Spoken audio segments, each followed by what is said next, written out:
Welcome aboard, ladies and gentlemen. I am your wandering helmsman. Holy shit, we're back. We're back. 1 second. Howdy! 1 second before I think they can hear you actually. Howdy? Yeah, they should be able to hear you. Howdy? Howdy indeed. Oh, how do you do, fellow kids? Oh man. NDA says that we the two of us owe him 5.5 hours of his life back after watching the My Immortal read-along VOD. No, you watched that voluntarily? That's just your poor judgment. That's not on us. That's not on us. You, you chose to watch that. You chose after the first hour to keep watching. After every minute, you could have turned it off and you did it. That's all on you. Oh man. All right, cool. We're back. We're back in a regular, boring ass, non-Christmassy set. This year, Christmas this year, I'm gonna like put up the Christmas decorations like 1st of December. We're gonna have them up all month because it took me like a few hours to get all that shit together, and I only got to use it for one stream. So I was like, damn. Well, anyway, hi Rosa. It's good to see you again. Howdy! At least to talk to you, I've seen you. I just haven't been able to really talk to you. You sound tired. I am tired. I didn't get to sleep much last night, dude. I spent a lot of time last night just rolling around back and forth in bed. Because it was fucking cold. So I was just like, not only did I go to bed super late, because I meant to wake up and shower this morning before I streamed, because I was like, I felt gross. I hadn't showered in a couple days. It's been busy. But whatchamacallit? Like last night was just real fucking cold. And like I spent the entire night just like rolling over towards Patho, because Patho's warm, right? But then being like, she's not awake, so she's not like holding me back. Right? Yeah. Like, she's not like also cuddling me. So, and like I'm basically just wrapping over her, so the cold is just hitting me. I'm warming her up rather than the other way around, and I was like, this isn't working. So I just turned back around and curled into a ball and like pass out for like a couple of minutes, and I wake up again. Like that was basically my entire night. It was horrible. I didn't sleep much. Because I didn't want to wake up Patho. But I just realized. Yeah, I'm tired. Okay. Well, we'll get through today. Really I promise. Like, I've really enjoyed this week. This week's been really fun. Yeah. Well, that's good. That's good. I just realized that my I don't know why, but V2 Studio is like freezing my model like every second. And it like I've had that happen. You know how to fix that by chance? No. That's interesting. I usually have to restart my computer for it to stop doing that. Oh, well, there's no turning back now. That's so strange. Wow. It's yes. cool. It looks like your model's like posing for like a photo shoot. It does. Like it looks like I'm in one of those photo booths that like takes a picture every like 3 seconds, you know? And it just goes for like 20 straight seconds, you know? Look at that! Bro's posing. Bro's posing for like the pictures, dude. This is great. This is funny. The start of the year has been explosive, Marky says. It has. We'll get into that. Yeah. I think that a VTuber should try to find a way to replicate this glitch and then make it their entire thing. Be like, yeah, I'm a supermodel VTuber, and this is me every stream. Well, you'd have to like get like a little camera shutter, like every a little few seconds. Like you get like a little camera shutter and like a light flash that kind of goes over the. It's too often. It's too often. Yeah. Oh, okay. That makes sense. You like chat, take screenshots of course. Okay. Okay, chat, you take screenshots. I'm the model. Look at that. Look at these freeze frames. They're fucking fire. Yeah, they're great. These are great freeze frames. That's what I'm saying. Like it's perfect. It's literally perfect. It's so good. And then like you just like you get like a real like sexy like Korean boy, like avatar or like right like model. Korean boys are all same thing. You make that your whole thing, and then you like have like a section like your Discord where people just post like their favorite screenshots or like their favorite poses. Right? Like, and there you go, boom. Yeah. And then you use those to make like videos, like edited like videos. You know how like people do like the funk music videos with like pictures of cool characters and shit. You just do one of those with yourself, and you release a new one like every week with like all like the best pictures of the week. Boom! I just came up with a great idea. VTuber out there, do it. You'll make a lot of money, more than I will. I'm pretty. You'll be famous. People will love you, especially the women. Women will love you. So bizarre. It's totally VTube Studio side too. Yeah. Because like the window itself like locks up. Like even trying to like minimize the window and stuff like that. It's like the whole app. It's like freaking out. But anyway, everything else is fine, which is good for this stream, considering how little time I've had to prepare for this stream. Because boy, have I been busy. Holy hell. You want to go first? You had a power. Yeah, I can go. You want me to go first? Just get out of the way. Like mine's pretty quick. Okay, yeah, let's do you first. Yeah. Actually, no, because we have a lot to recap. Okay, yeah. Like so, let's see. My like journey started Christmas Eve basically. We opened all of our presents on Christmas Eve, and we had like all of our presents this year were like delivered from Amazon, and we just bought like the gift wrapping thing from Amazon, and we're just gonna use those Amazon bags in like the future for like gift wrapping the gifts. Because bags are way easier than actually wrapping it. But like we were really lazy with like the gift labels. So it would say like to mom, and we were like, "Fuck, who gave this to you? I can't remember." Or it would say, you know, from Hellsman. And we would, who? but it didn't say to who. So we were like, "Fuck." That's we were laughing our asses off, like accidentally opening each other's gifts and not knowing who the gift was from. So just saying thank you to everybody, you know, like that was funny. That's funny. It was fucking funny. Like my mom opened a gift and like stared at it, and I was sitting there going like, "Oh wait, that's for Dad." That was like all night. It was so funny. Oh my god. And the reason that we had to unwrap gifts is because earlier that day, I had to pick up a moving truck, and all day Christmas we spent packing said moving truck. Yeah. And then Thursday we spent packing ourselves, and then starting on Friday we hit the road, and we didn't leave. We were either in a vehicle or in a hotel room for 5 days. So Friday, Saturday, Sunday. Then I had to take time off of work Monday and Tuesday. So we, and honestly, like the first night was the roughest for some reason. Probably because we were just getting started. We were like packing all day on Friday too, before we even started driving. And I think we were just like tired and frustrated. But the hotels were nice. Everything went smoothly, especially after the first night when we kind of had like logistically everything figured out. And then I posted a video in the Discord of crossing the Mississippi River, because that was like the exact halfway point of the trip. Yeah, it was like exactly like halfway through the middle day, so it was like the exact halfway point. And then we arrived finally on Tuesday. The pod was in the driveway waiting for me. It had been delivered like earlier that morning. My realtor stopped by to put a lockbox with the house keys in it, so I could actually get into the house. And she was kind enough to put the like the internet equipment that I ordered in the house. I had a desk delivered, a new desk, which is I'm using right now. So like I spent like that night like putting the desk together and getting the rig just like barely functional, like one monitor, no streaming equipment, just like bare bones, you know.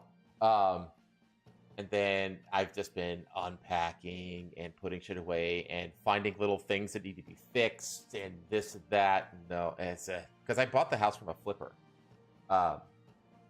so there's like all these little Okay. things. There's all these little things that like, they get lazy on. So you kind of have to like finish it yourself. Like installing the garbage disposal properly, or tightening the toilet paper holder. All these little stupid little fixes that are easy to do. So yeah, that's just been my existence. This last week and a half, like literally since Christmas Eve, it's just been packing and moving and unpacking and blah blah blah blah blah blah. So that's been my last week and a half. Like literally, that's all it's been. So, but we made it. We're safe and sound in surprisingly cool Florida. And for the first time, I think that I'm actually ahead of you on the time zone. Yeah. Yeah, so that's new. I'm actually thinking about bumping my normal schedule, because right now it's like started at 7 o'clock Eastern, and I don't want to wait that long and have like my whole evening sucked up by the streaming. So I actually think I'm gonna bump the stream time up a couple hours to be a couple hours earlier. Makes sense. Yeah, that way I'm not like losing every evening and not streaming like into like 11 o'clock midnight hours, that kind of shit. Yeah. And I'm not like twiddling my thumbs waiting for the stream after work. So I think I'm pretty sure that's going to happen. So look out for that, chat. I've got that to deal with. Hi, Lazy Viking. How are you doing, my friend? Hey, Viking. But yeah, that's been my week. That's been like my whole damn existence, and it's finally kind of calming down. Like we're gonna go to the beach tomorrow, for example, because we like all the essential shit is done. Like the beds are built, all the televisions and the internet, all that shit's and the utilities. That's all set up. We got like a washer and dryer to do laundry. We've got the kitchen put together. So like all of the basic like essential shit is done. So now we can just like chill out and take our time with the rest of it. So tomorrow we're gonna go to the beach, play with the dog on the beach a little bit, and just kind of hang out. So yeah. Also, I'm gonna schedule a watch along tomorrow night. I need to get back in the. I have no goddamn clue what we're gonna watch, but I'm gonna schedule something. So look out for that. But anyway, I'll hand it over to you. So else, when can I move in? I want the garden view, says Lazy Viking. You want the garden view? I don't have a garden. I'm not a gardener. Damn. Although with the price of food these days, I might want to learn how to be a gardener. Jesus. Yeah. Honestly, that's like the one thing that I don't have. Because like this house, it's. I'm not it's again. This is like humble bragging. Whatever. It's fucking huge. Okay, it's like 2,800 square feet. It's a huge fucking house, but the one thing it doesn't have is a view. It doesn't really have a view in any direction. But I'm a shut-in, an introvert who works from home and streams, so I don't give a shit. Yeah. I really don't care.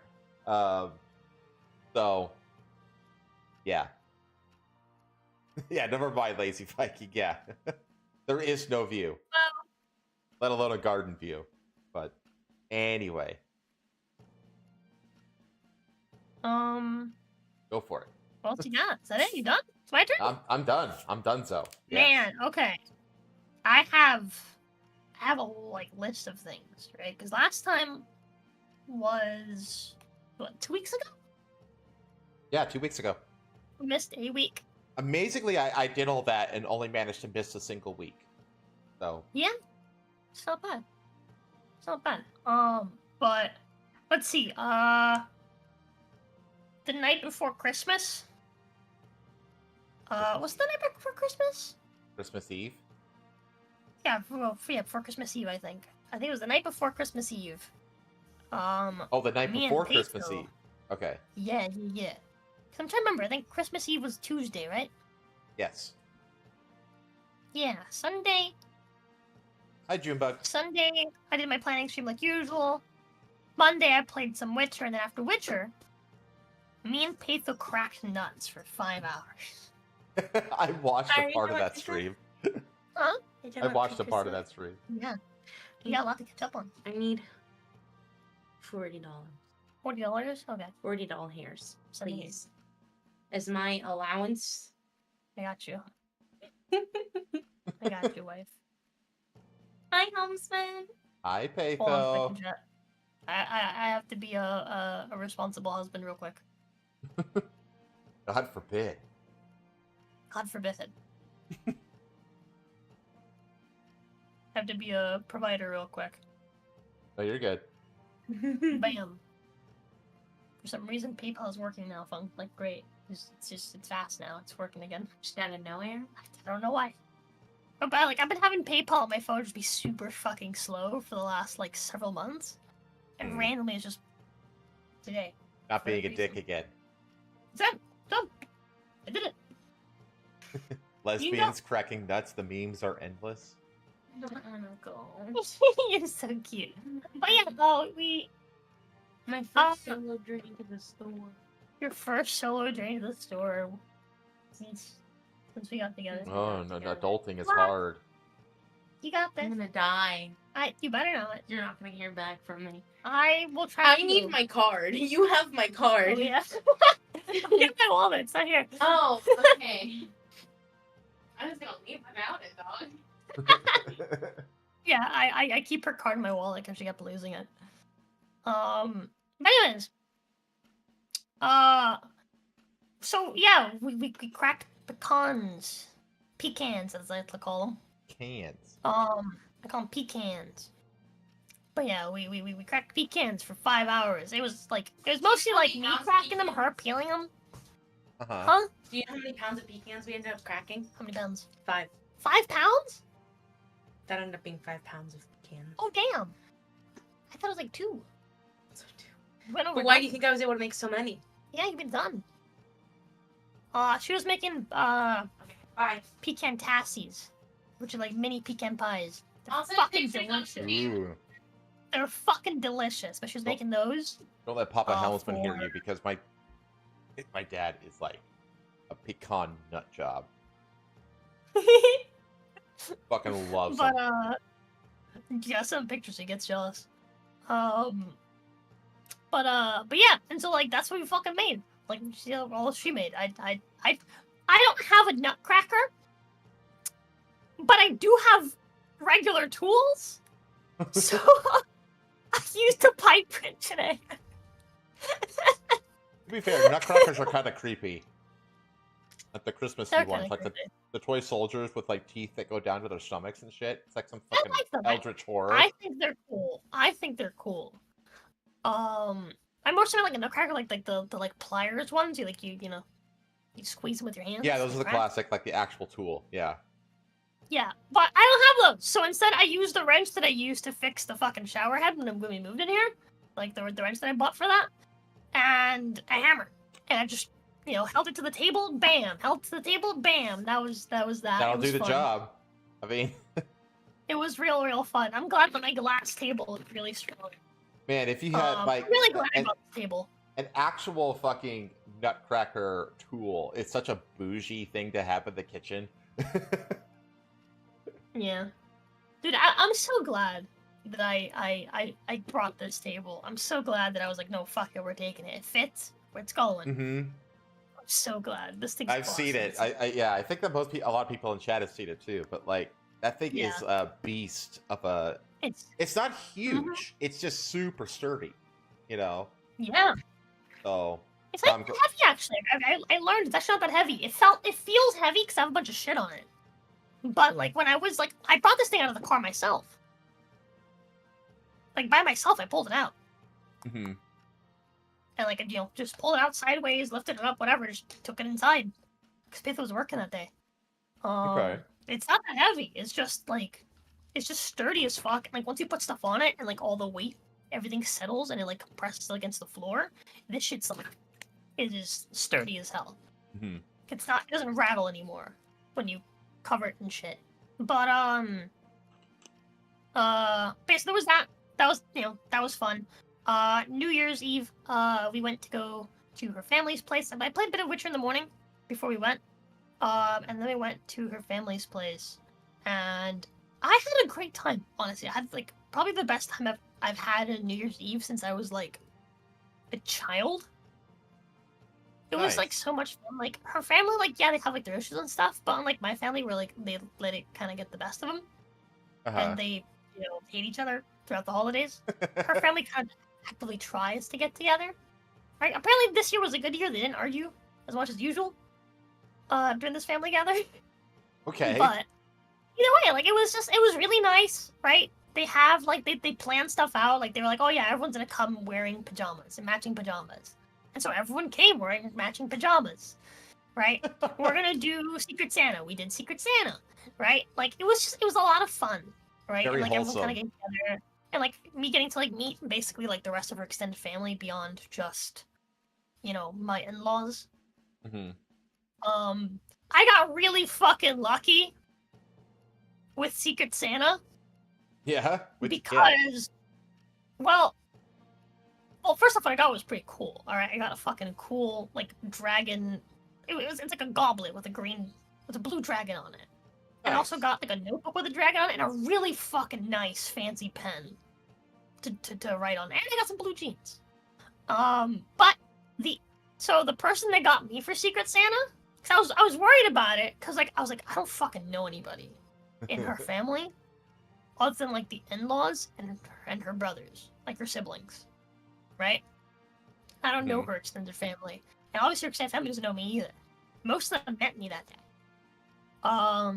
And so, like, I was super worried, but it just so happens that my mother-in-law got me, and I got my father-in-law. So I had to get him. She got me a gift, and I got him a gift. Right. So that was just super super lucky, because someone who someone who has at the very least met me by that point, right? Right. And then like again, someone could have at this point met and had an idea of like what they'd be into.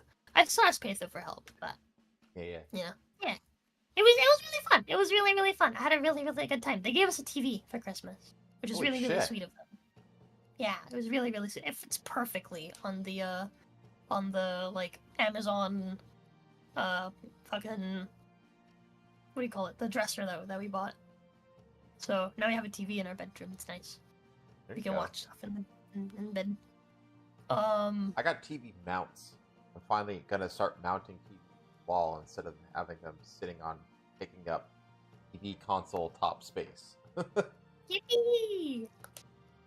And mounts are way less expensive than televisions. Yeah, but yeah, it was really nice. It was real nice of them because like we were planning to buy a TV on Black Friday, but we were like, no, we can't afford it. Mm-hmm. Like, we have more important things to buy. Yeah, and it's like that was like a rough couple of months. And her dad had given her TV to her uncle before she moved. And she like never asked for it back. She just let him keep it. So they got us a TV, which is very sweet of them. Like I'm getting along really really well with the in-laws, which makes me really really happy. That's always a good sign. Yeah. But besides that, did some more Skyrim. Played some Valheim for the first time ever with Boca the Dragon, and that was a fuck ton of fun. Boca did not have a good time. They were lost the entire time because I set the game to like realistic mode or whatever, so there's no map. Oh god. I That's found so my way cruel. out. It was my first time playing it. I never played it. I was like, yeah, fuck it, let's do it. Let's do realism. Why not? What is this fucking Black Myth So I Recon? So I played the game without a map. I had no problem. I wasn't getting lost or anything. I was having a pretty like normal time. I was like, yeah, this is fine. I can like vaguely tell my way. Everything kind of looks the same, right? When you're like in like the forest in that game, because everything just straight up looks the same. But like if you're like, you know what, that way, right? Oh, the sun's coming from that direction, and it's almost nighttime. That's west. Okay, so I know where I'm going. You're like, I don't know. I like naturally know how to navigate. Yeah, It's just in my hill brain, to I the just right, know. so when I turn around, I just keep hill to the left. Yeah, before I ever looked at the sun, to get an idea of what the actual like directions were, my brain was like, yeah, that's north. And I kept telling Book, I was like, I know I'm calling it north, but you know what I mean, right? And they're like, yeah, we'll go this way, right? We'll go up the hill. That's north, right? And like in my Right. head, I was like, yeah, like I don't know that's north, but it feels northy to me. So that's where I'm. Every time you go up, north you're going north. Every in time my you're head. going down, you're going south.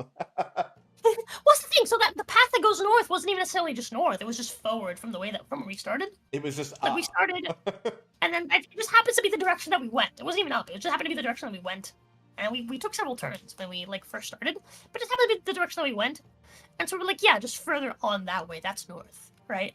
I don't know why I said that, but then when I checked at the sun later on, and I was talking on navigation, I was like, I'm not having a hard time. Just like, if you're having a hard time, just look at the sky. There's tons of stars and shit. There's like constellations and shit in that game. Like you can navigate pretty easily using that.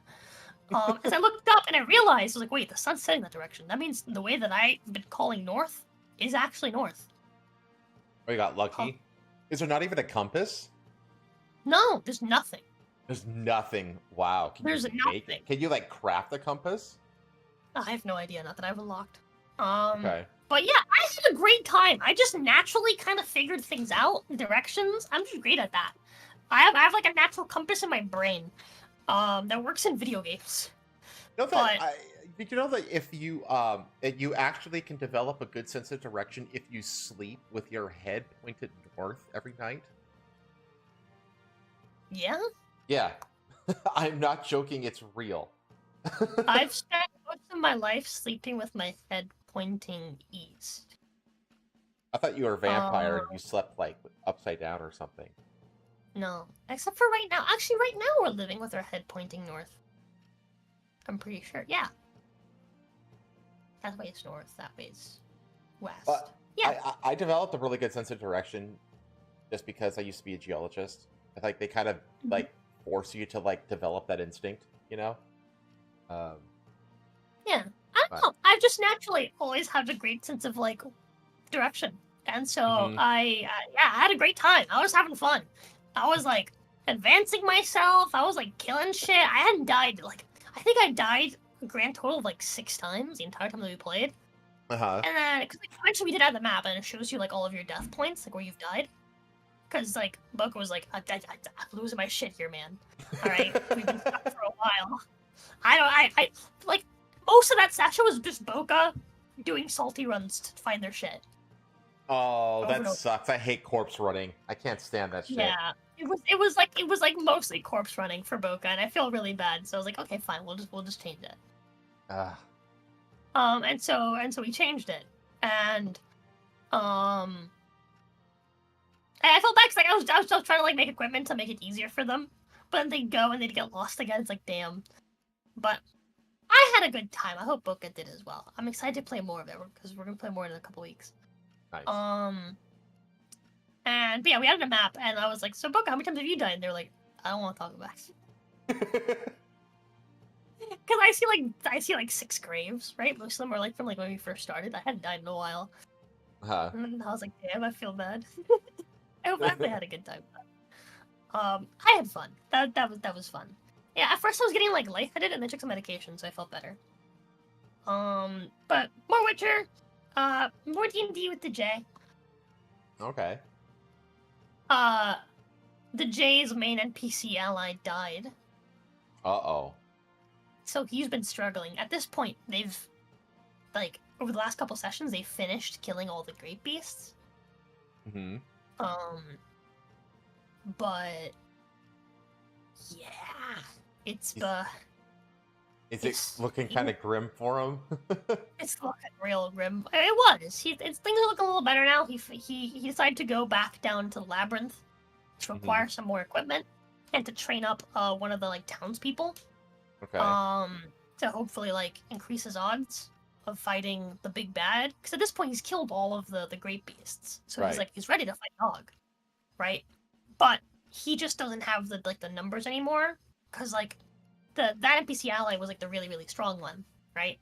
But now all he has are like lower level NPCs and like a lower level player, which is like Asta, who's playing like a temporary character for this. Right. And so eventually they end up coming to the rationale that yeah, we're not ready to fight Yogg. Like, he's too tough, and a lot of our equipment probably isn't even going to work against him. So they decided to go back down to the labyrinth for the third time. Which is really funny, because at this point, the J is, like, so incredibly familiar with the labyrinth that he just knows. It's not even a labyrinth anymore. Like, no, like, he checks. Well, the thing is, I make the labyrinth change every time. So he doesn't like used to it necessarily. Like, he doesn't know where everything is. But he at the same point, he's reached the point where he knows how to navigate the labyrinth, and check for traps constantly. Like, he does not forget to check for traps. They check every door. They check regularly. He's really like on top of trying to make sure that, like, everyone survives. Got him basically paranoid. Like, he's trying to like maintain distance and shit. So if there's a trap, it only hits him, and like. This whole thing, it's been really, like, entertaining watching him, like, really, like, develop these, like, skills, I guess. These really unique skills for... I'm excited to see him come back to, like, the main campaign. And to see how, I've been wanting to see him back in the main campaign myself. I was like, it's been... Yeah, it's been a while. It's been a long time. We did some math. And Cal has spent more time in Harakir than the entire rest of the campaign's length. Oh god, yeah, he needs to get back with the boys. Like the main campaign, and I'm talking like from the beginning in like Barovia to like now has been like maybe like 2.5 months, maybe 3 months, right? Right. He has literally spent exactly 3 months in Harakir. So what for the party has been... So, like, since he left, for the party it's been, like, 2 weeks. For him it's been 3 months, which is ironically kind of makes sense with... It fits with, like, the lore of, like, how, like, the time is different in the different planes. So I think that was pretty interesting in the way that worked out. But yeah, it's literally been, like, 3 months for him, 2 months for everyone else. In game time. Welcome in, Mythodar. Thank you for the alert, my friend. Hi, Mythodar! Also, hi, Bear. Hi, Bear. Give him Stockholm Syndrome. Yeah, dude, I'm so excited to see him be like, see that paranoia kind of, like, set into, like, the regular campaign where he doesn't need to be as, like, stressed. Right. But well, he can, like, spread the paranoia out to, like, even it out between the whole crew instead of just having to hoard it all to himself. Yeah, alternatively, he's to be really relieved he's gonna crush everything, because he's much stronger than he was when he left. I was gonna say, he's been solo leveling this whole time. Yeah, basically, yeah. He's not leveled up at all, but he's, like, his character has gained a lot of, like, changes. Which will be very interesting to the party, 'cause it's like every time they see him, he's different. And he's gained a lot of really cool equipment that he can share with the party, so... Okay. Yeah, it's gonna be really fun. It's gonna be really fun. Yeah. Totally. He has to level up. He's gonna like when he's done with that, he's gonna basically have earned like a level up for the entire party, including himself. And then when the party finishes their current mission, like their current like area, they're gonna get a second level up. So they're basically getting like 2 level ups at the same time, because of them splitting. But anyways, in the world of King of the Castle, we did the final reign, where basically whoever won got to stay and the other 2 regions would get replaced. And we'd basically restart King of the Castle fresh, but with 2 different regions. And the South managed to steal a win from underneath the North's nose. And remain as the only region that still remained from like the previous campaign. And through some sort of like odd stroke of fate, the guillotine, which is called the Blue Sky, named after Blue Sky, in the first campaign, was once again developed by Blue Sky, who was in a different part of a different region this time, in the new campaign. So the guillotine is once again called the Blue Sky. The big thing I want to talk about is I started playing Conan with Patho, right? So I played Conan with Patho on Friday? No, Saturday. Yeah, I think it was last Saturday when we didn't have the show. Yeah. So like 6 days ago, yeah. We replayed Conan, and Peso ended up liking it way more than I thought she would. Oh, yeah, To yeah. the point that Sunday, after I did my week planning stream, she decided she wanted to play again after stream. Nice. And then Monday, after my D&D work stream, she decided she wanted to play again after stream. And then Tuesday we played some Witcher, and then we headed off to go enjoy New Year's with her family, with the in-laws and her uncle. We went to like her uncle's place. Hi, Dylan. And we had a great time. I had a great time. I had some really good food. We like, you know, launched fireworks. It was really fun. Her uncle handed me like he had this like little mini fireworks that like it's the ones that have like a Mini stick fireworks. with, like a little rocket. You mean like bottle So rockets? Yeah, those. Okay. They have a little stick. Yeah, and they those are have, bottle like, rockets. Yeah. They're like They have a tiny little thingy. projectiles. Yeah. Yeah, and then they shoot out and it Mhm. flies off and then it makes a tiny explosion. Yeah, that's a bottle rocket. Okay, so they're he meant had to be like shot off from like literally like a bottle, like a Coke bottle. Yeah. Okay, so he was shooting them from his hand. That's He was like, retarded. "Do you want to try?" And I was like, "Sure." Right? And in my head, I rationaled because I never used a bottle rocket before. In my head, I had rationaled that the little rocket would fly off the stick. It would disconnect from the stick from like the pressure, and it would go off on its own. So I held Come to the find stick out. firmly, and it like all of the like propellants just went down to my hand, but the rocket stayed there, and I was like, huh. And the guy was like, "You should let that go," and I was like, "I Is it probably gonna should." explode? And then it exploded in my hand. Oh, God. It exploded in my hand. Oh my God, Rosa. I was unscathed completely. Well, It was technically, just it very exploded amusing. like kind of like next to your hand, not like in your hand. No, it was in my hand. Like, I was holding it. I was You were holding a it. stick. I The didn't- stick doesn't explode. I didn't. That's true, I guess. Right above my hand, it exploded. Yeah, that's what I'm saying. Like it wasn't it wasn't in your palm. Holding a bottle rocket burns more than when I pee, Lamau. That's good, President Donald John Trump. But yeah, it exploded, and then like it didn't hurt at all. Like it really didn't hurt at all. It didn't even singe my hand. Ironically, the time that I held it lightly and actually like let it fly off, you know, out of my hand, that time it actually burned my thumb a little. Like you know the sparks. propellant. Yeah. Yeah. But when it exploded in my hand, I wasn't unscathed. It was fine. It's ironic because Petha was like, she was worried about me doing it. She was like, what if it like malfunction, explodes in your hand or something? Right before it happened. She said that and she went inside. And then like, not even like 30 seconds later, An instant karma moment. the children that were all around us when it happened, they all ran inside to like, be like, oh my God. And the thing exploded in Rose's hand. It happened, like you said. But it wasn't a malfunction. It was entirely user error. I'm just stupid. I also have no sense of self-preservation.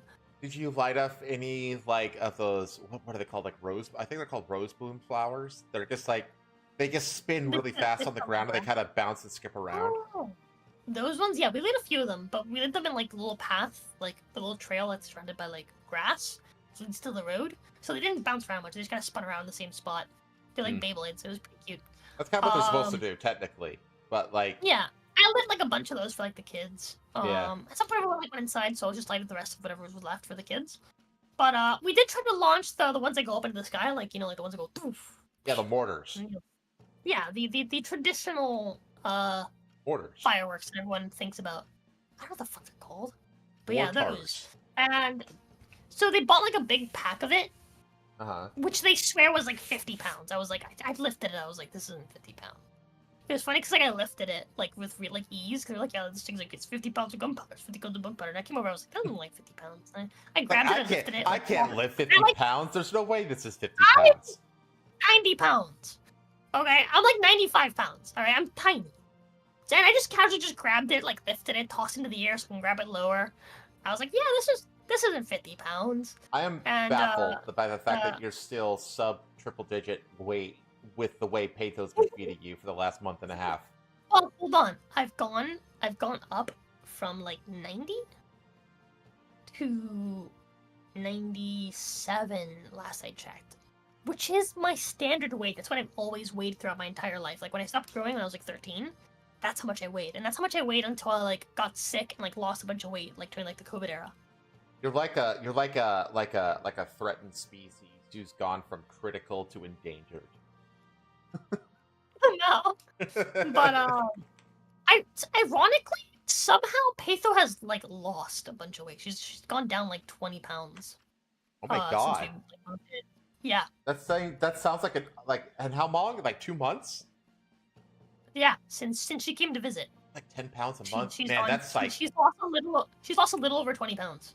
that's like 2.5 pounds a week. That's kind of like right up there, like around the maximum that you're supposed to lose, like in a health that could be still considered healthy, like Yeah. 2 to 2.5 a week. And it's crazy because she's just been eating like what the same stuff I'm eating. I actually eat more than, well, to be fair, I do eat more than her, but like she's been eating like the same stuff I'm eating. And like she's not been like we've not been doing any sort of like exercise or anything. Like I don't know, she's just been like just slowly shedding weight. I've been telling her like I think it's just like a mind space thing, you know, like when you're like a healthier mindset, I think your body naturally self-regulates a lot more. And so, you know, yeah, I don't know. Bear said it before I could. That or they engage in the most vigorous lesbian acts known to a woman. I put in most of the effort during that, okay? I think that's the real reason I'm not over 100 pounds yet. That's one of the things that I tired, get to start doing, actually, is that now that I'm, like, settled here, finally, in Florida, I can finally start working out again. Because I need to lose, like, 20 pounds, roughly. Because I'm a big guy anyway. I'm 6'4", you know? I'm not, like, obese or anything. I got, like, 20 pounds to lose. I lose 20 pounds. I mean, I got, like, a really good dad bod. You know, like the correct kind of dad bod, not like the fat guy dad bod. It's like considering that I'm like, you know, I turned 42 in like 3.5 weeks, less than a month. I turned 42, so I'm just like, okay, you know, considering that I'm getting up there in the digits. You know, I'm more dead than alive these days. That I think is a very reasonable goal. And it's like once I get that 20 pounds off, I can just maintain. You know what I mean? But I'm not gonna go for like the, you know, the shredded, you know, 6-pack, all that kind of shit. I'm just like, no, fuck you. Like that's for 20 somethings who have nothing to offer except a 6-pack, you know? Yeah. So, anyway. Anything else? Fuck, what was I saying? Rosa keeps praising her strong gaming desk. Now I know why. What are you trying to say? Sorry, Tim, what could you use? Well, Bear says I think it was pretty funny because I thought the same thing. I didn't say it. The timing on that was great. I thought you were trying to say that now that you have settled down, you need to find some way to have sex. Well, I mean, you know. But anyways, fuck, what was I saying? You were talking about Patho and how she lost a bunch of weight. You're talking about No, further. how you had gained some weight. You were talking about the weight of Oh, the yeah. Fireworks. That's it. Yeah. So like, I was like, I listened to the fireworks, I was like, this is not 50 pounds. I still don't think it's 50 pounds. I think these people were like out of their fucking minds. They're like, oh yeah, like I break that, like, you know, like I raise like I'll pick up like bags of like of like grain and shit, and like that weighs like that's harder to carry than this. Like, well, yeah, we have a better grip on this, you know.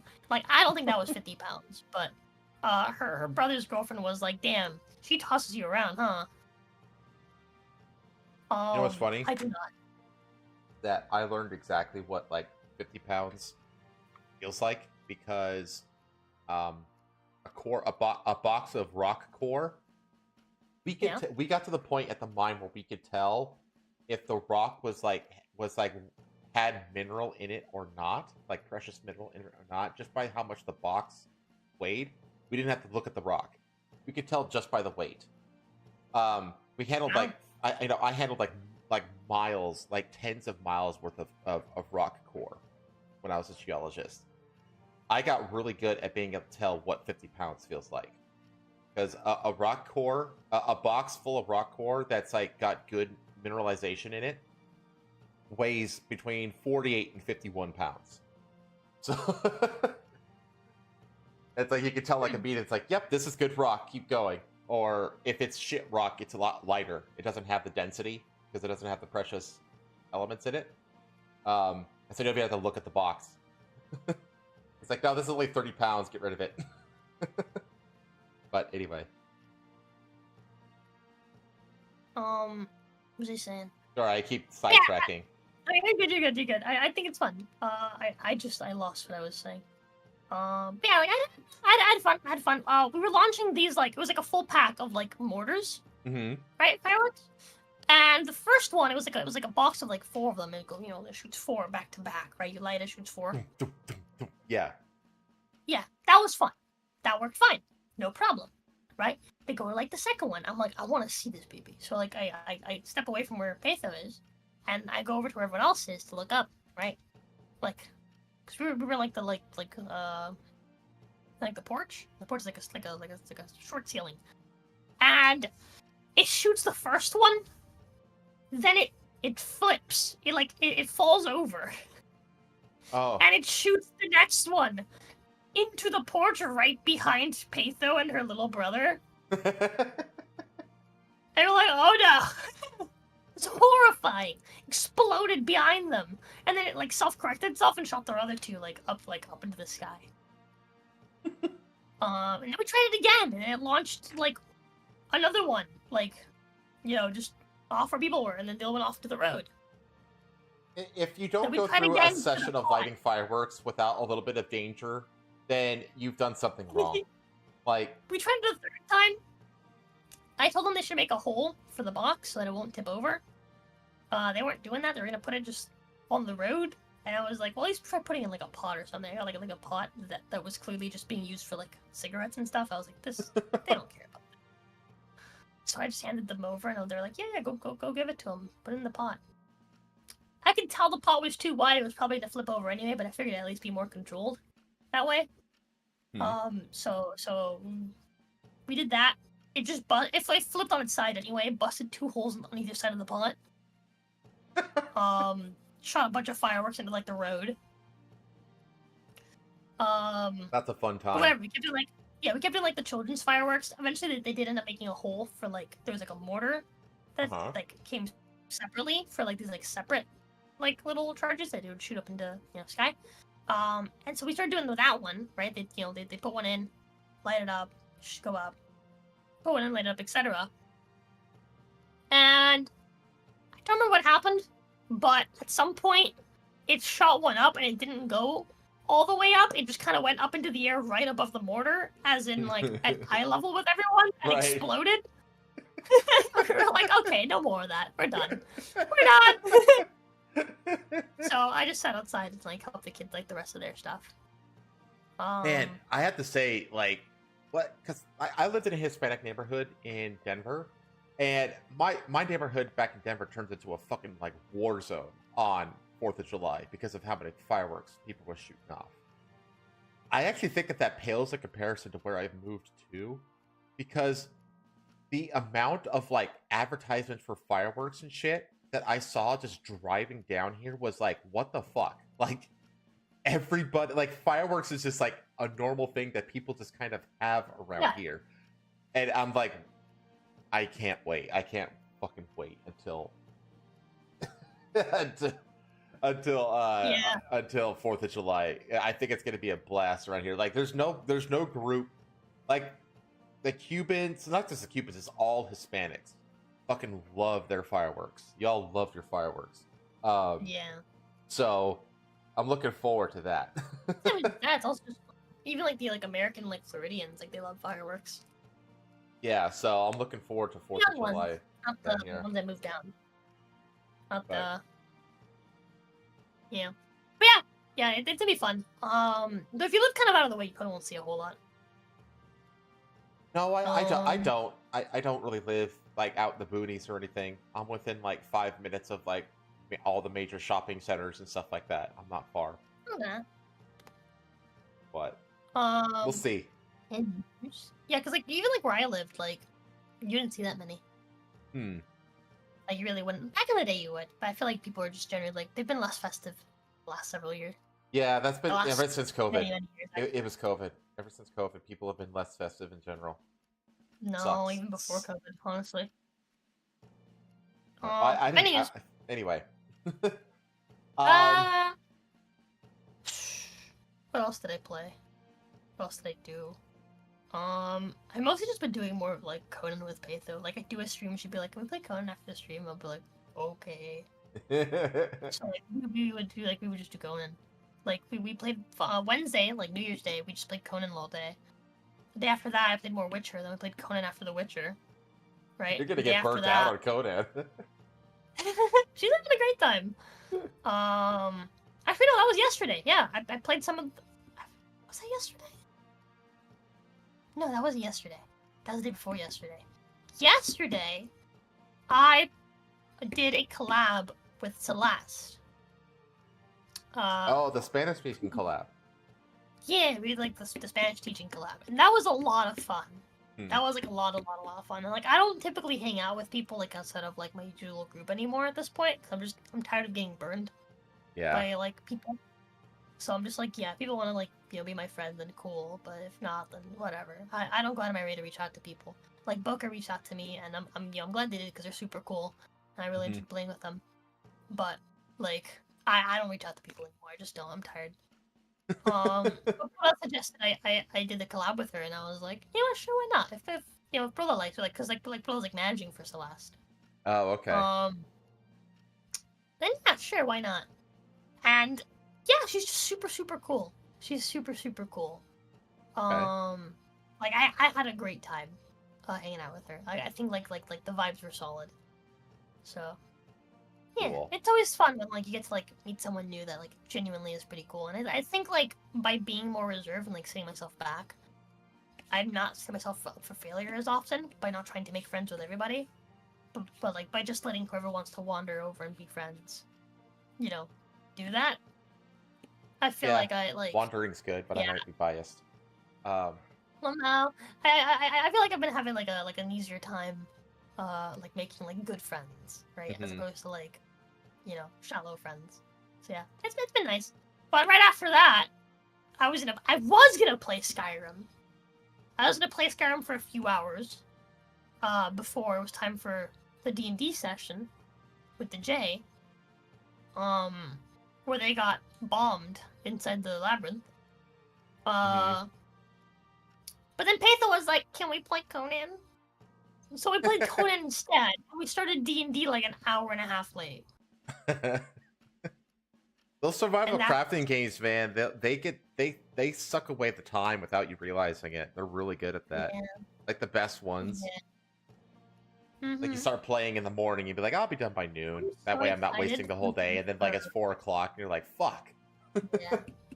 Dude, I'm so excited for them to fucking release the Dune game. Oh, yeah. You gotta see people that made Conan. I know people are worried about what's her name? I forgot the name of their company just now. I had it on my mind and I lost it. The ones behind Conan? Yeah. People have been worried about them because they're, I don't know, I can't remember what the deal was with them. But They're called Conan Exiles. Conan Exiles. Devs. Remember the name now. Funcom. Yeah, Funcom. Yeah, I know people have been like worried about Funcom because of like they were like in like the news like recently for something. People Oh. worried about them because they're literally Funcom. Fair enough. No, it was something else. It was something else. It was like some like woke thing. But Oh, you're worried about them going woke shit. yeah, I can't. I think they were like one of the companies that were like mentioned along with like I think like like along with like CDPR I think it was with like Mhm. something they were doing. But I'll be honest with you, if they haven't changed Conan after like all the several updates have happened and they've just added more sexy shit, I don't think so, man. Yeah, that's kind of like where I'm at too. Like, I'm at the point where like I don't care unless it starts to actually manifest in the product. Yeah, Uh, like yes, Conan Exiles is an old game, right? But it's a game that's still actively being developed. Like the last update was like a couple months ago, a few months ago. Well, they released a massive, like, what was it called? Heroes or something like that? Like this Yeah, massive it's the expansion? Heroes. Yeah. Yeah, like yeah, they have like a whole new like season, like big Mhm. season thing every like several months, Yeah, right? it's And still like in like half a full year. throttle support. It's not like And an yeah, like afterthought. they're still fully supporting the game, and they're not censoring the game at all. They're not like doing anything like weird. They're not like trying to like change the game or like make it less like fucked up. It's still very fucked up. The game It's is still still like very fucked up. It is still find very the like, enemy with the biggest titties and make them slaves. That's the game. bro. I feel like I've been seeing more bigger titty characters than I used to, as a matter of fact. But dude, like me and Peter were talking about how like whoever the fuck designed the models for that, apparently it was a female modeler that I designed swear to them. God, like the But sexiest the stuff comes female from models, women. yeah, yeah. But yeah, dude, like the female models in that game are honestly like some of the best like female 3D models I've ever seen in any game. Period. Like we were like going over details because I was playing the game with like partial nudity. And like, dude, like the chick's got butt dimples and everything. You don't even see that shit on like Skyrim, like nude mods. Yeah, right? It's crazy. I was like, god damn, dude. Like all the details, like the collarbones, you can kind of see like under the skin they have like the lines where like veins would be and shit, and they're Mhm. highlighted when you get corruption, right? That's cool. Like it's crazy, dude. It's crazy. The sheer amount of detail. Yeah, it's just one of the. It seems to be like one of those like, just games that like it's got its flaws, but it's like it's very unique. It's just one of those games that it's like a great game that flew under the radar. It just always seems to be Yeah. flying under the I mean, radar. some of the people that work on it like really like it. Yeah, Like really enjoy working on it because all the content they put forward, it's like pretty like, it's always like very like community friendly. If that makes any sense, which I think is pretty good. I think they got rid of the season pass, which honestly makes me kind of sad because it's one of the best season passes I've ever seen in a game. Okay. Like it's one of the few games where I think the season pass really fucking works because they regularly release tons of like additional cosmetic stuff that you can put around the map that you can like build. Like structure styles and stuff like that. Not even structure styles. Like sometimes there'll be structure styles, sometimes like specific structures or like Decorations. specific like body paints or specific decorations. Like I bought a fucking hedge maze recently.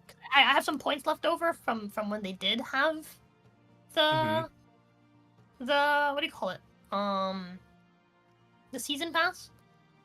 Like you could like unlock points even if you don't spend money. You can still like unlock points you can use to buy stuff only through their store, which like cycles like every week, something like that, like every day. And like I don't know, I think the way they did the monetization was like very like it wasn't bad. You know, like it's never been pay to win. Like even like the DLC that you can buy, like it's not pay to win. It's just like hey, there's like alternative armors and shit that do other things. Or Right. that do the same thing but they look different. Right? For the most part, it's like cosmetic stuff. And so, like, I don't know. There's a I like lot it. of games where the season pass works. There's a lot of games where it doesn't. So Yeah. there's a lot of I games think where that's like what they just I feel like a lot of games like the only thing that really works is like DLC packs. Like you release a DLC every 6 months or something like that. That'll work. That Yeah. works better I than don't like think- a forced season pass that happens like every month. You know? Yeah. I don't like games that make the season pass the center of their like DLC or of like their new content or of like their new season events. It's all tied to the Mhm. season pass. I hate when games do that and they make you pay to basically enjoy the new season, or it's like all the main stuff of the new season. The thing I like about the way that Conan does it is that they have like their big seasonal updates that are free. You bought the game, you Mhm. get this stuff, you get all this big seasonal updates, you get all the new content for free, right? The only thing that's locked behind the like season pass stuff was extra. And Right. if you don't want to get stuff from the season pass, you still get points, season pass points for free just by playing the game. And it's not one of those games where you log in and you do like the daily stuff, right? It's one of those games where you're playing consistently. You're typically playing it for several days in a row. Yeah. Anyway, just because the actual content, not because Yeah, you're because actively you're trying not to playing it daily just for the sake of like doing the dailies Oh, and progressing on the yeah, battle pass, exactly. because the battle Which pass is like the center of everything. I hate games where the only incentive for me to play the game is for me to do the daily and grind for points to enjoy stuff in the future. I don't like it when games make it feel like I'm doing a job. Like, You know? yeah, what I it don't like like that. you're logging in for the sake of doing busy work. Yeah, exactly. Which is why I don't like gacha games typically. Yeah. That's kind of how it feels. And so, like I I like get the way that that. Conan did. Where like it was just, hey, you're just playing the game. Well, today if you do these things, they're normal things you just do playing the game, right? You'll get this, these points or whatever, and you're gonna be playing the game anyway because there's tons of actual content to get through. You're not just doing like a specific event for the dailies over and over and over and over again and repeat. You're just playing the game. Yeah, I mean, my thing is like, it really depends. Like a game like that card game that I like, that Legends of Runeterra that I play all the time. Like it, like every like 6 weeks, it has like a new battle pass, right? And that's kind of like what you're supposed to focus on. But like, you don't have to pay for the battle pass. It's one of those things where like like the battle pass rewards are like locked, except for like, every 5th thing is free. You know what I mean? So like to get like all the rewards of the battle pass, you have to pay for it, kind of a thing. But like, you have to it's not like a daily thing. Like the dailies are like a thing that are outside the battle pass. The battle pass missions are very specific to that particular pass. And you have and it releases like you beat mission 1 and then it's like 1 of 12. And once you beat mission 1, then it gives you mission 2. And you beat mission 2, it gives you mission 3 all the way up to 12. And then like it'll release like a new mission set like that every week. And that basically allows you to you're not playing like I can go through one round in Legends of Runeterra of Path of Champions. It takes me about half an hour, and I can do the daily quests that way. But the daily quests aren't a part of the battle passes. Those mission sets are the battle passes, and that if you want to do those mission sets, you got to play the game for a while, which is what I do anyway. So it's like it. There's so many different variables to go into whether or not I like a battle pass system or not. You know what I mean? Like one of the things that Marvel Rivals is pioneering is battle passes that don't have time limits. None of the battle passes in Marvel Rivals expire. You basically get to I don't know exactly how it works, but I imagine maybe chat can tell me. But I think what it does is you basically just get to pick whatever battle pass or whatever you want to progress on, and then all of what you do will count towards that specific, battle pass. And then, but they never run out, so you just get to pick whatever ones you want to do, and you just work towards them. Which I think is really freaking cool, because it takes away that time factor. Because that way, oh man, I can't afford this month to pay for the battle pass, and it's gonna you know what I mean? It doesn't create that financial FOMO feeling. It's I can't afford it this month, but I can get it whenever, so I will just wait. And when I can afford it, I'll hop in and get it. You know what I mean, or something like that. Yeah. So there's just so many variables that go into DLC strategies for release strategies versus battle pass strategies, and it's I don't know. I guess like it or I don't. And honestly, it really is, to me, it's just based on how much I like the base game. That's really what determines if I like if I really, really like a game, I'm probably gonna just pay for the battle pass or do whatever I need to do to progress in the battle pass. Because I don't care, because I like the game. You know what I mean? If I don't like the game, no like battle pass is going to convince me to spend money on that battle pass. You know what I mean? Because I don't like the base game. Like that's the biggest factor. But anyway, that's what Helldivers does. Yeah, you're right. I think you're right. Helldivers does do a non-time limited system. I think you might be right. I didn't play a lot of Helldivers, to be honest. I didn't really get into the Helldivers 2 hype. I thought it was just really fucking repetitive, and it's mainly because I didn't have like a group of people that wanted to play it consistently. Like I didn't have like a friends group that's like, hey, let's play this. Let's play this new game.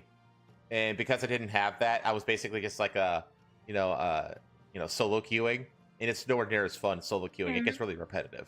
So yeah, I never really got into it. But anyway, we got news. We got news to go over. Yippee! It's been a good hour. Yeah, absolutely. It's fun. It's like 2 weeks. It's fine. It's fine. I metered it out, so it's not going to take forever.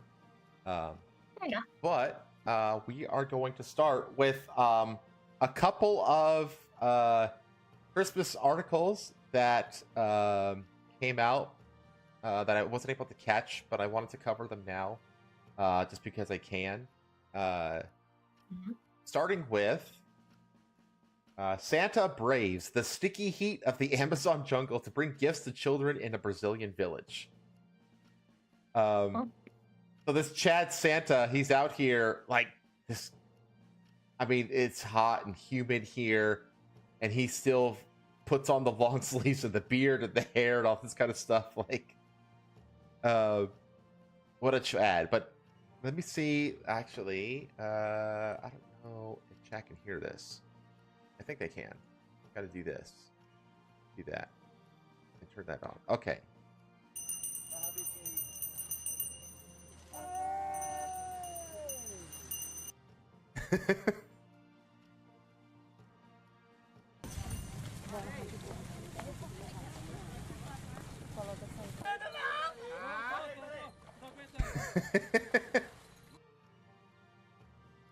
Look at him in his barge. Toda criança de qualquer comunidade, ela sempre está correspondendo com um sorriso, né? That's Onde a so gente cool. vai, He's like a um massive sorriso, é uma sack. alegria muito grande.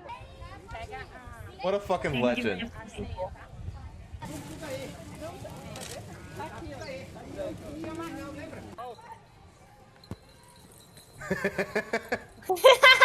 Playing soccer with the kids.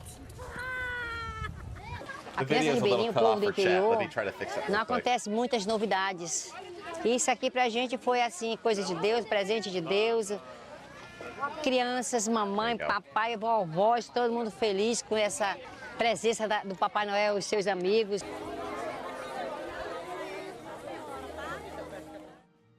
But That's yeah, so sweet. That's so freaking awesome. cool. So Santa, because this is in Catalão, Brazil. Catalão. Santa Claus braved the sticky heat of the Amazon rainforest this weekend, taking 2 boats to bring gifts to children in the village near the Brazilian city of Manaus. The visit was arranged by Amigos do Papai Noel, a Brazilian charity that has been taking gifts to children in the Amazon rainforest for the past 26 years. For the children of the rivers, the people of the countryside, nothing new happens, said Raimunda Vieira, a community leader in the village of Catalão, which received Santa on Saturday. This year for us was a gift from God. More than 600 children from different villages gathered in Catalão to receive presents from Santa, dressed in his traditional nightcap, white gloves, and red suit, while enduring the stifling jungle heat. To get to the kids, the Brazilian Santa sailed on a large boat down the Amazon River, then paddled a canoe along a swampy tributary.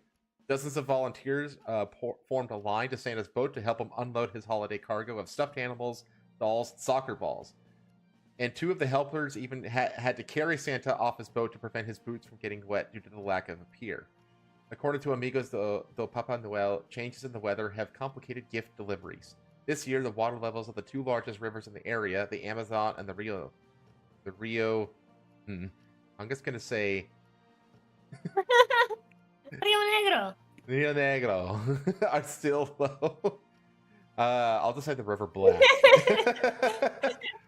So children have to gather in a community. I was like, why do you stop? And it hit me. Where the river was deep enough for Santa's boat to arrive. We knew this would be difficult, said Pedro Carvalho Filho, a computer programmer who manages Amigos de Papa Noel. Usually on this day, we make 3 deliveries to the riverside communities. Still, Santa said all the sweat and toil was worth it. Damn right. Every child in every community always smiles back, said Santa impersonator Jorge Alberto Moreira. Wherever you go, there's a smile. It's a great joy. Yeah, just a fucking Chad Santa, just doing God's work over here. Real good. I fucking love this kind of shit. What do you do with your Christmas tree when Christmas is over? Huh? You have a Christmas tree? Am I asking the wrong person this question? Our parents, Peter's parents gave us a Christmas tree. We didn't put it up though. Was it a real tree? Like, the house was a mess. No. Oh, it was one of the No. fake trees. Okay, okay. Well, if you have a I don't real think we ever tree, had a real tree. I used to do real trees. Like when I was a kid, we used to do real trees. We switched over to the fake trees a long time ago. And we never looked back because there's so much. Oh, they're so much simpler. But anyway, people with real trees, they actually tend to do one of two things. They either will I will burn them, or they'll feed them to animals. So it's Christmas for the elephants as unsold trees are fed to the animals at the Berlin Zoo. This is actually a very common thing. A lot of people, especially like people who have farms and stuff like that, they'll feed their Christmas trees to like the goats, stuff like that. Yeah. But this is typically what happens to unused Christmas trees, that they are fed to animals. Whether a lot of times they're donated to zoos to be turned into food, or they give them to farms again to distribute to their animals and stuff like that. This is just an example of the elephants munching on the Christmas trees. So for the elephants and others at the Berlin Zoo, it's finally time to unwrap their Christmas presents. Trees that didn't find a home this festive season were given to some of the animals on Friday in what has become an annual event. Elephants tore off branches with their trunks, lobbing them around their enclosure or eating the greenery. The zoo takes only fresh, unsold trees from select vendors. It doesn't accept trees from the public, which could contain chemicals or leftover decorations. They don't just serve as food; they are also used to keep the animals occupied, said Florian Six, the zoo's curator for mammals. The animals can fight with them, they can rub themselves against them, they can throw themselves over them, and do various other things with these fur trees, he added. And so we enrich the animals' everyday lives, which they are very happy about. While the elephants eat up much of the tree, other animals take a more cautious approach. This year, the giraffes got the belated stocking fillers for the first time, suspended upside down at the height of their heads. Max enjoyed more than a taste of the greenery, but companion Mugambi appeared unconvinced after inspecting it. So, yeah, I know that. I know this because I knew back in Denver, I knew somebody who lives on a farm, and he told me that he would feed his Christmas tree every year to the goats. To the goats. So, and they would just munch. Yeah, exactly. So that was a fun little story there. The real ones that get burnt. I had a fiber optic one once, and it's great. I put a laser pen How do you under it, set and up it a real shot one? out. You just find like a. Sorry, go on. Red Wolf had a fiber sounds optic one. Yeah, which are cool. I've seen those. What's like the logistics between like getting like a real one? You go to like a place, right, where they like it's like a farm, where they grow them, right? They saw one down, they give it to you. You take it home. What then? You like shove in like a large pot? Well, they don't. You don't go to like the farm of trees. So what they do is they chainsaw them, and then they basically put them on display in like a parking lot or something like that, of like a Home Depot or something like that. Okay. And you go and you pick a tree, and then they strap it to the top of your car, and then you take it home. You take it off the top of your car, and like you know how like there's a tree stand that has like the 3 legs, you know, it's like that, but like you said, it has like it's like a bucket and there's like a spike. There's like a spike, or there's like these screws that like think of like 3 screws like that basically tighten onto the trunk to keep it upright, if that makes sense. Yeah. And that's how the tree is held in place, essentially. Okay, and then it's like propped up with like legs. Yeah, and So, then you just have like you just fill the basin with some water, try to keep it alive at least long enough to like get through Christmas. Yeah. And then when you're done, like we used to just because we were in a very urban part of the city, so we would just put it out with the rest of the trash, and then the garbage people had like their own like donation programs and recycling programs and stuff like that for the trees. Okay. But yeah, that's pretty much how it works. One of the reasons that a lot of people got rid of their real trees is because the moment the tree starts dying, you get like dead patches and stuff like that. Yeah. It becomes a serious fire hazard. So like if there's like a spark because like a plug didn't get plugged in correctly, or you know a light bulb goes out and causes like a little spark or whatever, you know what I mean? And it's in one of those dry spots, it's like it's kindling. And there used to be like every year that like in the news there'd be reports of like people's houses burning down because like an electrical fire that started in the Christmas tree. And that's one of the big things that actually drove a lot of people to switch over to the fake trees. There's lights you put on it and stuff. Yeah, exactly. Yeah. So yeah, and it's also a pain because like no tree is like absolutely perfect. So there's like patches where there's like no branches and shit like that, and it's uneven, or like the weight isn't evenly distributed. So you have to like finagle it in the basin. They're just a pain in the ass. They're just a pain in the ass, and they're messy as hell. I think the only advantage is the smell, is you get that really nice pine smell, you know. Yeah. That you don't get with the fake trees. But other than that, give me a car freshener. yeah, that's pretty much. People do that.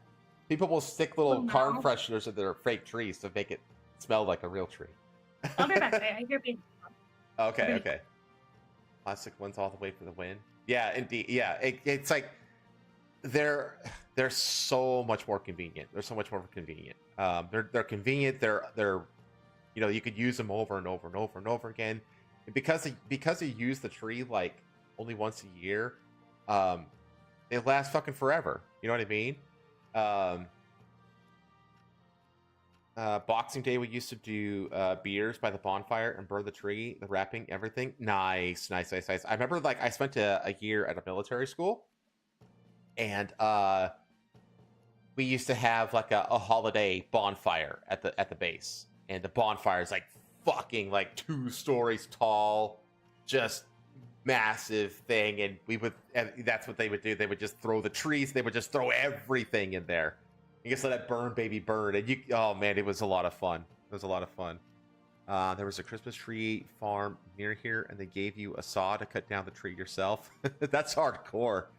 Goats will eat damn near everything. Yeah, this is true. Like I don't know why that reminds me, but like there's I think Disney made this observation as well, because like he used to depict goats like chewing on dynamite and shit like that, because of that like trope of goats eating everything. They're like living garbage disposals. They'll just chew on fucking and consume anything. I think there's actually a part of the Thunder Mountain Railroad roller coaster ride at Disneyland where one of the things you see is a goat chewing on a stick of dynamite.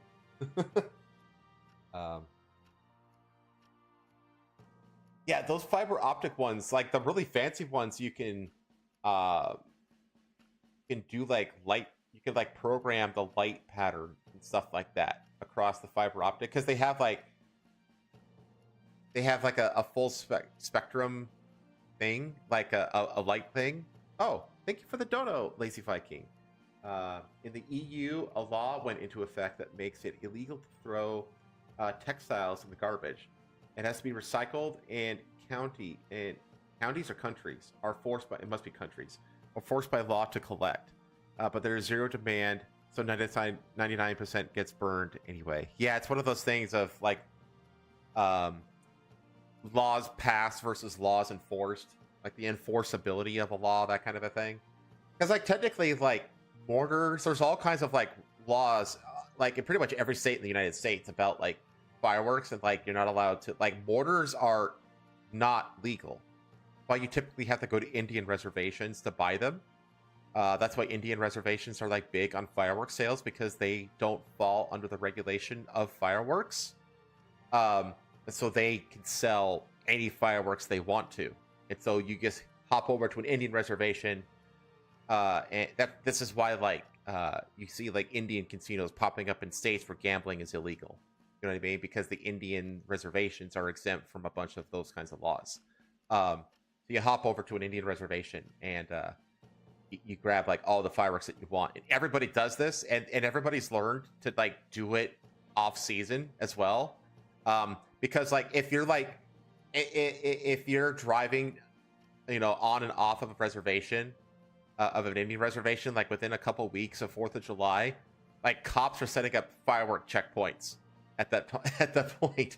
But if you go like in the middle of February, because the Indian reservations don't care, they sell this shit year round, so you just go in like the middle of winter, and you get all your fireworks then, and then you just hoard them up until the 4th of July.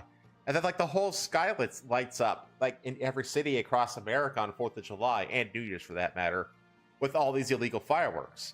You know what I mean? It's because it's like you can't. There's no practical way to enforce the law, essentially. So, and I get that, the whole like textiles, because textiles have like toxins and plastic and stuff like that. Stuff that when it is oxidized, i.e. combusted, it basically produces like really bad chemicals that are thrown into the atmosphere. I mean, basically stuff that produces like really that thick black smoke. You know what I mean? It's it's black because of all the impurities and toxins and shit. And they don't want you burning like plastics, because that's like literally fossil fuels along with other kinds of chemical additives and shit like that. And they don't want that getting into the air. But it's like, I could see it, but like my whole thing about the whole environmental stuff though is that like I think that none of it means I think that all of it means practically nothing if China doesn't participate, and they're not. Like, I think I read a report recently that China now burns more coal and produces more CO2 emissions just through coal than the rest of the entire world combined. Like, so it's just like, at a point you have to look at China and be like, wait, why are we hamstringing ourselves, in terms of like convenience and comfortability and productivity and stuff like that, and when China is just not giving a fuck and offsetting everything we do and then some. You know what I mean? Like it makes everything look very futile and stupid when not everybody is on board. Because India isn't on board for a lot of this shit either. But they're not. I don't think they're as industrialized as China, but they're kind of on the same footing as China right now, and they don't really give a shit about this stuff either. My mate in the army had a bonfire pit at the barracks with the regiment sigil cut out so it would project onto the buildings. Army do clever things. Yes, yeah, like I learned a lot of like little interesting tricks and stuff like that when I was at the military school. It's like these little tricks that you can only learn from the military. You know what I mean? Like one of the things that I learned is that. So like the brass that you wear like on your lapel, stuff like that, it's circular and it has a square hole for like the pin to go through, right? But if you take a file, and you take the paper, the little thin, like pencil thin paper cylinder off of the bottom of a coat hanger, you can take a file, stick it into that cylinder, and then put the tip of the file into the square of the square hole of that brass, and then you just take like the polishing thing, and you put that like on the floor or on the bed or whatever, and then you just like starting a fire in the wilderness, put pressure down on the brass on top of that cloth, and that's how you polish your brass, basically. And it's just like, how in the fuck do you there's no other place that you would learn something like that except like in a military barracks. You know what I mean? Like there's no fucking way that anybody else would have come up with that outside of a military barracks. You know what I mean? And there's a lot of silly little things like that you learn in the military that it's honestly like super useful. Like one of the things that you also actually at least we did like at the military school, we had to learn like very, very basic sewing. Like we had to learn how to stitch up like a basic tear and stuff like that.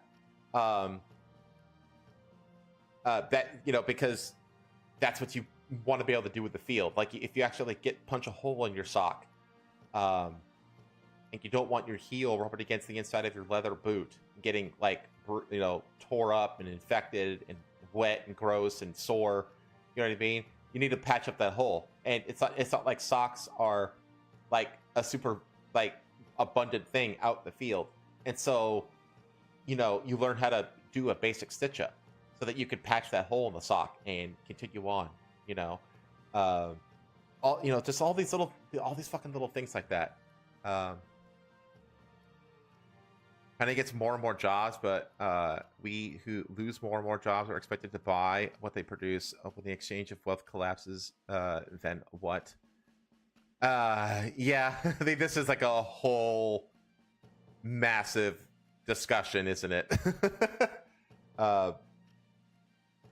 That we don't really want to get into tonight. But yeah, I get where you're coming from, Viking. I really do.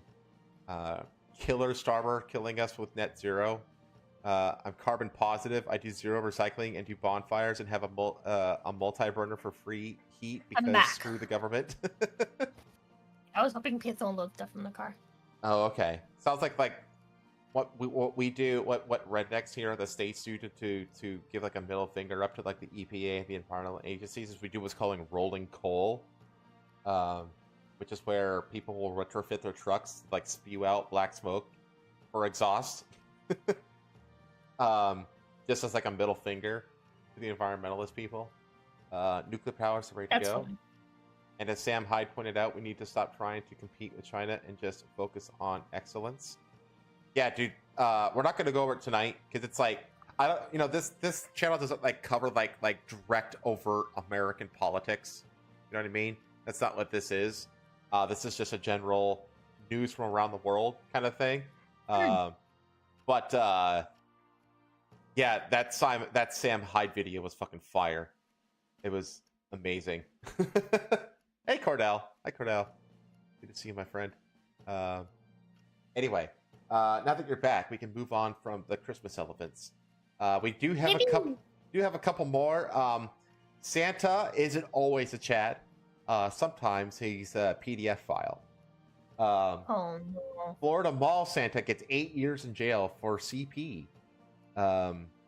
And I had to check this too to make sure that it was like this year, because it seems like there's a story like this every fucking year. There's like one Santa who's a bad Santa. So a former Santa. You know what's amazing though is that this guy actually pulls off Santa's beard and mustache naturally. Yeah. But he's a PDF file, so give him the chair. My glasses. Hold on. A former Florida Mall Santa was jailed Wednesday for receiving and possessing hundreds of images and videos of CP, much of which was created by his son using neighborhood children. I'm sorry, what? Ooh. So this guy. So he would watch videos of his son fucking children? Correct. Ew. Yeah, this is rough. James Edward Cox Jr., 80, was given 8 years, 1 month in prison, but prosecutors did not get to see his son Henry Cox in court as he shot and killed himself as federal agents arrived at the family home in St. Cloud in early March 2024. According to Homeland Security investigations... Go ahead. I hope that here's what I would do. All right, if I was like the king of America, and like this was brought before me and was like, King, what should we do? I would say, okay, I sentence this man to go to jail in a cell with bars between his cell and the next cell right in front of him, so that he can see the next cell right in front of him. And in that cell, I want a bunch of black guys that are also in jail to rape his son's corpse. That is my sentencing.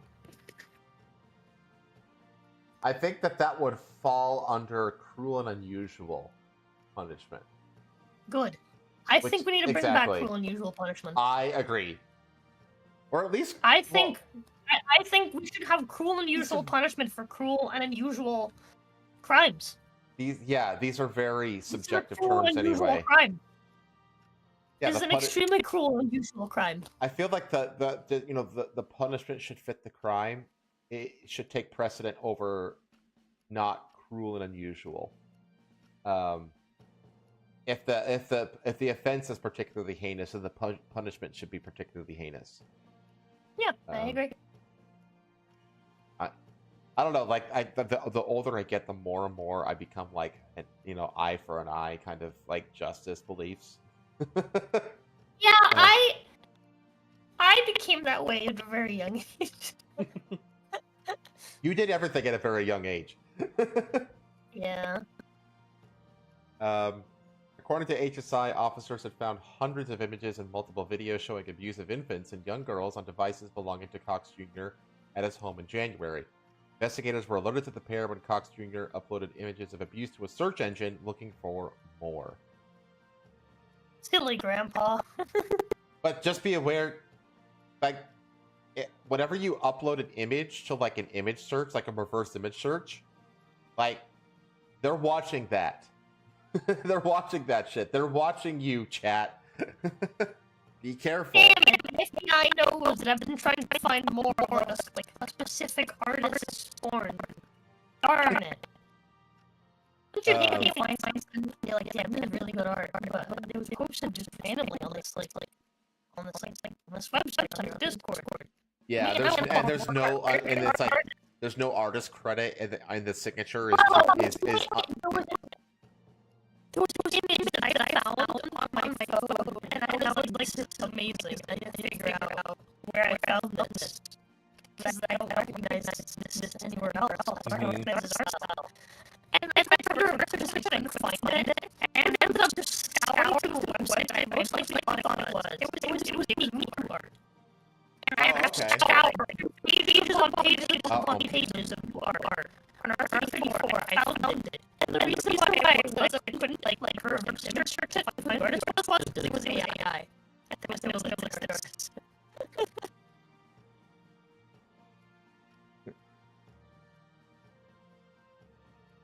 Hang on, you're roboting.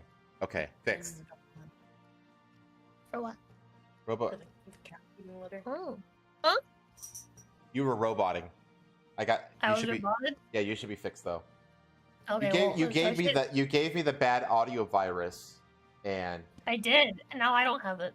But it only happens I have to you a though. different audio virus now. It only happens to you. Wait, what? Like Do you the stream with me, roboting. Will? The roboting never happens with me. It only ever happens to you. On these streams. Oh, well, yeah, that's how it is. That's how it is on my streams. That's how it used to be. It was only guest audio. The Discord audio. But what I was saying was, chat, is that I tried to reverse image search some really nice looking Miku art that I found on my phone that I forgot where I found it. And I was like, damn, I need more of this art in my life.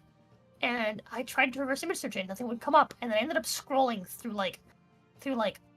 several pages because this art that I had found months ago. So I ended up scrolling through like tens of pages of Miku art on R34 until I eventually found it, and then I realized why I couldn't reverse search it. It was because it was AI art, but it was like peak. It was perfect AI art. Like, it was perfect. Damn. It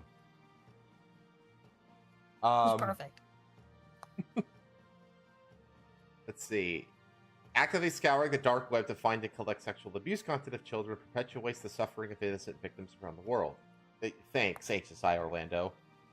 The former mall Santa pleaded guilty to the receipt of possession of child sexual abuse materials in August, and he was sentenced on December 11th. St. Cloud Police Department was first alerted to the father and son on November 15, 2023. The criminal complaint seen by Newsweek showed. The department was tipped off by the National Center for Missing and Exploited Children that an unknown person was uploading child sexual abuse material to Microsoft Bing Image, a reverse image search engine. Those images, which were traced back to Cox Jr., included prepubescent and pubescent girls in stages of undress, the document said. God. Can you imagine working at a place like the National Center for Missing and Exploited Children? Like, how, like, soul-draining must that job be? Job be? Constantly being reminded of how vile humans are. Yeah, like, I can't imagine anybody working at this place has, like, a good perspective of humanity. No. Like, you must be the most cynical, and I don't blame them too. It's just like, but I know that I would be the most cynical, like, hater of humanity after working like a week at a place like that. But yeah, it's vile. What pisses me off the most about this article is the fact that he's only getting 8 years. He might survive that long. He might. You never know. Well, he's 80 now, so maybe. When officers showed up at the Paris home, let's see. When officers showed up at the Paris home on January 19, 2024, the father admitted to possessing the images used in the search, while his son denied any knowledge. Officers seized several devices and determined that Henry Cox had been producing the videos with his face seen or his voice heard in some of them. Then identified two of the victims as a 12-year-old boy and an 8-year-old girl living in the neighborhood. Investigators. You know what else is a horrifying job? Hmm. Like, it's just a disgusting job. Having to be the guy that has to watch these videos to try to identify the people in them. Oh, yeah. Like, what was that? There was that movie with Jim Caviezel about child trafficking. What was it called? It had, like, a ton of controversy about it. You know what the one I'm talking about? It was, like... ended up making, like, 9 figures at the box office. Sound of Freedom? Sound of Freedom. That's it. Sound of Freedom. And that's part of his job in the beginning, is he has to, like, look and watch these videos to try to, like, identify the bad guys and stuff like that. And it's like, oh man, like, I don't know, like. Wait, I'm confused. Isn't this in Orlando in Florida? Yeah. Well, why isn't he being killed? I don't know. You'd think that, yeah, I mean, if it's local kids, yeah, actually, I'm kind of surprised that they didn't just, the neighborhood just didn't disappear him. No, that's not what I'm saying. I'm saying this is in Florida. The way that we treat pedophiles is we execute them. Like, we put them on death row. Well, this guy, maybe is that he wasn't a producer of it. He merely had possession. Maybe that's why. I don't know. Still. Let's see. This is stuff that his son was making. Investigators said the material had been produced between January and July 2022 in Osceola County. Isn't that law being challenged to the Supreme Court? I'm sorry, what? Is it? What? Our Supreme... Who is the person that is challenging the law to execute pedophiles, and why aren't we searching their hard drives? Yeah, seriously. Like, I think that's reasonable. That's reasonable suspicion right there. The fucking just to search him, or just shoot him. Honestly, fuck it, just fucking shoot him. It's a good reason to shoot somebody. I think. A Democrat classic, fucking pedophile cunt. Disgusting. Let's see. While Cox Jr. was apprehended, his son took his own life before the warrant could be fully carried out. The arrest shocked those in the St. Cloud neighborhood, where some had known the suspect as Santa, according to Fox 35. Cox Jr. took a plea deal in August, and after a slight delay from November, he was sentenced Wednesday. So the plea deal is a part of why he's still alive as well, probably. The sentencing reflects the gravity of this predator's crimes, as well as HSI's commitment to shedding a light on the dark web to protect children from harm. So, yeah. I mean, this guy doesn't look like he's in Only particularly 8 years. amazing health, but you never know. I mean, Only this 8 very easily years could be for a life child sentence for porn. him, but it does seem low. Like, you seem to, I feel like, I don't know. Only 8 years for child porn. I think it's crazy to me how some of the like lowest like amount of years you get for a crime is like child-related crimes. Yeah, well, it's strange. I don't know. It's like I like the severity of difference between like possession of drugs versus distribution of drugs. You know what I mean? It's like, is it the same kind of thing between possession and distribution / production? Cool on penal punishment was the reason I remember hearing Yeah. about why it was being challenged. Fucking what? Putting someone on death row with our existing punishments. We're just for sure putting them on death row. How is it cruel and unusual? Yeah, like there's plenty. File. Yeah, I mean, Fucking how many? people, I mean, pretty much genuinely every state does that does executions does it via lethal injection these days. Like, I think there's only like a couple of states that have the option to do like other things. I don't even like. I think, is the chair still even used? Like, I don't know. I can't remember. I could swear that like I think that there's another state that recently brought back like firing squad as well. Can't remember though. Good. Those are ones to blot pedos. Dude, I'm just like, Well, yeah. if there ever comes a day where I'm like, it reaches to the point where like it affects someone that I know, like it's over. Oh, yeah. It's over, dude. It's like, yeah, it's like there's certain things that like, I'm gonna start baiting pedos online, then showing up their houses and shooting them. I wouldn't blame you. Okay, let's get off of this story. Let's move on to the Grinch. We have Banned Santa. We have a story of good Grinch. You've changed my mind to legalize murder too, Rosa. Yeah, I'm telling you, legalized murder would fix a lot of things in this world. Well, like, Pedophile gets you 8 years, hide money from the taxman, you get 20. Yeah. oh yeah, dude. Or like hurt like some endangered tortoise on accident or some shit like that and get like a 10-year sentence. Yeah. Like, fuck you. Okay, so this Grinch has a sledgehammer in his arm. Let's watch and see what he does with it.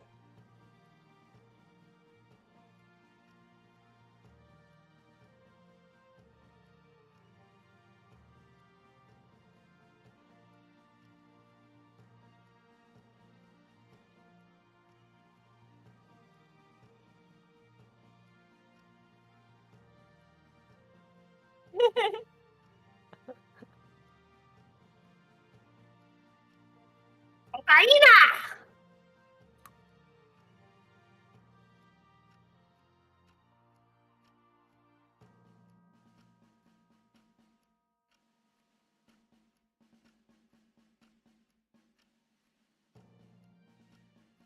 Cocaína! I knew it. All it.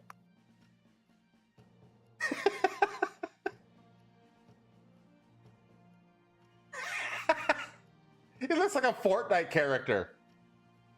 He does.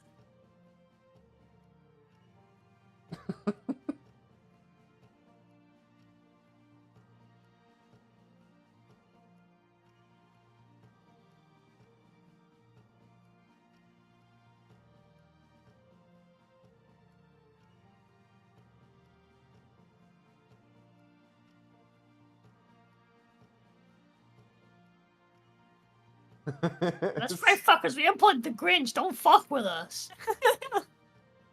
So, officer dressed as the Grinch makes drug bust in Peru.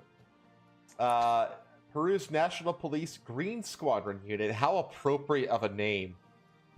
Yep. For a guy to dress up as the Grinch in. Arrested suspected drug traffickers over the weekend as part of a new operation during the Christmas season. An officer disguised as the Grinch bust. I don't think it was a disguise. Like, busted the door open of a home of suspected drug traffickers on Friday. A video released by police shows the Grinch in a Santa Claus suit, searching the house and finding money and drugs. The Grinch had participated in a Christmas activity prior to the police drug bust operation, making the police presence in the neighborhood go unnoticed, according to Colonel Carlos Lopez Aedo, head of the police Green Squadron.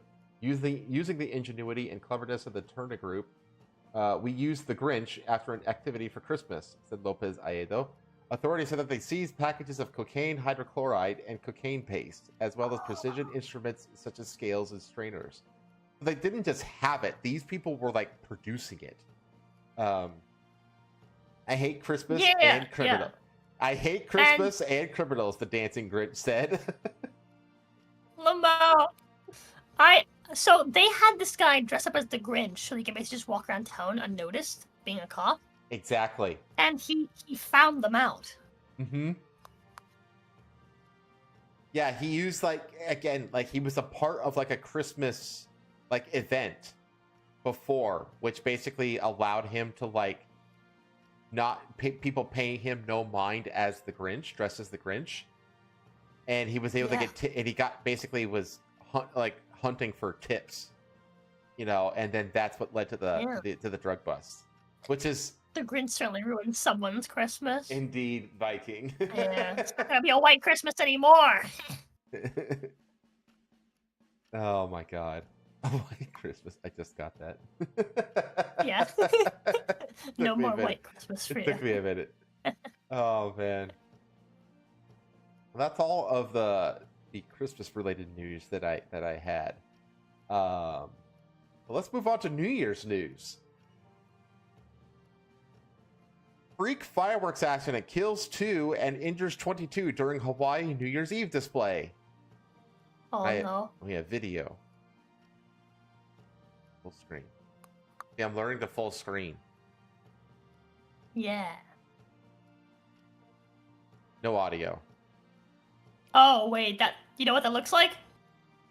That looks like a lot of things got set off all at once. Yes, that's what happened.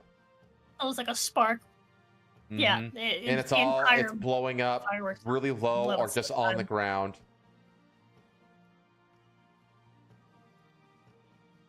That's incredibly good drone footage. Yeah. But it just goes on and on and on and on. It's lucky that it all kind of like functioned as its fireworks. It did combust. Because we've seen that happen before. I can't remember what country it was. It happened like a couple of years ago, where it was like a nuke detonated. It was a massive bomb. Oh yeah, it's like the giant mortar that was supposed to go off like 1,000 feet in the air that went off on the ground level, and it just it gets a massive explosion. Yeah. No, I'm not saying I'm talking about. I'm talking about like it was a fireworks like warehouse in some like foreign country. I can't remember. It was somewhere in I think it was like Middle East or something. I can't remember. But the warehouse exploded, and like people were like recording it because it was like on fire, and then it exploded, and like the shockwave like just shooting glass everywhere. Like it shocked through like the yeah. I know what you're talking about. I think I know what you're talking about. Yeah. Yeah, I think it's like a city that started with a B. Something like that. Oh man. Yeah, I'd have to look it up. We can look it up. That could have been Rose's hand, Lamau. I can look it up real quick. Hang on. I can probably find it on YouTube. Thought that was a waste facility? No, I'm pretty sure if memory serves, it was like a place where they had like a bunch of fireworks. It was like a fireworks like warehouse. Here. Colombia is where it happened. So let me bring it up here. It was in Lebanon. No, that's not the one. Oh, it was Beirut. Yep, it was in 2020. It was the Beirut explosion. Okay. Yeah, have you seen that before? Beirut firework. I remember it started with a B. It was a warehouse that exploded due to a fire that ignited a large quantity of ammonium nitrate and fireworks. Yeah, look up Beirut explosion, and you'll find it. And like, you'll find videos and shit. Like 4 years ago? Yeah, it was 4 years ago. Damn, in my head it was more recent. Or like 2 years ago in my head, I was like, yeah, I was streaming already. No, I was like, Okay, COVID era. I have it here. That's where GameStop. Wait, I can see it. Let me show. Let me see.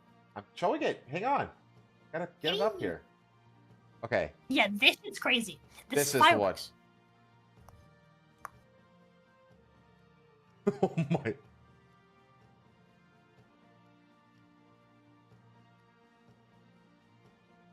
Oh my god. Dude, look at that, dude.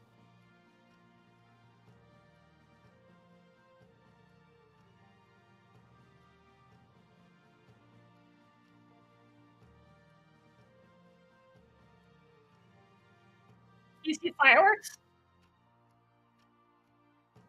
And then all the nitrate caught. Boom. Huh? Look at that shit. Oh my There's god. fireworks and then it ignited like all the nitrate. Whoa. It literally looks like a nuke.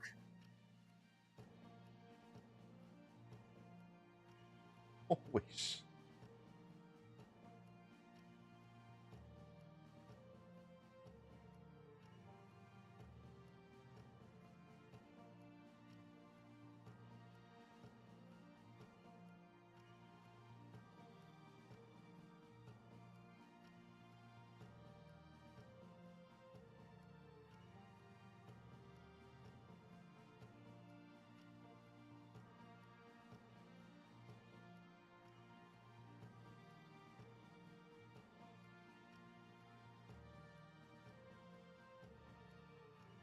Holy shit. Yeah.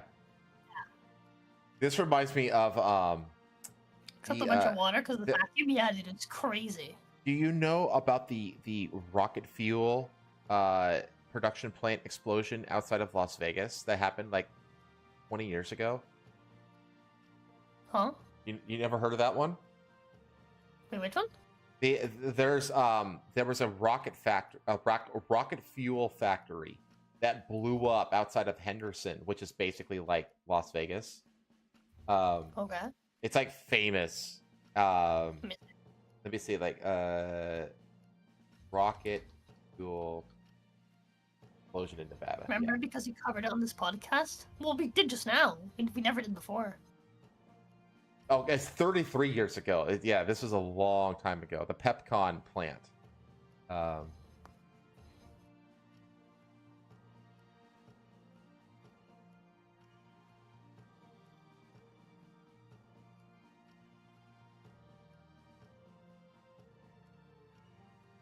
You see, like, the shockwave.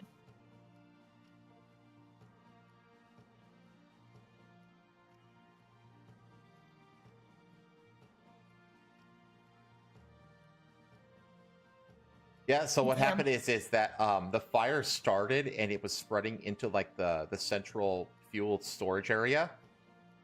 So they had like you could see the fire raging, but it's like this for a while. It was raging. It gave them time to evacuate, except one dude in a wheelchair stayed behind to make sure that everybody got out and got to a safe distance while he stayed inside, basically to like make sure nobody else was trapped inside.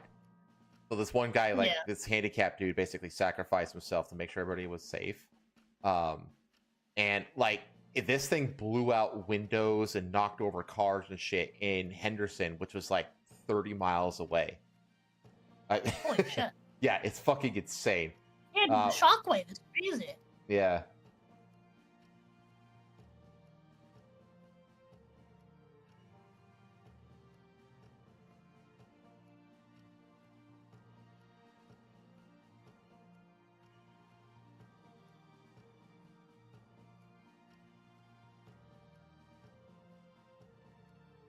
Yeah, we're not gonna watch the whole video, but back to Hawaii. Yeah, sorry. So it says 2 people are dead and more than 20 injured after a fireworks accident during New Year's Eve celebrations. Children are believed to be among those killed or injured in the disaster on Keaka Drive in Salt Lake, also known as Aliamanu in Honolulu, Hawaii. Honolulu residents Nick Wendrick and Adrian Montesinos filmed the rogue explosion as they celebrated on a balcony, unaware of the chaos below. Their footage showed a sudden series of uncontrolled fireworks explosions going off at ground level in rapid succession, in contrast to those in the air. Another video shot at ground level showed the explosions causing chaos at the streets as people ran for their lives. Major incident in the Salt Lake area. HPD, HFD, and EMS were responding to a major incident in the area of Keaka Drive. Local police said, "Please avoid the area as first responders provide medical and other assistance." So here's like ground level pictures of it. Police added at 1:45 a.m. This is a fireworks related incident with multiple casualties. HPD, that's Honolulu Police Department, Honolulu Fire Department, and Emergency Medical Systems or whatever, are on the scene providing care and security. Please avoid the area. Locals claimed online that the disaster was sparked by a fireworks cake, a cluster of tubes that hold the rockets falling over from the force of them launching. That resulted in fireworks being shot straight into a garage full of friends and families, including children.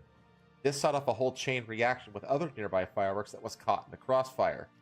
Another local added, "The people who were affected are my neighbors, and it was a horrific accident. I never thought it would affect me. I always felt confident that I would take proper precautions to protect myself. E.g., don't hold fireworks in my hand, Rosa, and launch them until tonight."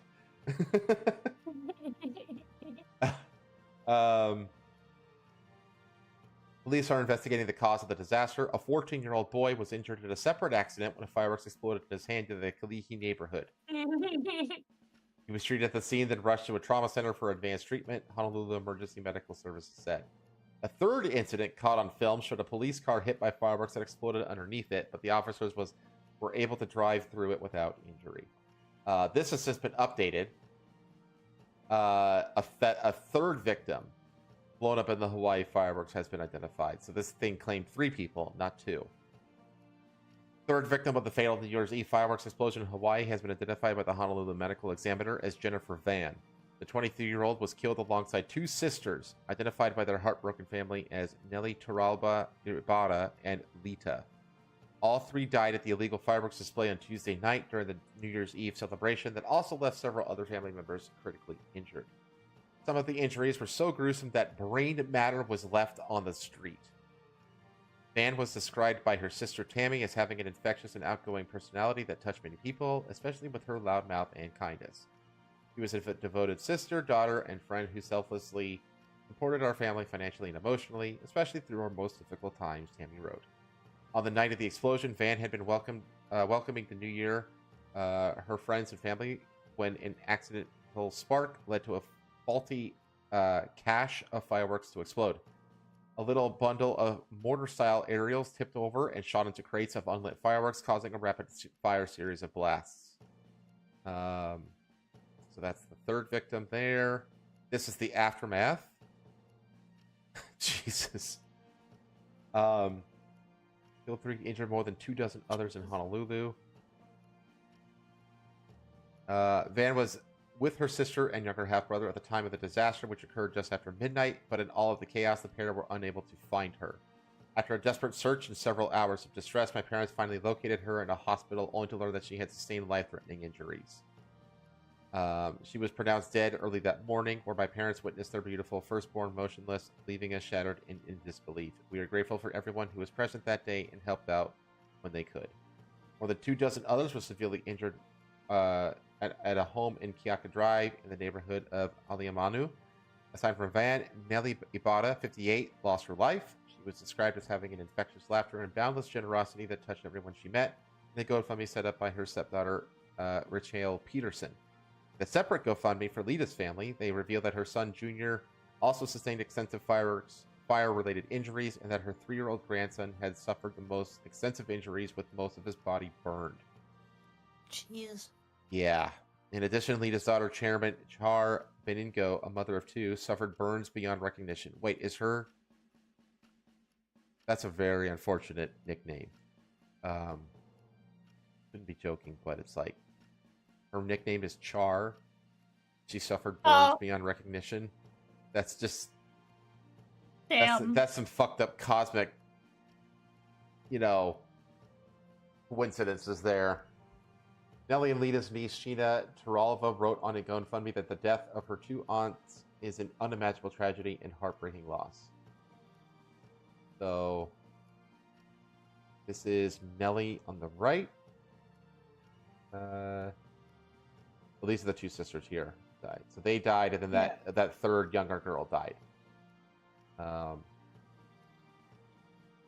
Set off by an amateur pyrotechnic. The person has not yet been identified, and the criminal investigation is underway. So here's like the bundle of mortars. Like, remember how you said like there's like they set up like 4 in a row? Like this is like, what is this? 1, 2, 3, 4, 5, 1, 2, 9. So this is like 50, 60, 58, at least in this bundle. God. This is like 60 mortars, 60 there. But these are small. These are actually, I think these are relatively small. That's a cup right there. So these aren't like giant mortars, but still, like this whole thing gets lit at the same time. You have a bomb. That's a bomb. Like, yeah. Let's be real here. The emotional, physical, and financial toll on our family is overwhelming as we navigate this difficult and painful time. She wrote, among those still fighting for their lives are new parents Melissa and Kevin from the Salt Lake area. Hawaii Governor Josh Green described the mass casualty incident as an extraordinarily grotesque scene that looked like a war zone in its wake. Authorities believe the deadly fireworks were set off by an amateur pyrotechnic. That person has not yet been identified, and a criminal investigation is underway. Benigno suffered severe injuries that will require extensive medical care. She has a long recovery ahead. Young mother, who has 2 sons, ages 2 and 4, remains in the ICU. Her longtime boyfriend survived the night unscathed. Benigno's family wrote that her boys and Jacob really need her home.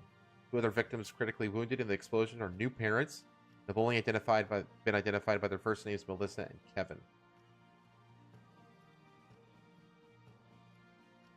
Yeah. Kevin is currently in the hospital fighting for his life. He has sustained grave injuries, will require extensive medical care, and has a very long road to recovery. Melissa, meanwhile, was flown to another hospital to be placed in their burn unit, and since there were no beds available in the hospital she was originally sent to. The couple recovers their 3-month-old Payson was currently being taken care of by both Melissa's and Kevin's families. Military, in response to a request from Hawaii Governor Josh Green, plans to fly 6 burn patients to Arizona for treatment on Saturday. Hawaii has only 1 specialized burn unit, and online fundraisers for some victims said that they would need to go to Arizona because their home state's hospitals don't have the space to care for them. Minutes after the midnight explosion, emergency crews rushed to the grisly and chaotic scene, but it's still not clear the extent of other injuries of the wounded. The youngest is a 3-year-old child. The blast was Hawaii's deadliest fireworks incident in 14 years. Ugh.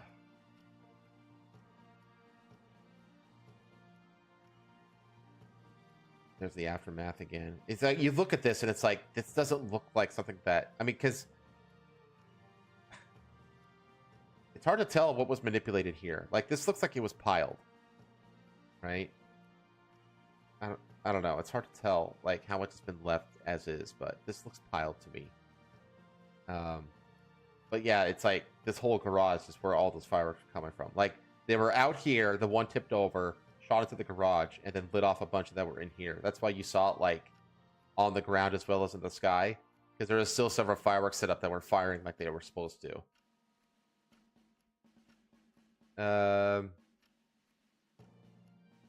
But yeah, that's the story pretty much. So yeah, tragedy in Hawaii on New Year's Eve because of irresponsible fireworks use. Speaking of people lit on fire, horrific video shows suspect watching woman burn to death in F-train car after he allegedly set her on fire. Did you hear about this at all? Anyways, I was muted. Fuck. I've been muted for a little bit. Yeah, dude, this is like all over Twitter. Yeah, this one, like, it's some of the most disgusting footage I've ever seen in my life. Yeah, obviously I can't show it because there's a clear video that you can find. You can on see Twitter. the woman standing as her body burns, and also pictures of her like laying back, like on the ground after she finally died, and her body's just gray because the entire body's been charred all the way through. Because they just let her burn. They just let her burn. There's cops coming by and everything. They just let her burn. They just left her there. Yeah, the cops didn't even help that lady. They were just walking by while it was happening. No one cared. Everyone just pulled out their phones. It's some of the most disgusting, like, shit I've ever seen in my life, and I don't mean the act itself. I mean like the public response to it. Everyone's response to it. It was just. It's the Neely It effect. is. It's the Neely effect, because remember they just had Yeah. that. Yeah, remember the case of what was his name? Jeffrey Neely, the Oh yeah, like, you want the to Michael help. Jackson impersonator who got strangled by the Daniel Penny, and Daniel Yeah. Penny was acquitted. But like, pretty much the I whole was city gonna was say- outraged that Daniel Penny ever even saw the inside of a courtroom and never should have been arrested in the first place. Like when you Yeah, do, I when was you, gonna say, it's a great example of the bystander effect. It's a great modern day example of the bystander effect. Regardless of whether people say that effect was like, that was bullshit, that was a lie, that was like a fabricated thing, you know, whatever. Because there's a lot of controversy around the bystander effect. I do believe the bystander effect is 100% real. It's a great example of it. it totally is the real thing. I don't. The fact that people like deny that it's real is insane to me. Like it's so clearly a real thing. But a migrant from Guatemala has been arrested for allegedly lighting a sleeping subway rider on fire in Brooklyn on Sunday morning, then watching as his innocent victim burned to death in what the New York's top cop called one of the most depraved crimes one person could possibly commit. Savage killing happened at about 7:30 a.m. on an idling F train at the Coney Island Stillwell Avenue station. Shocked commuters, MTA workers, and NYPD Commissioner Jessica Titch, who said Sunday that the heinous crime took the life of an innocent New Yorker. As the train pulled into the station, the suspect calmly walked up to the victim, who was in a seated position at the end of the subway car, and used what we believe to be a lighter to ignite the victim's clothing, which became fully engulfed in a matter of seconds, Titch said in a press conference. Patrolling cops smelled and saw the smoke, then found the flame-covered woman, the commissioner said. They extinguished the blaze, but the woman died at the scene. Horrifying video obtained by the Post showed the suspect calmly looking on as flames consumed the still unidentified woman, who stood inside the open subway car doors.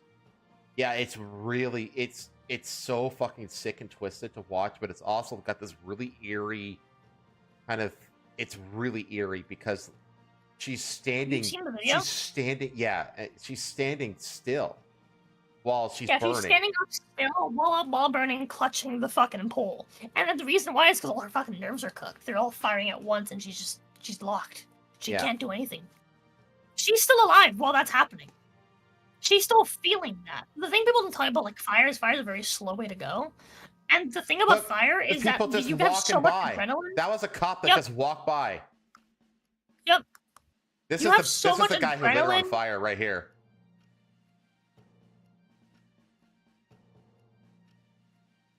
Yeah, this is the guy that lit her on fire. Like, bro, there has to be a fire extinguisher somewhere, dude. Like There's like every throughout single fucking train, every single subways. car of this train has one.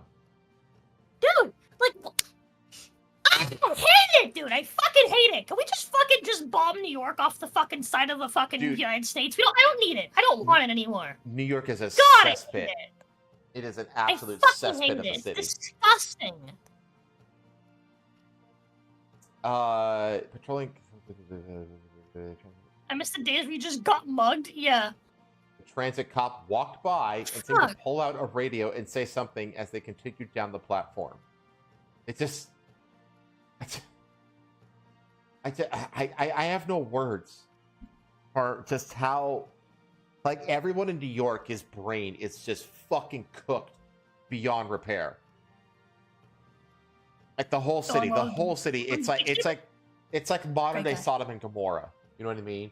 Like, Yeah, that, dude. I hate it. It actually is just filth. And you know what? I've come to the conclusion that just the more concentrated humanity you have in an area, the more depraved shit they do. I Oh, mean, just yeah. look at fucking. It's just look at India. Like it's New York is mini India at this point. It's like metropolized India. yeah, Defund the police in New York? No, just get rid of all of it. Just get rid of all of it. Just demolish all of it. Start building towns in the middle of fucking nowhere out in the fucking Midwest, and just disperse all those people, dude. Like, no more of that. Honestly, fucking hell. No, you do have a point though. It's like, look at like, where do all of like, they always said like the crime stats of the United States are high, like for like shootings and stuff like that. But it's like, if you actually look at it, it's basically because there's like a dozen or so cities and that have like these super high shooting rates in like very specific parts of the city, because it's like almost all gang related. You know what I mean? And it's like these super densely populated, you know, the projects and all this other kind of shit in like inner cities across America and stuff like that. It's like, yeah, it's like when you get people, like the more concentrated, you know, you make people, like the more fucked up they become. It's like people aren't meant to be like living like shoulder to shoulder with each other like all the fucking time. You're not. It just fucks with the mind. It just fucks with the mind. Higher concentration of humans, less humanity to be found is quite the observation. Yeah, dude, it's really obvious. Just because you have a bunch of people fucking corralled, like people are fucking animals. Mm-hmm. You know, you can't just stick them all together and hope that they all behave, right? Like if you let out all the fucking dogs, right, in like a fucking like kennel, at the same time, you let them all out, then some of them would fight. Mm-hmm. It's just the way it is. Well, it's weird. It's like, I mean, look, like how often do you hear of like, well, I guess like we got that Santa thing that just happened. That was in St. Cloud, but St. Cloud is like basically Orlando. It's like southeast Orlando, right? Yeah, that's like where I lived was basically Miami. It's not out in the middle of fucking nowhere. You know what I mean? Like out in the middle of fucking nowhere. Like I actually wonder, maybe it's like a reporting bias. Like maybe like fucked up shit happens out. Oh no, there is definitely fucked up shit that happens out in the middle of nowhere. But like right? the local community just kind of takes care of it. You know what I mean? Like it doesn't make the news because like the neighbor takes care of it first. Sometimes they don't. Like I was talking to Patho because Patho's used to living in like small areas, and like she was like, oh yeah, you know, and like and like when I lived here, like I knew this one girl who like she was like 16, and like she married this like 27-year-old and blah blah blah blah. The family did nothing about it, and like this and that. And, like you'll have like tons of like weird like pedophile-esque shit happening in these fucking small towns, and people just don't care, right? So it's not even like that, honestly. But I do think just having like, how do I put this? I feel like you increase the likelihood of shit like that happening when you have everyone like condensed. Well, I mean, I think like humanity is cruel just in general to itself. Yeah. It really is. So let's see. After the cop passed, the suspect got up from the bench, then the clip cut off. Another video shared on social media shows the suspect get off the bench and walk over to the open subway door, where he starts fanning the burning woman with a piece of clothing, first with 2 hands on the cloth and then with just one. In other footage, cops yelled to the gathered crowd, "Did anybody see anything? Did anybody see anything?" as smoke poured from inside the subway car. The suspect brazenly sat on a nearby bench as cops huddled around, pulling his hood up at one point just before an officer spoke to him. "Do me a favor, walk down there," the cop said, motioning down the platform with his radio. "I need this space cleared up." The man stood up, then left the scene. Unbeknownst to the officers who responded, the suspect had stayed on the scene and was seated on a bench on the platform just outside the train car. The body-worn cameras on the responding officers produced a very clear, detailed look at the killer. Later that day, 3 high schoolers called police to say they saw the man at the J and York Street station on the F line, according to Tish of the NYPD's chief of transit, Joseph Gulata. When transit officers responded, they found the suspect already riding another train and wearing the same gray hoodie, wool hat, and paint-splattered pants he had on when he allegedly torched the woman. Cops called ahead and halted the train at Herald Square. Then they went from car to car until they found the suspect and arrested him. Tish said that the suspect had a lighter in his pocket when he was picked up. "I want to thank the young people who called 911 to help. They saw something and they said something and they did something." Gulata echoed her comments, calling the arrest amazing work done by the public and the police working together. Sure, whatever you say. Police believe the suspect did not know the victim before he attacked her. The suspect entered the country and was detained by Border Patrol agents in Arizona in June of 2018. And so far, authorities have not found a past criminal record for him in New York City, law enforcement sources said. Authorities were still working to confirm whether he is in the country legally. On Sunday morning, cops, firefighters, and medical examiner personnel clad in white Tyvek suits combed the tracks for evidence after they cordoned off the area. Around 1 p.m., authorities carried a body bag containing the woman's corpse out of the train and placed it on the gurney. Then they wheeled it over to a medical examiner van and moved it outside. It's incredible, one shocked commuter said as he witnessed the sad proceedings. MTA workers were similarly stunned by the savage killing. It just looked like all the clothes were burnt off, one worker told the Post. I was just walking by. The cops was there already. I didn't see her in flames, but that's what I heard. I was out. It was out. They shut the lights off in the car so nobody could see. That shit is crazy. It's only 3 days until Christmas, he added. That's messed up. Other commuters stopped in their tracks to take the stunning scene. By the way, if you go on Twitter, you can find this video uncensored. It's... Yeah, you can find loads of videos. I'm just that way. You can find loads of videos. Tons of people were there recording it. There's pictures of her afterwards and everything. Yeah. Ugh. What are you eating, Rosa? Nothing. I'm chewing on my fucking nail because this disgusts me. It's very rare you'll find something that'll actually genuinely piss me off and like really fucking disgust me. This is one of those things because you just sat there watching her burn. Yeah. It's scary. Alex Guriev, a 39-year-old construction manager from Brooklyn, told the Post, "It's going downhill a bit." A bit? No, it's been downhill. You're in the bottom of the valley, motherfucker. Everybody keeps saying it's going back to the 70s, bro. You're no, way further back. Go further back, bro. Yeah, you're going back to like gangs of New York fucking era of New York, where it's just like everything is just shit. Not like this setting people on fire, but like the mugging, the killings, the fighting, the shootings, they're really common nowadays. It's very bad. The poor woman's fiery death came just as Governor Kathy Hochul sent 250 more National Guard troops into the Big Apple subway system for the holiday rush. Felt like its $100 million subway deployment to 1,000 troops. You have to... I'm sorry, but like you have a failed city if you have to militarize the fucking subway system. Like, I'm sorry, but your city has failed. Like, not just like this is a failure. I mean, like, you're like a failed state.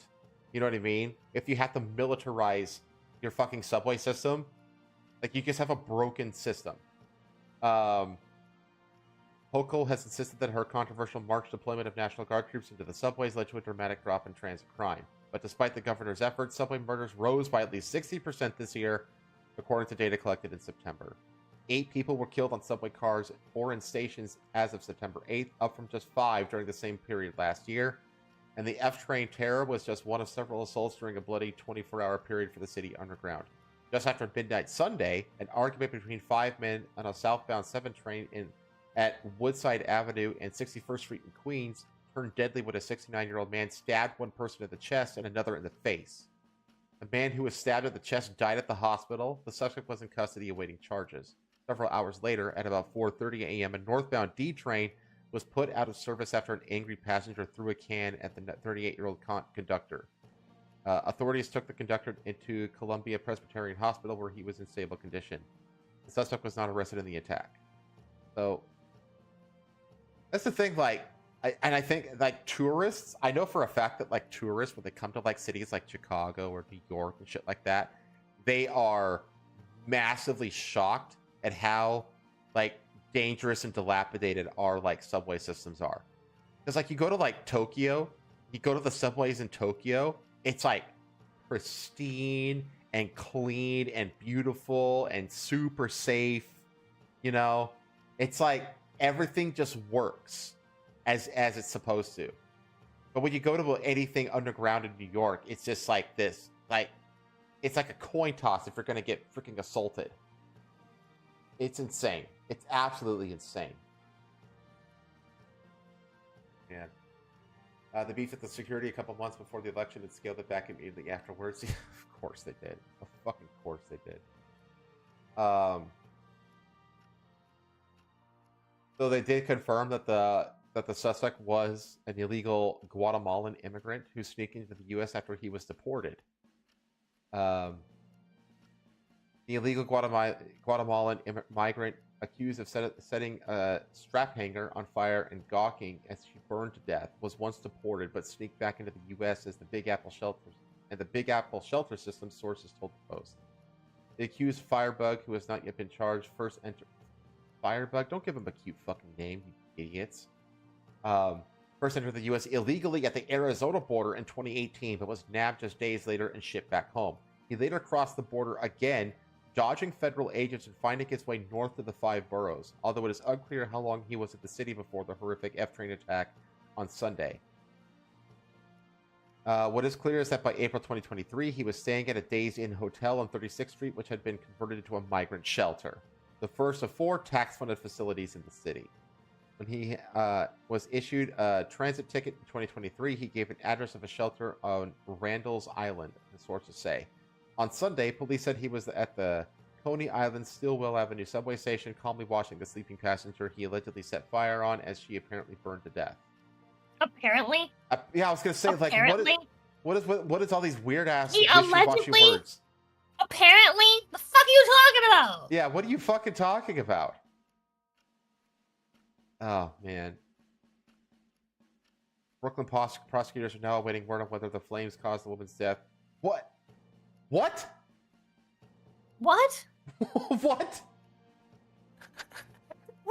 I fucking hate these people so fucking much, No, dude. she was on fentanyl. I hate these people so fucking It was much. the fentanyl. No, dude, what the fuck are you talking about? Whether or not the flames caused the woman's death. What the fuck? Yeah, I just... this A whole bit of drug overdose. This whole city is fucking cooked, man. I swear to God. The She depravity died of of this... COVID, guys. We gotta Yeah, it's a close COVID death. It'll go down everything. as a COVID death. Yeah. The Oh, COVID didn't let her drop and roll. Yeah, okay. I mean, they're just blowing smoke up our asses. Okay. Well, I have a big long string of tragedies that I'm covering today. Oh boy. This is the opposite of the Christmas episode. Oh boy. 2 people killed and 5 others wounded in Washington, D.C. shooting. So this happened... Wait, this is March? Oh, this is the wrong one. Shit, I got the wrong story because this says March 2024. Sorry about that. Well, I do know that there was a shooting in D.C. That happened. But I do know that this is a real thing that just happened. 10 young people shot outside Queens Club holding memorial for slain teen. So this is literally the same place that that woman burned to death. Like the same neighborhood of Queens. 10 young people were wounded in a mass shooting outside a Queens nightclub, holding a celebration of life for a teen shot to death 3 months ago, police said Thursday. God, you hold fucking shooting people at a memorial, dude? Like, what are you laughing at? Just the irony of it. I just... that a woman burns to death and it's the most heinous thing, and then now you're like giggling at this. I'll explain to you why, and the reason is because I have no doubt in my fucking mind that these fucking children are somehow, these teens are probably involved in some sort of gang shit. This is a gang thing. That dead teen was probably some sort of, like, young gangster. It was definitely a gang thing. They shot him. They're holding a memorial for their friend who was shot. And then now, you know, that probably the same gang is then being like, you could die too, bitch, blah, blah. That's a good point. That's why I'm laughing. That's what it means. Let's see. Wait, at least 3 gunmen fired more than 30 shots. Oh, 3 gunmen fired 30 shots. That's a drive-by. That's a drive-by. At a crowd of about 15 people waiting outside the... That's a slow drive-by. At 140... Oh, you can get... 3 people can get 30... That 3 gunmen... 30 shots seems low. I mean, is that more than 30? Yeah, well, that's what they had. I don't know what they had. Well, They had let's see. automatics. This sounds like handguns. That's what it sounds like. Waiting outside the... Yeah, that would be a slow ride. You drive slow, and then, you know, all 3 of them go bop, bop, bop, bop, bop, bop. At least that's a magazine each. Yeah, that's true. I guess, like, your average magazine holds, what, between 10 and 12 with plus one in the chamber? Some can hold 15 to 16. So, okay, let's see. At 144th place near Archer Avenue, hoping to get in at about 11:15 p.m. Wednesday. 10 victims, 6 females and 4 males between 16 and 20 years old, were taken to various local hospitals. Most of the victims were shot in the legs as they scrambled for cover. One victim was shot in the arm, and another suffered a graze wound to the back. Many of the victims were found bleeding at the scene, waiting for ambulances. At least 3 showed up at Jamaica Hospital on their own, seeking medical care. As the gun smoke cleared, 4 young men, at least 3 of whom opened fire, ran off west on 91st Street and jumped into a gray Infiniti sedan. They were on foot. They were on between foot. the ages of 16 and 20? What demographic is that? Gang. Well, what I'm saying is, like, they're not just high schoolers. Because they're over 18. They're not just, like, you know, college kids. Because some of them are younger than 18. That's a weirdly, like, specific demographic. This was gang related, like, for sure. They jumped into a gray Infiniti sedan with New Jersey plates. No arrests have been made. The celebration of life event was being held in honor of Yaron Arion Mungo, who was shot to death outside New York City's Walt Whitman houses in Brooklyn during a spate of October violence that claimed the lives of 5 teens in as many days, including a friend who played against Tia Aron in local basketball tournaments. The 11th grader who attended George Westinghouse Career and Technical Education High School was an aspiring electrician who played varsity basketball for the school's team, the Warriors' relatives said in October. So the kid who died was only 11 years old? The one originally, this is like the kid who they're mourning was in the 11th grade. Which, how old is 11th grade? That's like junior in high school, so that's what, like 16, 17, right? I'm back, sorry. They was telling me that she ordered some cat food and she ordered her old address, and she contacted their customer support to fix it because they didn't let her cancel it, and apparently they can't cancel it either, so they just give her money back, but they're still going to send them okay. the stuff. I don't know why they can't cancel it, but they can't, apparently. I was just reading how the 11th, the person who was killed, like the person they were mourning, was a junior in high school, so he's like 16, 17 years old. On Wednesday night, friends gathered at the venue to celebrate what would have been Tierran's 17th birthday on New Year's Day. So he was 16. Basketball buddies were among 5 teens killed on consecutive days from Brooklyn, Manhattan, and the Bronx. There's zero tolerance for these senseless shootings, these horrible acts of violence on our streets, NYPD Chief of Patrol Philip Rivera said at an early Thursday press conference outside of the Queens nightclub. Those responsible for this crime will be apprehended and brought to justice. It wasn't immediately clear if the shooters had been inside Amazura earlier. Cops were trying to determine if the shooting was sparked by tensions between rival gangs. There you go. Mm-hmm. That's one of the avenues we're pursuing, but it's too early to determine right now. An evening of celebration ended with senseless violence overnight at a venue in Queens, said Mayor Adams. He said the shooting isn't linked to any terror attacks like the one which occurred on New Year's Day in New Orleans, which left 14 people dead. We're going to get to that. There's no room for this criminal behavior in our city, and we are determined to bring these dangerous individuals to justice and get illegal guns off our streets, he added. Gangs are terrorist groups. I'm pretending like it's not a terror attack. They're literally organized crime syndicates. That's what gangs are, by definition. Like that's exactly what they are. Terrorists. Yeah. Under no circumstances will we allow any example of gun violence in our borough to go unpunished. I'm confident that those who perpetrated this heinous act will be arrested and held accountable. A 19-year-old man from Pennsylvania visiting relatives near the club said his family thought that what they heard was fireworks ringing in the new year. It was like really loud. He said, "These are people who haven't heard gunshots before. Like, yeah.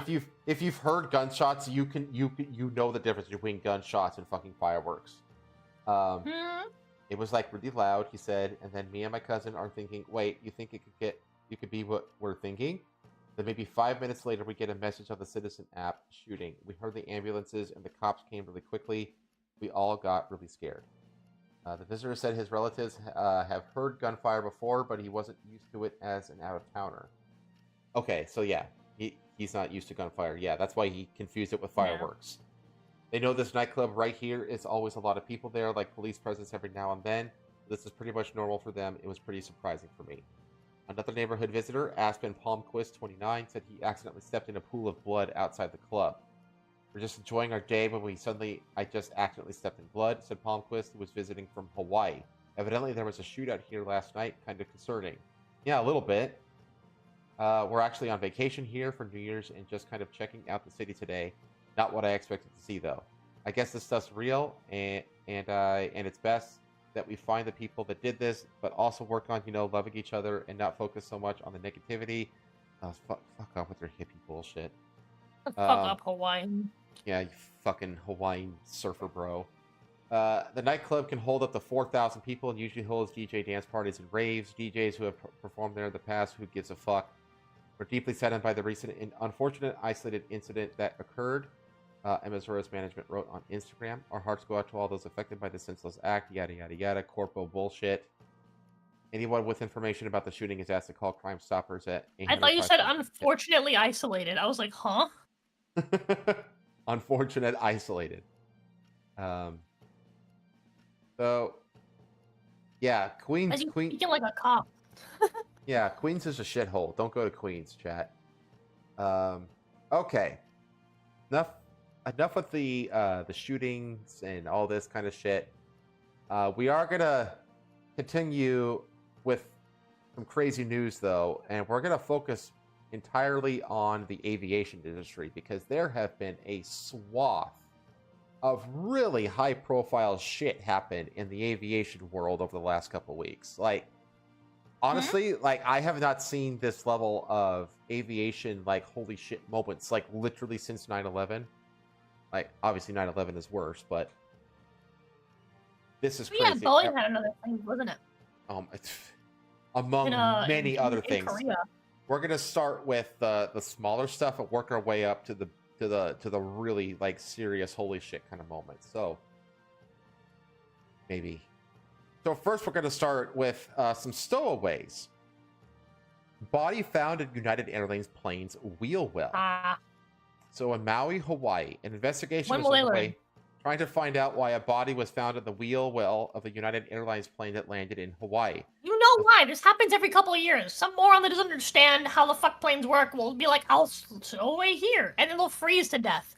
And this happens every few years. This isn't like, what do you mean why? You know why. Someone tried to stow away. That's all it is. Yeah, and it's like, this shit doesn't work like it does in the movies either. Like, No. it doesn't work that way. That part of the plane is not pressurized. You freeze to death. You run out of oxygen. First you run out of oxygen, then you freeze to death if the plane is, like, traveling high enough. Flight took off from Chicago on Tuesday morning and landed at Maui's Kahului Airport on Tuesday afternoon. New York Times reported a body was found in the wheel well of one of the main landing gears on a United aircraft after it landed. The company said in a statement, the person was not identified, Maui police said. It is not known when the person entered the wheel well, where the landing gear is stored during the flight. It is only accessible from outside of the plane on a Boeing 7710. It is also not known how the person died. The person was not designated a stowaway. What? New York Times reported, however, it is the most common way people try to board a flight without a ticket, CNN reported. Typically, people will get crushed as there is not a lot of room in the compartment. Yeah, exactly. It's not like the wheels just lift up into the big, vast belly of the plane like it does in the movies. It does not work like that. There's low oxygen and extreme temperatures in that part of the plane. Yeah, exactly. According to the FAA has said in the past, the Times reported. Like, what do you mean we don't know how they died, or we don't know how they got there, or we don't know why they were there. Exposure. We don't know why they were there.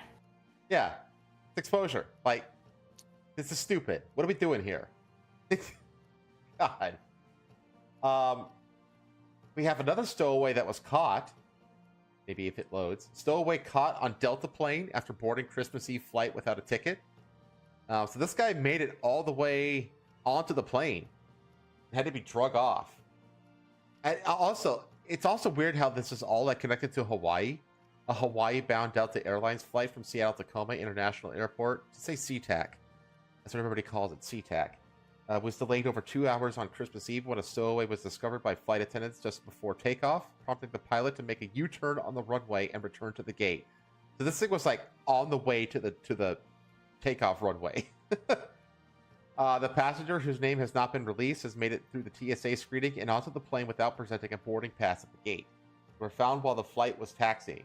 As there are no matters more important than safety and security, Delta people followed procedures to have an unticketed passenger removed from the flight and then apprehended. A Delta spokesperson tells People, "We apologize to our customers for the delay in their travels and thank them for their patience and cooperation." Federal authorities and the TSA tell People the Christmas Eve incident is still being investigated, but can confirm that an individual did go through standard screening and did not possess any prohibited items. I mean, honestly, it sounds like the guy got on the wrong plane. Yeah. That was on the evening of December 23rd. Airport Media Relations Manager Perry Cooper said in a statement to People, "The next day, the person gained access to the loading bridge without a scan ticket at the gate. The individual bypassed the identity verification and boarding status stations and boarded an aircraft at SeaTac International without a boarding pass. Law enforcement from the Port of Seattle later apprehended the stowaway using video surveillance to locate the subject in the terminal restroom after deplaning. He was arrested for criminal trespass." So they didn't detain him after they kicked him off the plane? Like, they just let him go and he went to the bathroom and then the police found him? What? That's wild. Civil case has been opened up against the passenger, standard practice whenever TSA regulations may have been violated. Canine swept the aircraft in all areas of the terminal. The subject had access. The Port of Seattle said the Delta Flight 487, which was operating on an Airbus A321neo aircraft, was able to take off after a 2-hour and 15-minute delay. It landed in Honolulu at 3 p.m. So, yeah, there's been stowaways, and then escalating a little bit further. An airplane catches fire during a crash landing at Canada Airport. Smoke started coming into the windows, the passenger recalls. An Air Canada plane caught fire during a crash landing in Nova Scotia this weekend. On Saturday, December 28th, around 9:30 p.m. local time, Air Canada Express Flight 2259 skidded down a runway at the Halifax Stanfield International Airport, causing a wing to catch fire, according to videos shared on X. I'm so sick of this. X, formerly known as Twitter. I'm so sick of that shit. Just so, yeah. It's like a Prince scenario. Air Canada spokesperson Peter Fitzpatrick told formerly known as Twitter. That's the whole thing. Told the AP that the plane experienced a suspected landing gear issue upon its arrival at the airport. He added that the aircraft was unable to reach the terminal, so the crew and 73 passengers were taken there by bus. No injuries were reported. Customers have yet to receive their belongings as they are awaiting the National Transportation Safety Board to release the plane, Fitzpatrick told the AP. Air Canada did not immediately respond to people's request for comment on Sunday, December 29th.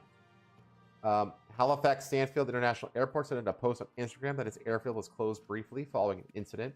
All passengers and crew on board have since been deplaned and have been transported off the airfield. One of the airport's 2 runways has since been reopened. Blah, blah, blah, blah, blah. Safety is our top priority. So, yeah, we had like a close call here in Air Canada. Now we get to we start getting into the real shit. Yeah, not so lucky. Not so lucky.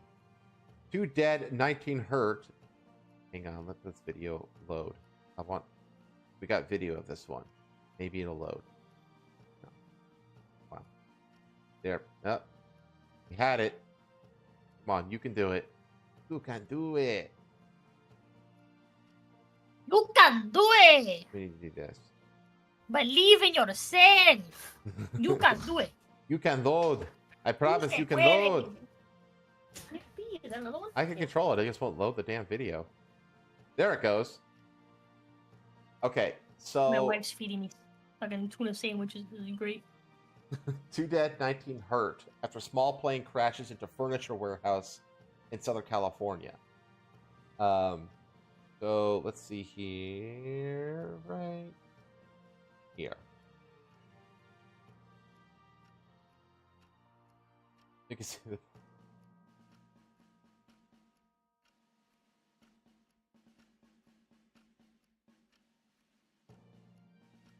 You can't full screen? Oh, that's right. I forgot to full screen it. Damn it. I was doing good. I got 2 videos in a row. Full screen. Okay, here we go. There you go, chat.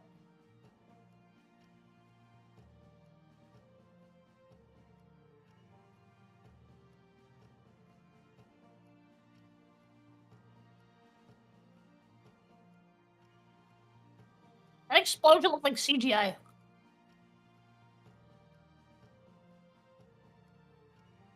God. Oh god.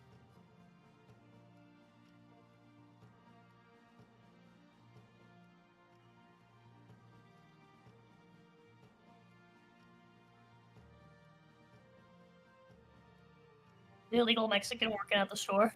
Hey, I can be on TV, man.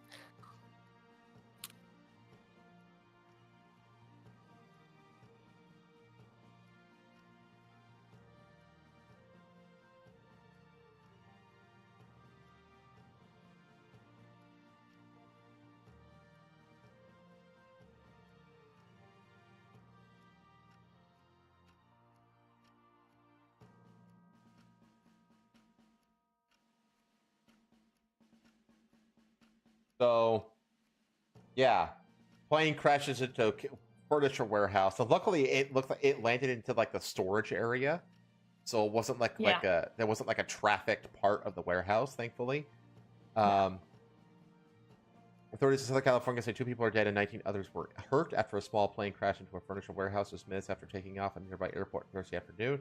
Crash happened at the 2300 block of Raymer Avenue in Fullerton, California, not far from the Fullerton Municipal Airport.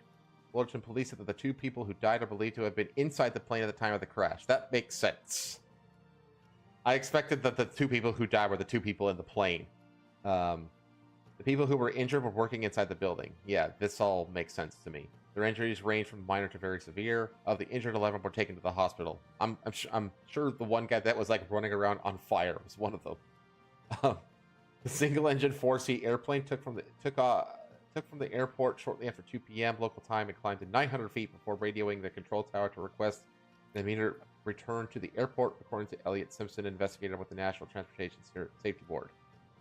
The pilot was cleared to land. However, the plane took a 180-degree turn and crashed about 1,000 feet short of the runway, crashing into a furniture warehouse and catching fire. Simpson said that the plane involved was a kit-built Vans aircraft RV-10 that was constructed in 2011. A kit-built is one in which the owner builds it and maintains it themselves, and the FAA inspects it to clear it to fly. Simpson said kit-built aircrafts are common. That's fucking... Oh, boy. Like, I do kit builds of, like, Legos and shit, and, like, I make mistakes in my Lego builds. Like, Yeah. I would not trust myself at all building a fucking plane using a goddamn instructional manual like that and then flying in said plane. Like, no fucking way. Absolutely no way. Unclear why the pilot radioed to return to the airport, but Simpson said authorities are continuing their investigation. Crash caused a large fire and led to significant damage to part of the warehouse and Michael Meacham with the Falls Fire Department. So that's the smallest crash. The next big one was the plane that was shot down over Kazakhstan. Did you hear about this one? No. It doesn't survive a Kazakhstan passenger plane crash. Dozens of people have survived a crash involving a plane carrying 67 people in Kazakhstan, local officials say.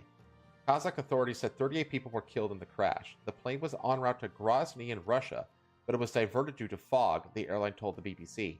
The Kremlin said on Thursday that it would not put forward hypotheses about the cause of the crash until the investigation was finished. Azerbaijan Airlines flight J28243 caught fire as it attempted to make an emergency landing near the Kazakh city of Aktu. Footage shows the aircraft heading towards the ground at high speed with its landing gear down. The city of Haktua? That bitch got a ruined city. Goddamn. That crypto scam must have really worked out for her.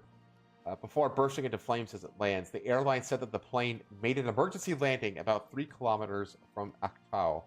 It took off from the Azerbaijani capital Baku at 3:55 GMT on Wednesday and crashed around 6:28. Data for the flight tracking website Flight Radar 24 showed. Unconfirmed reports from Russian media said that the aircraft might have collided with a flock of birds before crashing. That is not the case, I promise you that. Azerbaijan's prosecutor general said that all possible scenarios were being examined, and President Ilham Aliyev said it was too early to say anything definitive. Air defense experts have suggested that the pattern of damage inside and outside the plane indicates Russian air defense active in Grozny may have caused the crash. It looks very much like the detonation of an air defense missile to the rear and to the left of the aircraft if you look at the pattern of shrapnel that we see. Justin Crump of the risk advisory company Sibylline told BBC Radio 4. Azerbaijan Airlines said flights between Baku and the Russian cities of Grozny and Makalakala, that's a real name, Makalakala, would be canceled pending an investigation into the incident. The plane's flight data recorder has been recovered, officials say. It's Makachkala. Those on board were mostly Azerbaijani nationals, but there were also some passengers from Russia, Kazakhstan, and Kyrgyzstan. A woman who was traveling to spend the holidays with her children in Chechnya, of which Grozny is the capital, died in the crash. One mother traveling with medical tests for her sick child is still missing. The young woman shared her heartache with the BBC's Azerbaijani service as she tried to find out what happened to her father, who was on the flight. She explained that her father had been traveling with his son, who survived the crash. The son managed to contact his sister, but there was still no news of their father. Unverified video footage showed survivors crawling out of the wreckage, some with visible injuries. Both Azerbaijan and Kazakhstan have launched investigations into the incident. Embraer told the BBC it was ready to assist all relevant authorities. The BBC has contacted Azerbaijan Airlines for comment. Embraer, a Brazilian manufacturer, is a smaller rival to Boeing and Airbus and has a strong safety record. Now, further along from this, this is footage, video footage of shrapnel damage to the plane here. What does that look like to you? Gunshots? Looks kind of like gunfire. Yeah.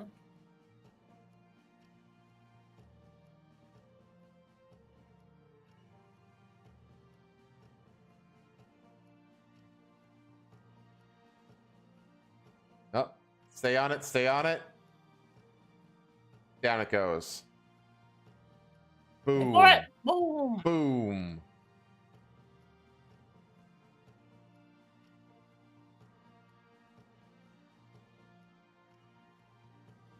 That's nothing. Now, this investigation is ongoing, and they say photos from the Azerbaijani jet crash suggest a missile strike, according to experts. Crash of the Azerbaijani Airlines passenger jet over Kazakhstan on Wednesday that killed 38 people on board was likely caused by an anti-aircraft missile, some aviation experts say, although an investigation is still ongoing. The Embraer 190 with 67 passengers and crew was flying from the Azerbaijani capital of Baku to Grozny in Chechnya, Russia. When it was diverted, Russia's Civil Aviation Authority Rosaviatsia suggested on Friday that the plane was rerouted due to the thick fog and Ukrainian drone activity over Chechnya. According to publicly available flight tracking data, the jet's GPS tracking was also jammed. So they're saying that the jet's GPS tracking got jammed. Azerbaijani Airlines issued a statement saying the crash was a result of physical and technical external interference. That is such a bureaucratic way to say it. Yeah. I.e., a missile hit it. Yeah. The plane crashed in a ball of flames a few miles from an airport in the city of Aktau in western Kazakhstan. Of those aboard, 29 survived the crash. John Cox, former pilot and aviation expert, tells NPR's Morning Edition that the erratic flight path taken by the jet before crashing appears to indicate that the crew members were fighting for control of the airplane and had limited control. That, along with the photos of the aircraft that showed puncture holes in the plane's tail section, point to the possibility of an explosion, potentially of an anti-aircraft missile near the aircraft. Russia has denied shooting down the plane, and Russian officials initially blamed a bird strike for the crash. But Cox says the evidence so far is inconsistent with that explanation. Once, you don't hear the crew say that. Two, a bird strike doesn't cause the kind of damage that we're seeing on this aircraft. In a video statement carried by Russia's state news agency TASS, the head of Rosaviatsia, Dmitry Yadrov.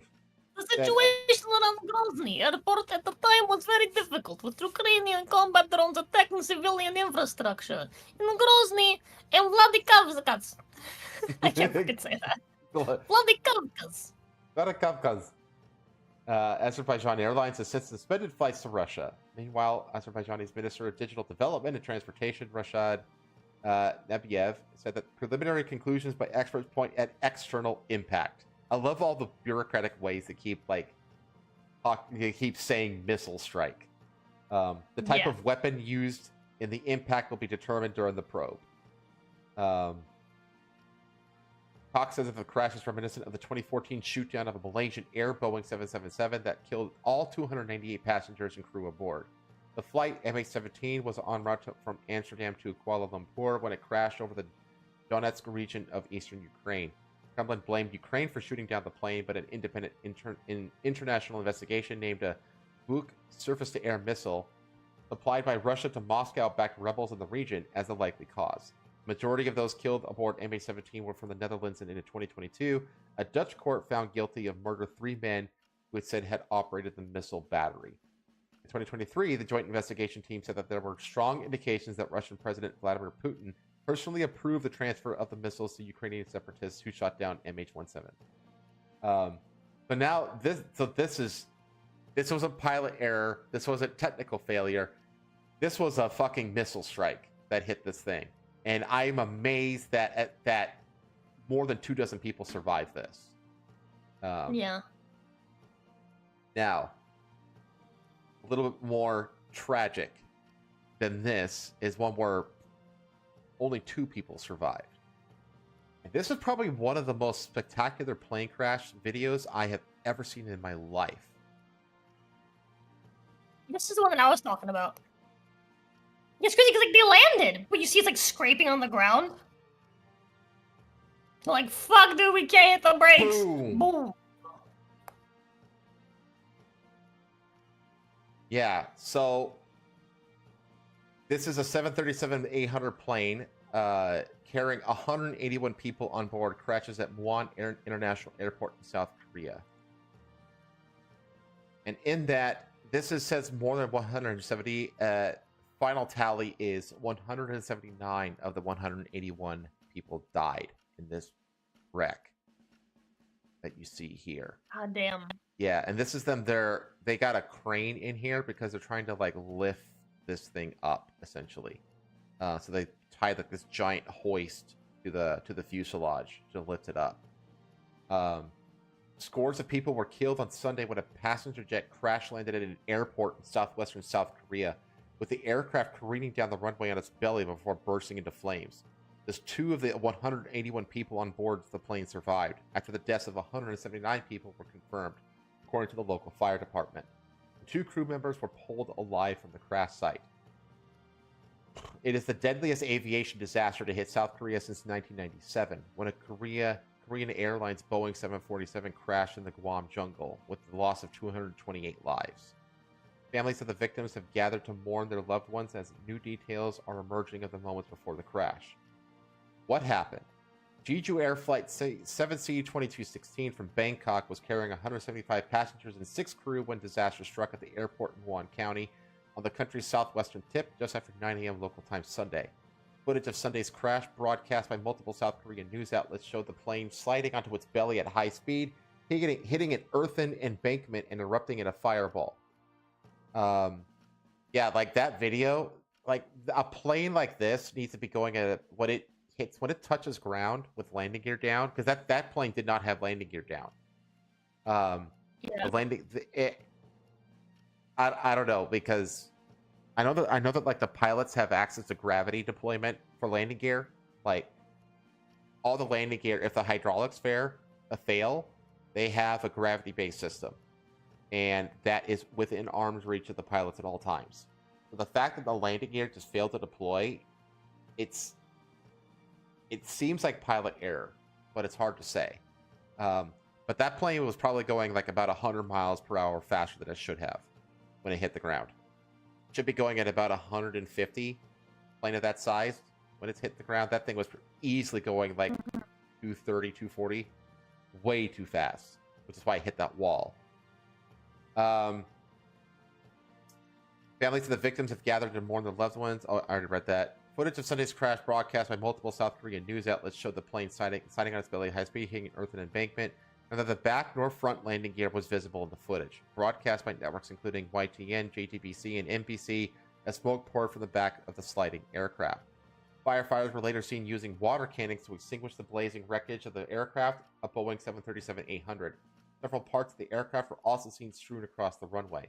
Experts told CNN that the plane's undercarriage, specifically the wheels used for takeoff and landing, appeared not to have been fully deployed before landing. But what caused this failure to deploy is still unclear. Aviation analysts say more evidence is needed before South Korean authorities can definitively pinpoint what might have caused Sunday's crash. In a briefing on Monday, South Korean officials confirmed that the pilot reported a bird strike before he made the doomed emergency landing. The pilot reported an emergency declaration and go-around due to a bird strike. Kang Jung-hyun, a senior official at the Transport Ministry, told reporters. The pilot declared "Mayday, Mayday, Mayday" 3 times and used the terms "bird strike" and "go-around," the officials said. Transport Ministry said that the control tower had warned the pilots of birds in the area shortly before the pilot reported a bird strike and declared Mayday. The pilot asked to land in the opposite direction, the ministry said, clarifying comments made Sunday that the control tower had instructed the pilot to change course shortly after he declared Mayday. The landing attempt occurred about 2 minutes after the Mayday call, according to the ministry. A go-around is an aviation term that means a landing is aborted when a plane is making a final approach, and it said the pilot will increase speed and descend before attempting another approach or diverting elsewhere.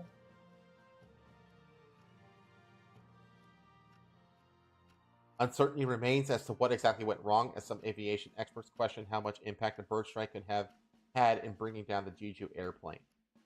Yeah, because it is perplexing because these planes, they're designed to be able to fly competently with one engine. So if you have a bird strike that takes an engine down, it can actually fly and safely land on one engine. And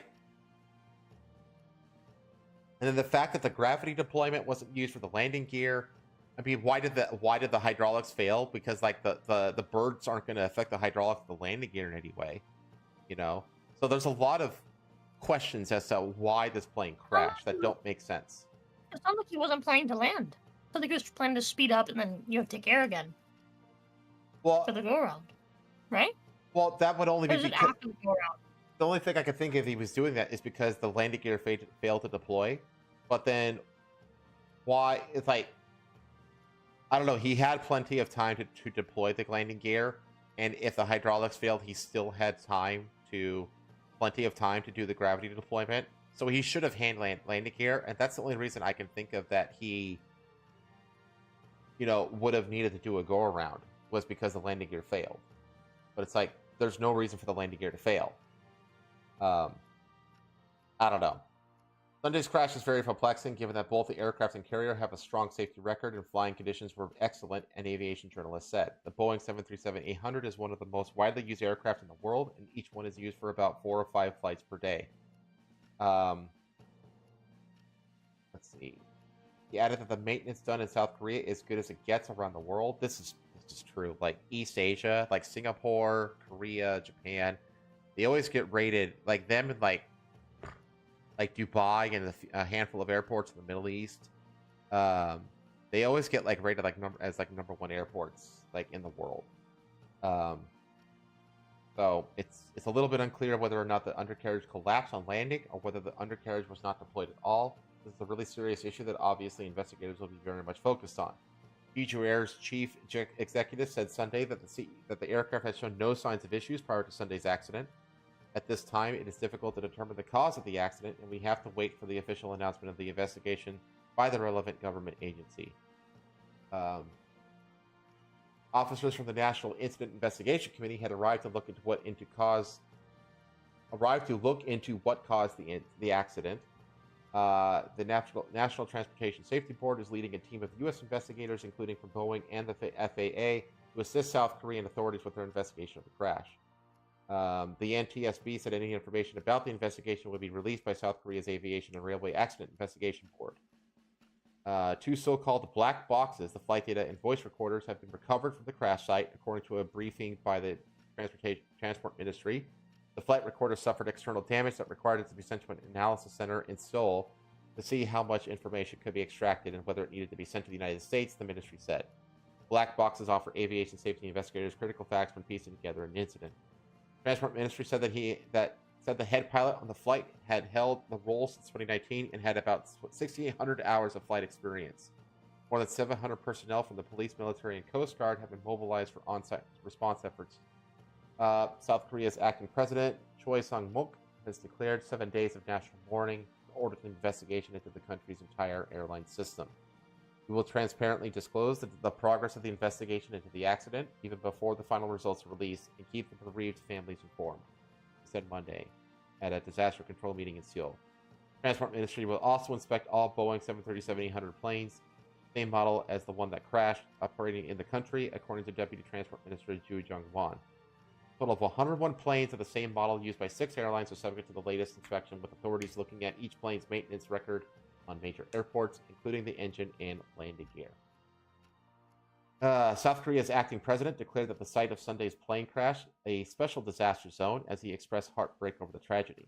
Choi, who traveled to the crash site on Sunday, extended his heartfelt condolences to the bereaved families and pledged to make every effort to manage the aftermath of the incident and prevent similar accidents in the future. The tragedy comes only 2 days into Choi's acting presidency, the latest chapter in a time of political chaos in South Korea, which we've covered on this podcast. Country's current president, Yoon Suk-yeol, was stripped of his powers, but yeah, we know all this. Blah, blah, blah, blah, blah. And then, yeah, Boeing has also, made its statements. We are in contact with Jeju Air regarding Flight 2216 and stand ready to support them. We extend our deepest condolences to the families who lost loved ones, and our thoughts remain with the passengers and crew. Yeah, they've had 2 737 MAX crashes. Tragedy for which the company agreed to plead guilty to deceiving the FAA during the certification process for the plane. Yeah, that whole thing with the 737 MAXes, you remember that? When the MAX model was basically released and immediately 2 planes just went down. One was over Indonesia. Yeah. That one turned out to be it was they said that the certification process, yeah, it was a training error. They didn't train the pilots that the upward pitch of the plane during takeoff was different than it was for the normal 737s because of the profile, the wind or the air profile that goes over the wing. Because the Max planes have much bigger engines, so they actually bulge up through the wing a little bit. That gives it a different wind pressure profile between the top and above the wing versus below the wing. So basically basically what it is the lift profile is different as a result of that difference in engine size. And because to compensate for that lift differential difference, the pitch and angle at which the plane takes off is different, essentially. But they didn't bother telling that to the pilots during their training. And so the autopilot was making it go to the pitch it was supposed to be at, and the pilots kept overriding the autopilot and correcting it, and ultimately crashing the plane. That's what they're talking about here. Administration during the certification process. This was a pilot error, but it wasn't even really the pilot's fault. The pilots they just failed to train the pilots on the planes properly. But anyway, that's a whole different thing. The victims of Sunday's crash include 84 males, 85 females. That is a very amazing, perfectly even distribution, actually. And 10 people whose gender cannot be determined, according to the South Jeolla Fire Service. Both the survivors were crew members, 1 man and 1 woman, pulled from the wreckage, according to the rescue team. 2 Thai nationals were among those on board, according to the transport Gender ministry. could not be determined. They had blue hair. So we're not certain. It's just amazing. Even in a fire wreckage, they can tell who's a man and who's a woman. Let's see. All other passengers were South Korean. Authorities have so far identified 146 of the 179 victims, while efforts are underway to identify the remaining 33 bodies. Being inside Muan International Airport has been one of heartbreak and anguish as relatives and loved ones waited for news. Many of those gathered to burst into tears or cried out as authorities read victims' names out loud, video footage from Reuters showed. The airport's departure hall, some families were seen wrapped in each other's embrace, weeping, while several monks spoke to gathered groups. Rows of yellow tents stood erected for people who had stayed overnight. Several relatives could be seen yelling at officials demanding more information. Father of one of the Thai victims, Boon Chue Duangman's Mani, told the AP he never thought that this would be the last time he would see each other forever. His daughter, Jung Luke, had been working in a factory in South Korea for several years. He told the AP she had been back in Thailand visiting family before departing on the flight from Bangkok to Muan International. I heard that the plane exploded in Korea this morning, but I did not expect that at all that my daughter would be on this flight. Another man who lost his daughter told Reuters he had not heard from her before the crash. She was almost home, so she didn't feel the need to make a call. 71-year-old Jeong Ji-young said of his daughter, Jeon Maitsu. She thought she was coming home. I figured in those last moments when she did try to reach out, the damage had already been done. The plane had probably crashed, he said. Mourners have also begun laying flowers and candles at a public memorial altar set up at Muan to honor victims of the crash. So that's the end of the aviation section of the show today, because my God, was there a lot. I pay attention to the aviation stuff because I literally work in that industry, so it's kind of on my radar.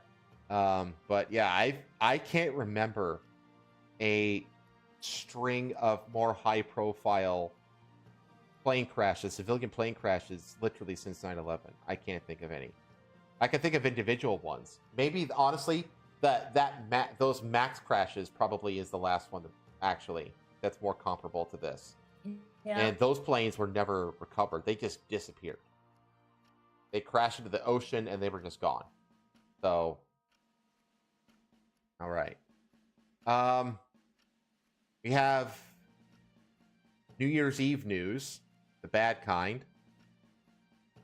There was a string of bizarrely linked attacks across the United States on New Year's Day. The biggest one being in New Orleans. So basically on New Orleans, there was, remember that story that I covered on Christmas of the dude who drove the truck through the Christmas market in Germany? Yeah. Basically, that's what happened here, but in New Orleans. A man drove a pickup truck into a crowd on Bourbon Street on New Year's, killing at least 15 and injuring dozens more. Driver was identified as Shamsuddin Jabbar, who is believed to have not worked alone. The attack has prompted investigation from the FBI, calls for senior officials in the Biden administration to testify to the Senate, and an address from President Biden. Here's what we know about the attack so far. Driver is a U.S. citizen. He's from Texas, who served in the Army. 42-year-old had an ISIS flag on him at the time of the attack, and other associations of terrorist groups are under investigation by the FBI. The man died in a firefight with police after the attack occurred. Yeah, so this guy, he drove through the crowd, and then he opened fire. Got into a shootout with the police, and then he was killed in that shootout. Also, man, having an actual ISIS flag in your possession in the vehicle while you're committing the act is really strangely on the nose to me, but whatever. Well, that's how these terror organizations work. They want people to know it was them. Yeah, they want people to know.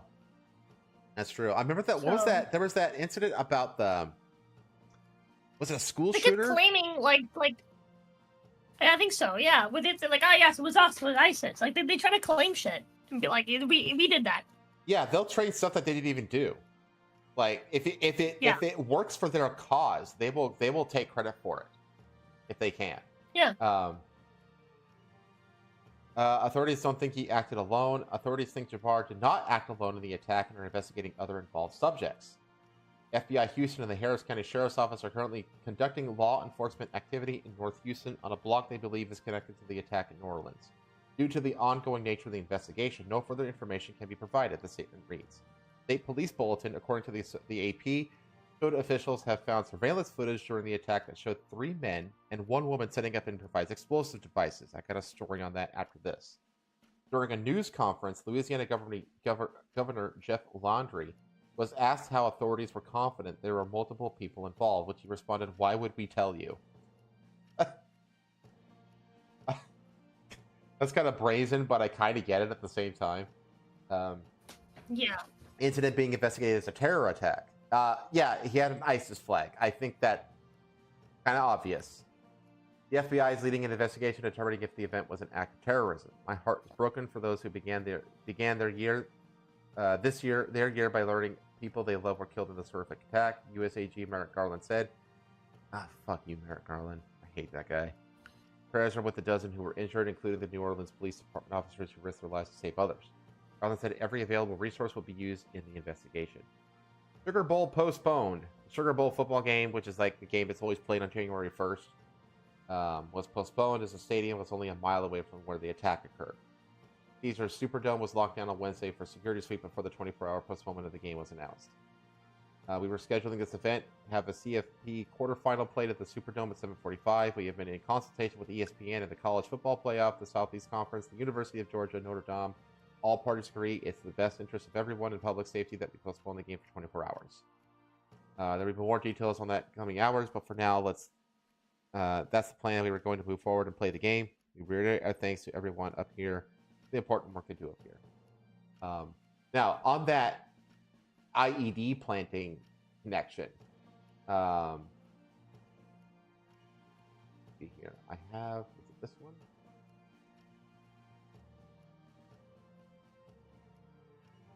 Here. So this is the timeline. So this guy, he rented a Ford truck in Texas on December 30th and began the nearly 350-mile drive between Houston and New Orleans on New Year's Eve.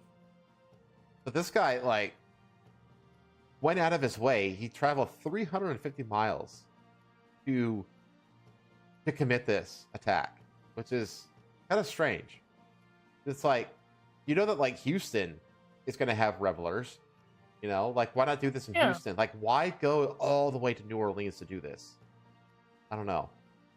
FBI officials said that while traveling between Texas and New Orleans, Jabbar posted 5 videos to his Facebook in which he pledged his allegiance to the Islamic State. In the first video, Jabbar said that he initially planned to harm his family and friends. However, he was concerned that the news headlines would not focus on the war between the believers and the disbelievers. I think it's pretty clear at this point what his motivation was, because he's literally telling it to you.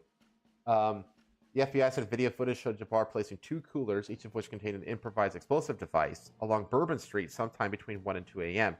Investigators initially reported that they had reviewed video footage of 2 men and a woman placing devices on the street. However, the agency said that those people were bystanders who stopped to look at the coolers before they walked away. Still, investigators are still hoping to speak with anyone who knew Jabbar and who may have spent time with him in the 24 hours leading up to the attack. Both of the devices located in the coolers were rendered safe, and reports of other devices that surfaced on Wednesday turned out to be misinformation, the FBI confirmed. The whole IED thing planted like co-conspirators. That all that was just smoke. Wasn't real. Okay. Yeah. The FBI said that the videos were posted on Facebook beginning at 1:29 a.m. and 3:02 a.m. And then the vehicle, they received the call at 3:17 a.m. about the vehicle running into the people. Police Superintendent Ann Kirkpatrick said that the driver, who was later identified as Jabbar, got out of the truck and began firing at police. 2 officers were struck by gunfire and were hospitalized. Jabbar was shot and killed by police.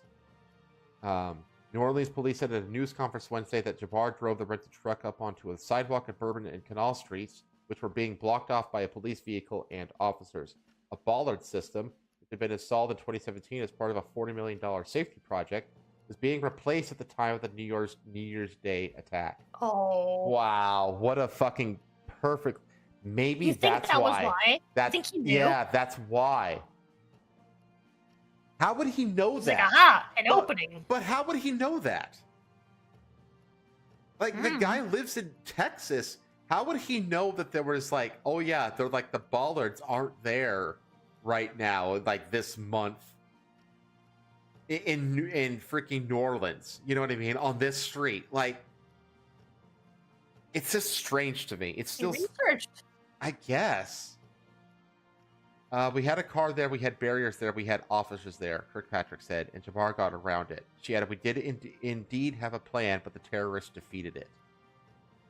Airbnb residents forced to evacuate. Residents at an Airbnb property located 1.5 miles from the scene of the attack were forced to evacuate around 8 a.m. on Wednesday after a fire broke out at the property. Witnesses told Newsday that they had seen a white truck parked in the driveway on the property, but that no one reported seeing Jabbar. The FBI said Thursday that the agency had secured the property and is conducting a search for potential evidence connected to the attack. And then they've also, like, basically finished their on-foot investigation. They turned control over back to New Orleans. So there was that attack, and then literally hours, like within hours, we had the Cybertruck explosion at the Trump Hotel, which, bam, you can see it right there. Oh, damn. So, boom.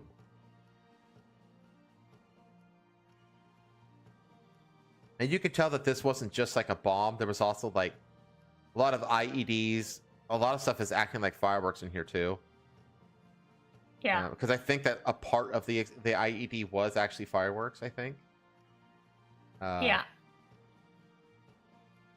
Authorities are investigating the Tesla Cybertruck explosion that occurred outside Trump Las Vegas Hotel Wednesday as a possible act of terror. While surveillance footage shared on social media shows the electric pickup truck suddenly burst into flames, blowing the vehicle to smithereens around 8:40 a.m. local time. Shattered glass, metal paneling, and other debris could be seen flying in all directions. An eerie plume of smoke that engulfed the outside of the hotel, while the Cybertruck was left as a fiery wreck. What's amazing about this too is that, like,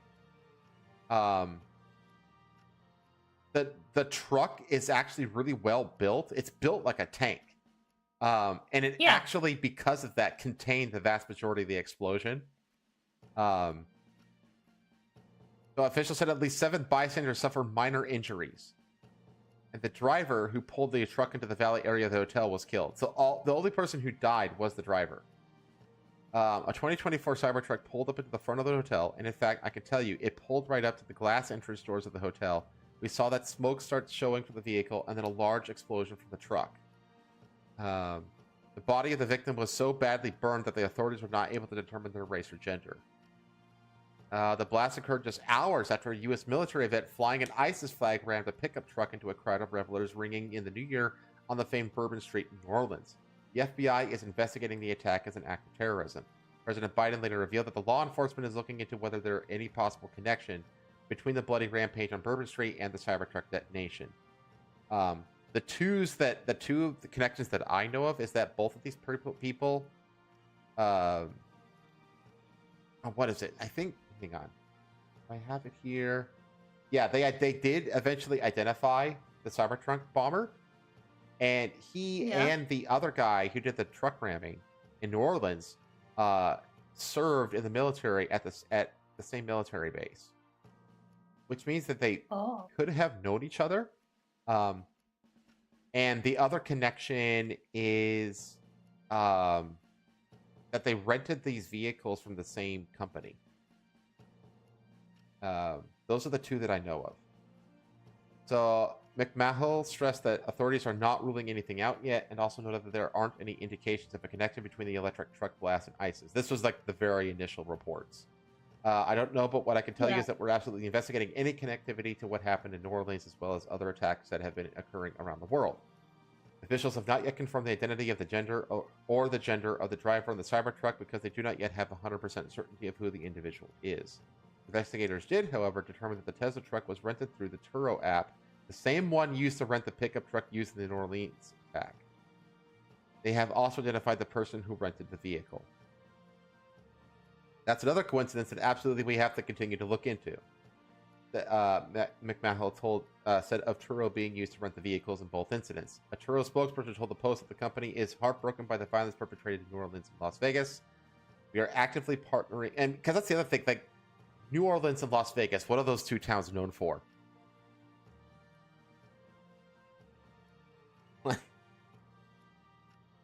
I'll wait till you tell me. Oh, well, they're just known to be like party towns. You know, like both of these are like both of these towns are like really big on celebrations at like New Year's Day, for example. Oh yeah, that's true. Yeah. Mm-hmm. So that's another thing. They might have known each other, and they rented the same vehicle. Yeah, might have, dude. The odds, dude. What are the odds you like both of these people just happen to work at the same army base? Actually, Okay, to be fair, pretty high. Yeah. Because the way the military works is that, like, if you're in a particular part of a branch of a military, basically everybody who is in that branch will basically get filtered through the same bases, stuff like that. So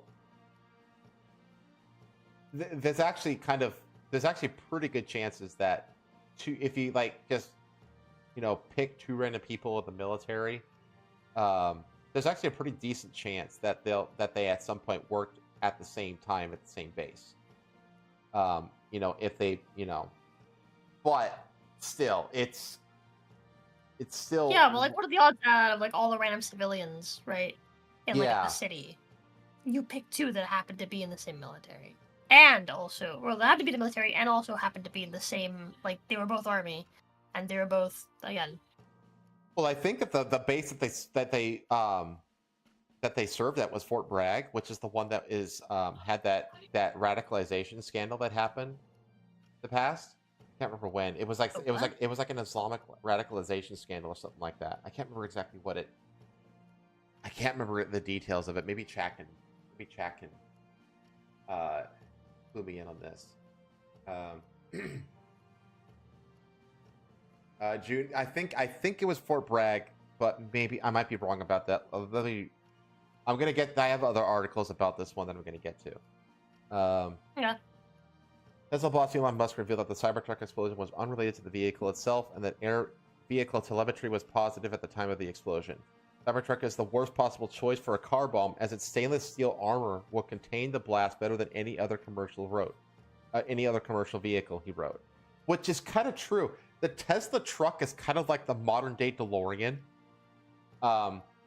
where it's just this kind of goofy stainless steel vehicle that's kind of made just to be like kind of like a meme come to life, because the DeLorean was always meant, it was kind of like a joke car too at the time, with its weird gull wings and the full stainless steel body and stuff like that. And here's the truck, so officials were unsure if there was a connection between the use of a Cybertruck and the designation of the Trump Las Vegas hotel, given Musk's political ties to President-elect Donald Trump. Yeah, that's the other thing. It's just like Musk is like got the ear of Donald Trump. You know what I mean? Like, he's like with him all the time. They're like buds.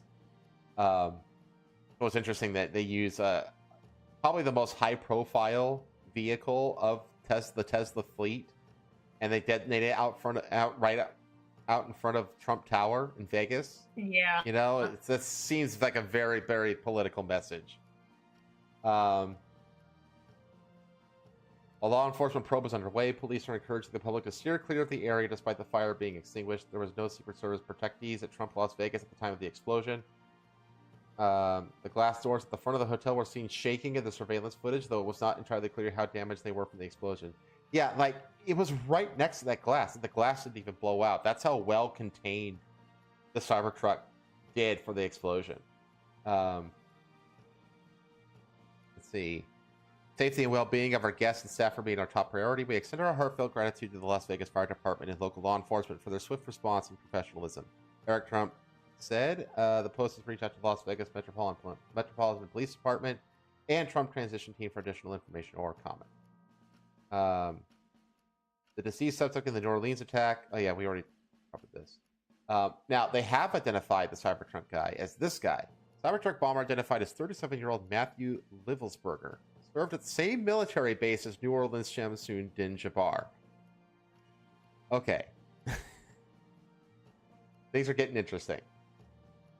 So he said, so this guy and Shamsun Din Jabbar, who carried out the terror attack in New Orleans, served at the same military base. Livelsberger took his own life when he exploded the truck, which contained the explosion well enough that only 7 others were injured. Jabbar killed 15 people, with many more being transported to area hospitals with life-threatening injuries. Death toll from that attack could continue to rise. Jabbar was killed by police on the scene. Police raided the Colorado home of a 37-year-old Matthew Livelsberger on Wednesday night, per the Colorado Springs Gazette. They found that Livelsberger served at the same military base as Jabbar, but did not reveal what base that was. It was later reported that they had both served at Fort Bragg. Ha! I was right, Fort Bragg. Both Jabbar and Livelsberger rented their trucks via the Turo car-sharing app where private citizens rent out their own vehicles. It was also reported that Liffelsberger was a Green Beret while in the military, serving in the Special Forces. Cybertruck attack that only injured 7 others was mostly contained, largely due to the durability of the vehicle. Detonated fireworks in a gas tank were recovered at the bed of the truck after the explosion. Let's see. Law enforcement has revealed that they are looking for a connection between both attacks. Do I think it's a coincidence? I don't know. We're actually looking into any connections to New Orleans. Car rental company Truro said in a statement, we are actively partnering with law enforcement authorities as they investigate both incidents. We do not believe that either renter involved in the Las Vegas and New Orleans attacks had a criminal background that would have identified them as a security threat. Let's see. Musk, with Tesla's ability to track the status of the electric vehicle, revealed that there was nothing wrong with the Cybertruck prior to the explosion, indicating that it did not have to do with the status of the truck itself. Musk said Tesla confirmed that the explosion was caused by a very large fireworks and/or a bomb carried to the bed of the rented Cybertruck and is unrelated to the vehicle itself. All vehicle telemetry was positive at the time of the explosion. Law enforcement currently believes it was most likely intentional. So, kind of cool that you can track all of them from like wherever he's at. it's also scary. Like, Like, he's also it's horrifying. All his data is like tracked. everything is all these vehicles are fucking low jacked. I hate that, actually. They were radicalized by BlackRock. Anyone here remember the Chechen that got smoked outside of SOF house? No, I don't remember that one. Vegas one seems too fishy to me. I got my tinfoil hat on for that one. Man, They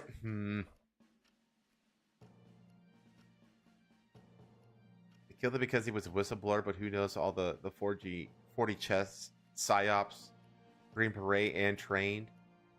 Yeah, see, there is a lot of vectors of investigation here. So they looked into this guy, Matthew Liffelsberger, and claimed the Cybertruck bombing was to cleanse his mind of brothers he lost and trashed feckless leadership of the USA near collapse.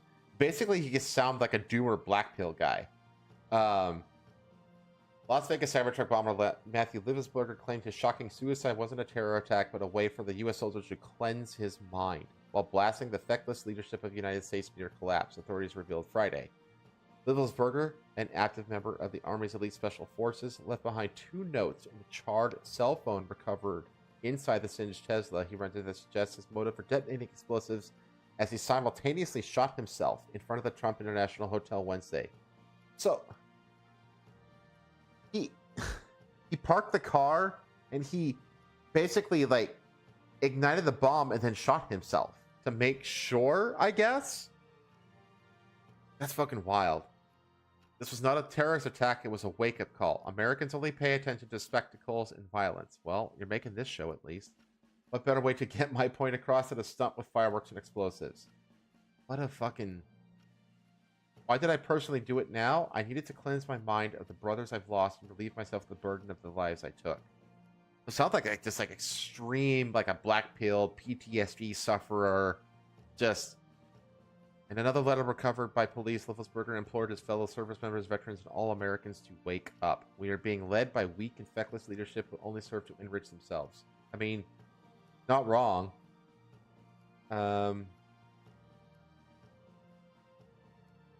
Was this the pistol that he used to shoot himself?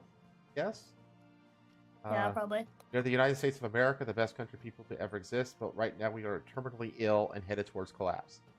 That's starting to sound like Tim Pool. Liffelsberger, who had been deployed into Afghanistan in 2017 and 2018, was known to be a Rambo-type patriot and staunch supporter of President-elect Donald Trump. He had been in the Army for at least 19 years, joining the Green Berets in 2006, according to his LinkedIn profile. I mean, this guy, and what he's saying, it sounds like the opposite of what the other guy was saying. You know? Yeah. Like, again, there's like these connections, but there's also these like this is like oil and water, these two guys. Like, these two guys would... But then again, the other guy was in the military. So it's like, what is going on here? You know? Like, there's a lot of questions here. Federal officials suggested Liffelsberger has been suffering from PTSD and other personal issues that contributed to his suicide bombing. Although this incident is more public and more sensational than usual, it ultimately appears to be a tragic case of suicide involving a heavily decorated combat vet who is struggling with PTSD and other issues. Feds also found strong evidence that links Livelsberger to a conspiracy-related manifesto he allegedly penned an email to a U.S. Army intelligence officer ahead of the fatal explosion. In the email, read on the Sean Ryan podcast on Friday, the dad of one claimed federal officials were working with China to develop and deploy the mysterious drones that caused hysteria across the New York metro region last month. So that's the New Jersey drone story that we covered.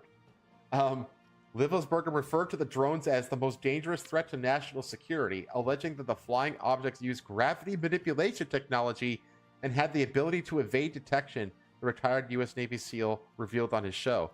Officials are still working to determine the origin and legitimacy of the document.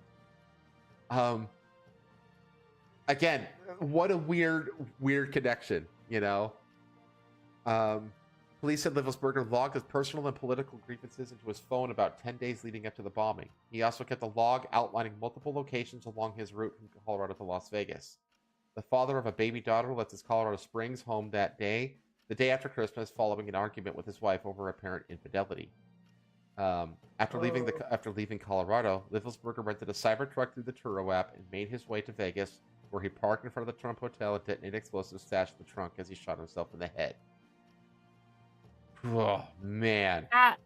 The infidelity, yeah, dude, that'll turn a fucking especially if you're veteran. Especially if you're already black pilled. Yeah, you're already black pilled, you've got severe PTSD, and then the infidelity hits you. It's like the Joker thing. Like, all it takes for a man to do like a heinous thing like that is just have one really, really, really, really bad day. You know? Yeah. But it's Beware the Texan Joker, Lama. The Texan Joker, yeah. Like the Luigi guy, yeah, kinda. Taking pictures of the SFA guy's house and got smoked by the guy. Oh, okay. Okay.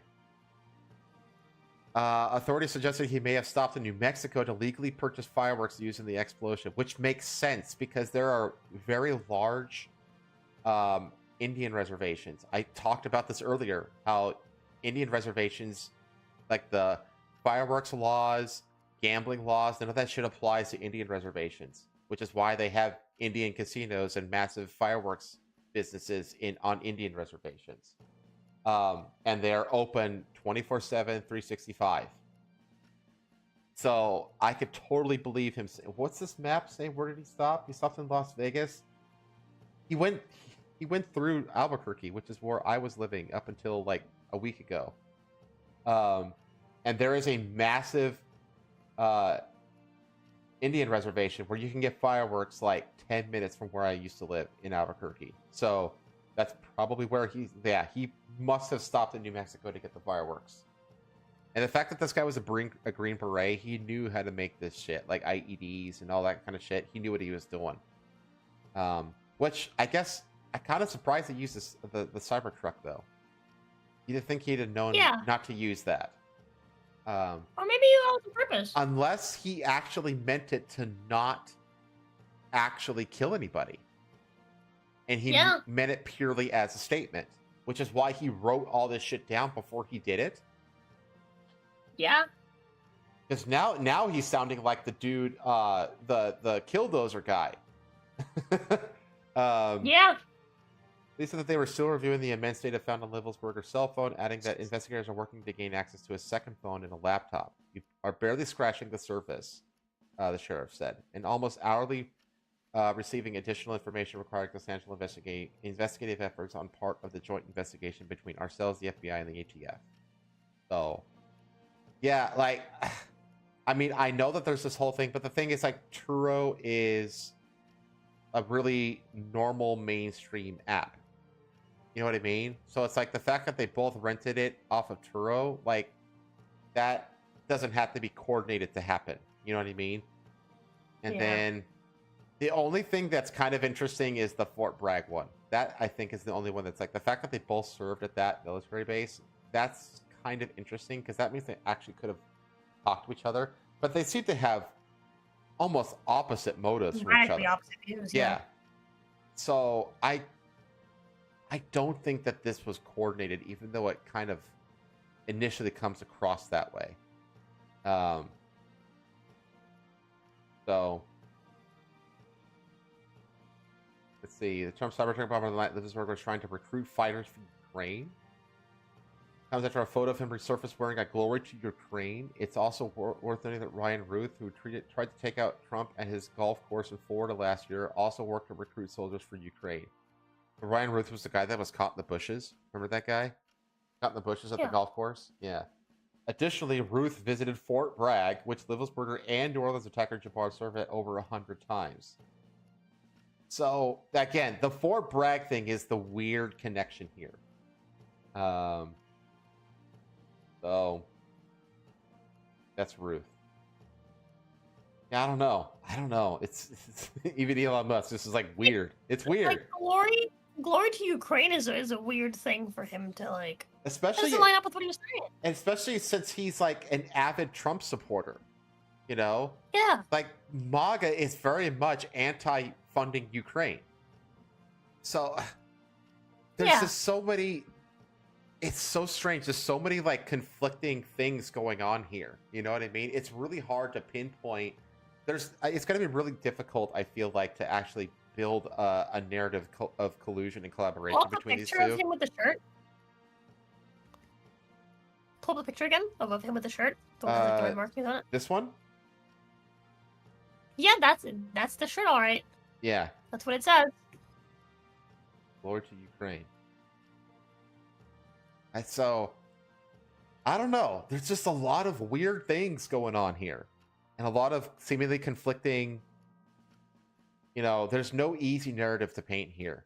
I mean, I guess if you don't really bother looking into any of it, and you can say like, oh yeah, within a couple hours it happened, therefore it's connected. They serve the same base, it's connected. But I'm like, I don't know, man. It's the Fort Bragg thing is interesting. The whole connection with Fort Bragg. Like I said, Fort Bragg is the home of the U.S. Army Special Operations Command. Your tinfoil hat on this one. Yeah, I could see. I mean, I think, I kind of am too, but not really. But I kind of am. Like, I don't know. I'm tepid. I'm tepid on like what pool I want to dip my toe into on this one. You know what I mean? Because it can very easily go either way. But it doesn't. He mentioned the drones. Do we have any updates on that? Not that I could see. I haven't seen any updates on that. I look for it. I look for more connections to the drone stuff. But it's basically he just had like opinions about the drones, about it being like a whole China. They were all from China. They were using like gravity manipulation technology. Pretty wild shit. But I don't know. I just don't know. Okay, for the sake of brevity and time, I was going to spend a lengthy amount of time boiling over the grooming gang scandal in the UK that has reached a fever pitch. But I think I want to give it one more week to cook, because it just blew up. It's making all the news. I mean, long story short, do you know anything about the grooming gang scandal in the UK? What the what? The grooming gang scandal across the United Kingdom. Do you know anything about that? No. Okay, so basically there's like, Oh, is this the Asians, the quote unquote Asians? Yeah, the Asians, which are actually just Pakistanis with a token white guy. Basically, there was a report that was released, like on January 1st, that blew the lid off of the grooming gang scandal, and it's like basically reaching a fever pitch, but it's still like boiling over, if that makes sense. And I feel like we're gonna get more to talk about it with another week of time. So I think I want to let the story. You want to wait to cover it? Yeah, I want to let, like, the story is like just now hitting like a breaking point.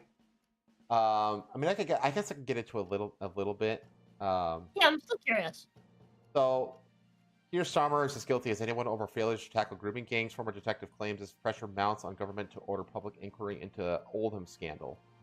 So basically, like this report went into like Oldham is just one of many. I don't know if you saw the thumbnail for this podcast. I guess I should cover it because it's in the fucking thumbnail.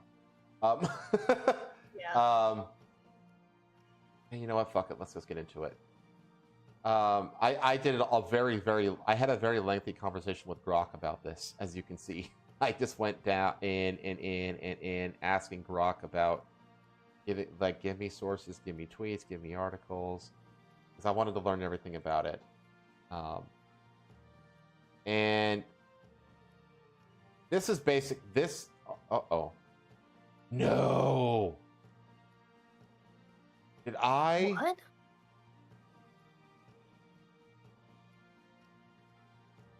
Oh man, it made me it's making me subscribe.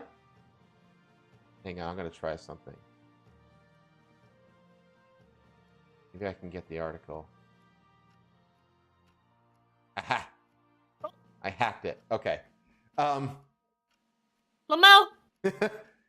So basically, what happened is all the way back in like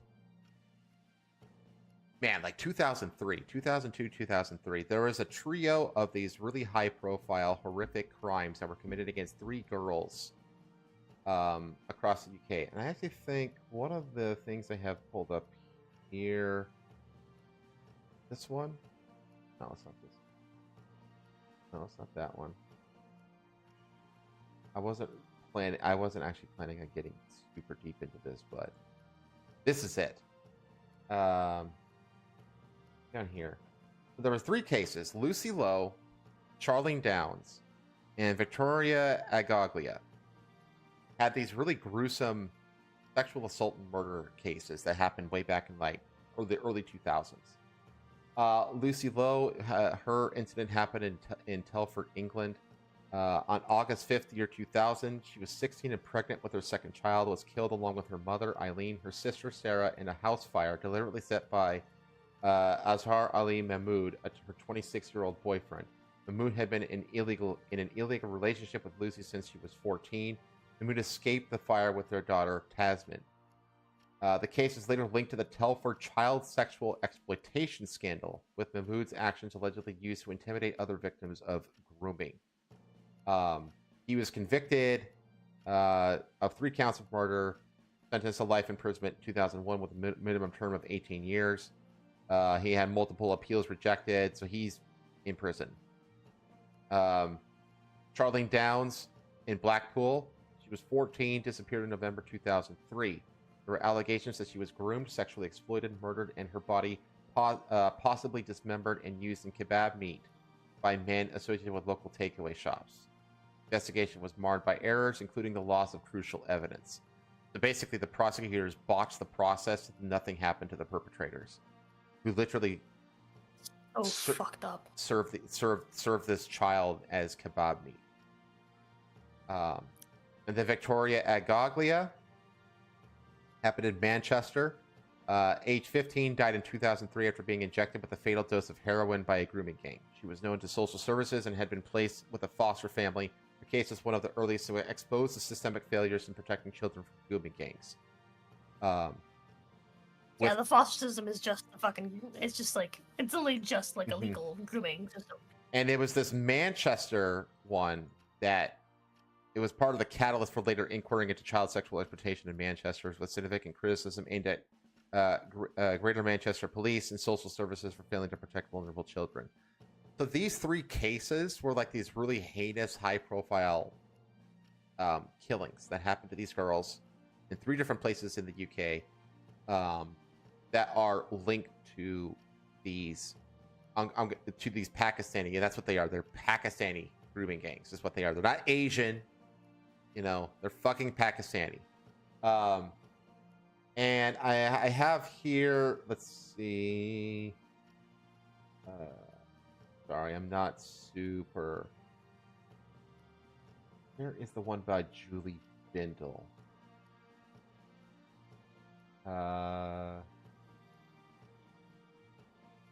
This is it. This is it. So Julie Bindle, who is like she's like a devout feminist, right? She wrote about this shit all the way back in 2006, and even then, the media was like didn't want to get it out there, essentially.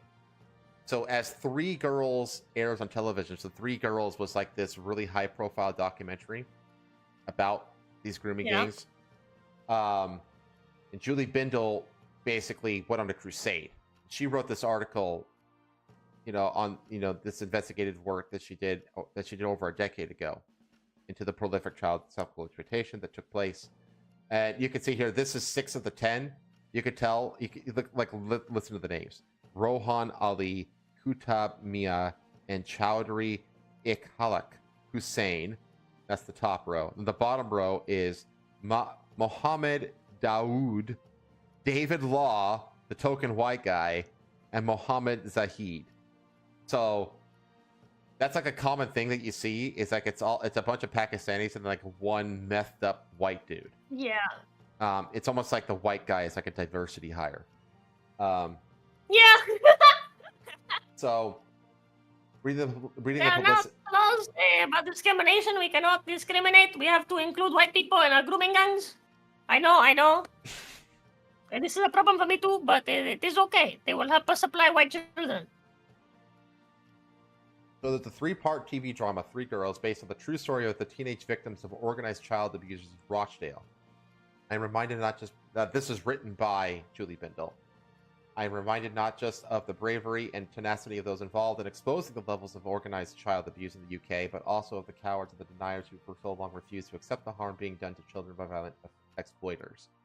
Well over a decade ago, I was interviewing these deniers and being fobbed off by social workers, police officers, and some newspaper editors who refused to accept the scale of the abuse I and other campaigners had uncovered. Many years before, the award-winning journalist Andrew Norfolk wrote his first piece about the grooming gangs in northern towns in England. So she wrote this in 2007. Andrew Norfolk wrote the very, very, very first article about the grooming gangs way back in 2003, but it didn't get a lot of traction.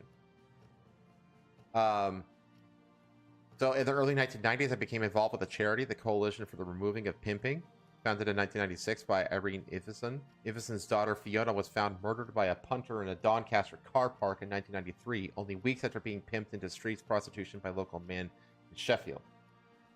Fiona was 17 years old when she was murdered, but had been groomed by the pimp since she was 14 years old. In desperately trying to get the police and social services to intervene, Ivison had become somewhat of an expert in the way that gangs of men groomed girls into prostitution. Knowing as I did about the prolific child sexual abuse was, I began to investigate the pimping of children in northern towns by speaking to the other members of the crop and feminist and child protection agencies. What I discovered was that the police and social services appeared to be scared of intervening in these particular grooming gangs because a large number of the men involved were of Pakistani Muslim origin. Professionals who were turning a blind eye did not want to be labeled as racist and did not understand that all they had to do was make it clear the majority of child sexual abusers and pimps in the UK are white men, and that they were abusing children because they were child abusers, not because they were from a particular ethnicity or religion. That is bullshit. Everything she just said is bullshit. I have an article right here from one of the survivors of these grooming gangs. As a Rotherham grooming gang survivor, I want people to know about the religious extremism which inspired my abusers. Grooming gangs are not like PDF file rings. Instead, they operate almost exactly like terrorist networks with all the same strategies. So she says, I'm a Rotherham grooming gang survivor. I call myself a survivor because I'm still alive. I'm part of the UK's largest ever child sexual abuse investigation. As a teenager, I was taken to various houses and flats above takeaways in the north of England. To be beaten, tortured, and raped over 100 times. I was called a white slag and a white cunt as they beat me. They made it clear that because I was not a non-Muslim and not a virgin, and because I didn't dress modestly, that they believed I deserved to be punished. They said I had to obey or be beaten. Fear of being killed and threats to my parents' lives made it impossible for me to escape for about a year. The police didn't help me. As I write this, it has been widely reported that a letter has been sent to Muslim groups around the country declaring a national Punish a Muslim Day. Elsewhere, the leaders of Britain First have been found guilty of religiously aggravated harassment. In mainland Europe, conflicts surrounding immigrants and refugees have been fueled by stories of women being raped by migrants. People have been calling for violent attacks against any Muslims and have declared war on Islam. Islamophobic online hate and personal attacks occur every day. In response, anti-fascist groups on the far left have carried out their own violent attacks on groups they perceive to compromise white supremacists or Nazis. As someone who has experienced life inside a grooming gang, I can tell you with certainty that none of this is likely to make any difference to the behaviors of groomers. Like terrorists, they firmly believe that the crimes they carry out are justified by their religious beliefs. If anything, rising anti-Muslim hate will probably make groomers stronger in their convictions and drive ordinary young Muslim men toward fundamentalism, grooming gangs, and terrorism. The camaraderie, protection, money, and kudos that the groups offer makes them a strong pull for anyone. Worryingly, several young men I have spoken to joke that being a gangster and going to jail are their life goals. However big or small the problem with grooming gang crime is, it is big enough to warrant national concern, not only because of the severity of the crimes, but because of the degree of terror and threats to life involved. This really does devastate lives, families, and communities. We don't even talk about the non-survivors. Experts say that grooming gangs are not the same as pedophile rings. It's something that central government really needs to understand in order to prevent more grooming gang crimes in the future. In November 2017, the Swedish government held a meeting where they stated that sexual violence is being used as a tactic of terrorism, and as such, it was recognized as a threat to Sweden's national security. The link between terrorism and rape undertaken by Islamist gangs was not being ignored. They called for counter-extremism education. This sounds like a balanced and intelligent governmental response to me. Religious indoctrination is a big part of the process of getting young men involved in grooming gang crime. Religious ideas about purity, virginity, modesty, and obedience are taken to the extreme until horrific abuse becomes the norm.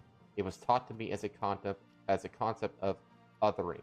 Muslim girls are good as pure because they dress modestly, covering down to their ankle and wrists and covering their crotch area. They stay virgins until marriage. They are our girls. White girls and non-Muslim girls are bad because you dress like slags. You show the curves of your body. Showing the gap between your thighs means you're asking for it, and therefore you're immoral. White girls sleep with hundreds of men. You are the other girls. You are worthless, and you deserve to be gang raped. You get the picture here. Yeah. And this was heavily covered up.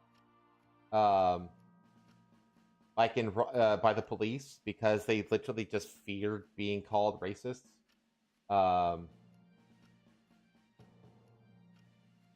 You know, I guess have these tweets pulled up.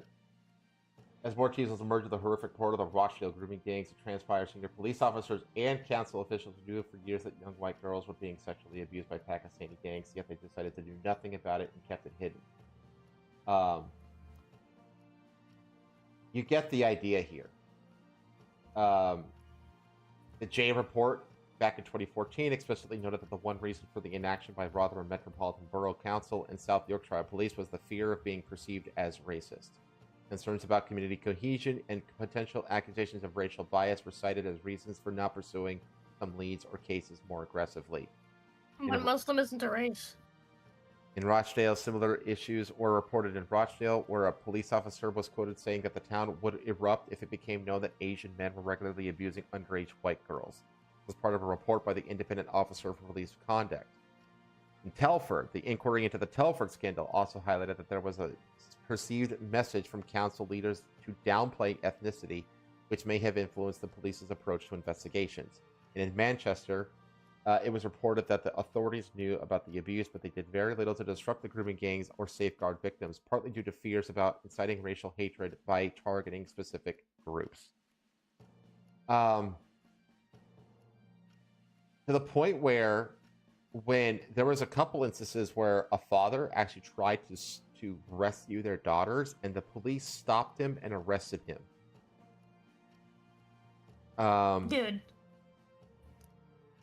Dude. Yeah, let me get to that. That pisses me off so bad. Right here. So it. A desperate father tries to rescue his daughter, held captive at the hands of a debaucherous grooming gang, was arrested at the scene twice. According to his testimony here, he was threatened with being charged for stalking. The police suggested his attempts were racially motivated. Why did the police check on the girl's welfare? Good question. Now, this has been going on for years and years and years, obviously. Dude. Now, This actually pisses me off so bad. I hate this so much. I can't imagine like living in England and being stopped by the police. I'm sorry, but I would kill several police members. Like you would not be able to stop me. That is like. Just gonna quickly be like, all right, well, time to get my entire family to just raid this place now. You're describing a pogrom right now, which is by myself. what Wilfred Riley here says. A decent number of British fathers, 2 to 3 cases just below, located their daughters during the grooming gang scandal and went in to rescue them, and were subsequently arrested for it. He says, amazing this didn't lead to a pogrom. Do you know what a pogrom is? What's a pogrom? I had to look at it too. I said, what does a pogrom mean? A pogrom refers to an organized massacre of helpless people. Yeah, I could see. It is hard to believe that pogroms haven't surfaced yet. Dude, what is this insane level of just fucking, like, you can't even call this being lenient. You can't call this being. It's complicit. That's what I'm looking for. It's complicit. It's being complicit. This is yeah, like that's what this is. This is like. This isn't mere negligence. This isn't mere incompetence. No, this is complicity. What I was saying was like this is going beyond tolerance. Like this is so far beyond the realm of tolerance. It's insane. Like. This irks me to my fucking. There have been reports across the year about the Rotherham one, which is the biggest one. This is where 1,400 girls were victims before the figure was announced at the bombshell press conference. We have it in Rochdale here. Well, you just said that would get you more time than most grooming gang members ever faced. Okay, here, let me put it like this then, for all of England to know. If I was your prime minister, I would have every Muslim in your country executed. All of them. We're going to get to the prime minister. How the debt closed. This has happened at Oxford. And again, you have like this guy, maybe. That's it. I mean, there are clearly like none of these people. I bet you have British names. I bet half of these people are named Mohammed. You know. Then a really good reporter who's been looking into this is Charlie Peters. And he basically wrote this because his entire journalistic career has been focusing on the grooming gang scandal in the UK. Fantastic reporter for the what is it called? GB News. And he wrote this summary of what he knows about the grooming gang scandal on the 1st. The Britain's grooming gangs scandal is attracting attention. It's happened before, but now it seems different. I've dedicated most of my career in journalism to covering it because it's the most appalling atrocity in modern British history. In this thread, I'll tell you what I know about the crisis, what I've uncovered, and what has yet to be revealed. Reports of gangs of men abusing children via on-street grooming gang go back as far as the 1970s, but it first came to major prominence after Labour MP Ann Cryer raised concerns about the targeting of young girls by Asian men, quote-unquote, outside school gates. It was 2003. He was accused of racism by many in her own party and had to install a panic alarm. Cryer was vilified for trying to support girls facing appalling abuse by predominantly Pakistani men. He was the first to endure this treatment, but by no means the last. Then a year later, in 2004, came Edge of the City, a Channel 4 documentary about social workers in Bradford. Hours before transmission, it was yanked from the schedules. Unite Against Fascism, the 1990 Trust, the National Assembly Against Racism, lobbied Channel 4 to drop it, as did the Chief Constable of West Yorkshire. The local elections were coming up. The film captured grooming gangs for the first time. South Asian men abusing teenage white girls. They were worried that the BNP, that's the British National Party, I think, who were making a lot of noise about the abuse gangs would profit. So it was canned. Another opportunity to discuss children as young as 11 being gang raped was missed. A journalist based in the North was the next to pick up the story. Andrew Norfolk at the Times. Hard drives. Just line them up on their fucking knees and shoot them in the back of the head, one by one. Yeah, just face the wall. But he moved on because he admitted, I didn't want the story to be true because it made me deeply uncomfortable. The suggestion that men from a minority ethnic background were committing sex crimes against white children was always You're an going to be the accessory. far-right's fantasy story come true. Liberal angst kicked instinctively into top gear. But in 2010, something snapped in Norfolk, and he felt he could no longer ignore it. In 2010, he heard a radio report about a grooming gang in Manchester. He started going through the archives. What he found was a pattern. Since 1997, there had been 17 cases in 13 towns where a group of men had approached a girl on the street and groomed her. Of the 56 convicted, 3 were white, 53 were Asian. 50 of those had Muslim names, most were Pakistani. But then he went to the authorities. They refused to talk. Bernardo's, the children's charity, told staff not to talk to him. At the time, it seemed like the only prominent people talking about this crisis were right-wing politicians and activists such as Tommy Robinson's English Defense League. The strategy of the groomers was to pose as a friend or a boyfriend. That's why they call them grooming gangs. Then draw the girl into their social circle with gifts and attention. They'd offer them drugs and alcohol, and then they'd abuse them. Threats were used against them or their family to control them, and then they'd be passed around to the whole gang to abuse. What blew this open was the small town of Rotherham, with its decaying steelworks and beautiful medieval chapel. There, Andrew Norfolk met Jane Sr. He ran Risky Business, a youth project working with children at risk of exploitation. More and more of her work had come to involve abused girls. She was able to introduce Norfolk to victims and their families, but neither the journalist or the whistleblower expected the scale of the scandal that would emerge. Reports of the abuse of the town went back decades. The victims who spoke to Norfolk revealed how they'd been horribly abused, the most horrific torture and sexual depravity. And they also spoke of how the authorities, Rotherham City Council and South Yorkshire Police, had failed them. The stories caused an outcry. The government stepped in and commissioned social worker Alexis J. to hold an inquiry. He found that it wasn't about a few girls. He estimated that between 1997 and 2013, 1,400 children had been abused.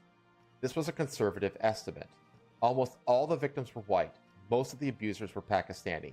And that's despite them only making up just 5% of the town. Only making up 5% of them. The report was so damning that Rotherham Council was investigated in 2015. Lewis Casey We have a new statistic, boys. Yeah, we have investigated ourselves and found ourselves have done nothing wrong. No, not even that. I was gonna say we have a fucking new statistic, boys. 5% of the population is doing 90% of the rape. Lewis Casey found 99% of the rape. 99. Yeah. Lewis Casey gang rape, not just rape. Lewis Casey found that the authorities had failed the victims and that the council had covered up the abuse. Political correctness was to blame, but also something more sinister. Pakistani British counselors had wielded unusual power, and they had used it to head off concerns. People who tried to raise concerns were silenced with bogus accusations of racism. But even though some people left their jobs, nobody was fired. The guilty all kept their pensions. Some got jobs with other councils. Some who knew but looked the other way were finally deselected by Labour in 2023 after a series of GB News reports. There were serious questions about how the crisis had been allowed to go on for so long. One instance has always stuck with me. In March 2000, a secret deal was cut. It was arranged between a child rapist and police officers. An abused girl was handed over to the police by her abuser. In return, he was allowed to go free. Jahangir Akhtar, who later became deputy head of the council, was accused of facilitating the deal. He denied it. What the fuck? The abuser was his cousin, Arshid Hussain, a notorious gangster. Foreign systems of prioritizing distant family kinship over justice causing a crisis. In South Yorkshire, Hassan Ali, the policeman who helped arrange the secret deal, was run over and killed by a car on the day he was told he was under investigation. With his death, there was no further inquiry. There was also a Home Office report. In 2000, a local solicitor worked with Risky Business. She discovered the scale of the abuse and how much it revolved around the gangster Arshid Hussain and his brothers. But when she filed her report, she was told it was unhelpful. And when a victim she worked with went to the police, she was texted by her abuser. He had her sibling. She dropped the complaint. But who at the police station had told her abuser she was there? When the solicitor complained, he was told never to refer to Asian men ever again. He was also booked on a 2-day equality and diversity course. You read that right. Raise concerns about minority rapists targeting girls and you'll be sent for ideological retraining. And then the Risky Business offices were broken into. There was no sign the doors had been forced. No sign the filing cabinet was broken into. but her files were missing, and her password-protected computer had been accessed. Documents had been deleted. Minutes of meetings which hadn't occurred had been created. Who was behind the break-in? Nobody has ever been arrested for it. It has never been explained. But the true horror of the grooming gang scandal is that the Rotherham wasn't the only town. There was also Rochdale. A gang of Asian men had abused girls. They took them to a special place and plied them with the alcohol. Then they were passed around from man to man like a ball.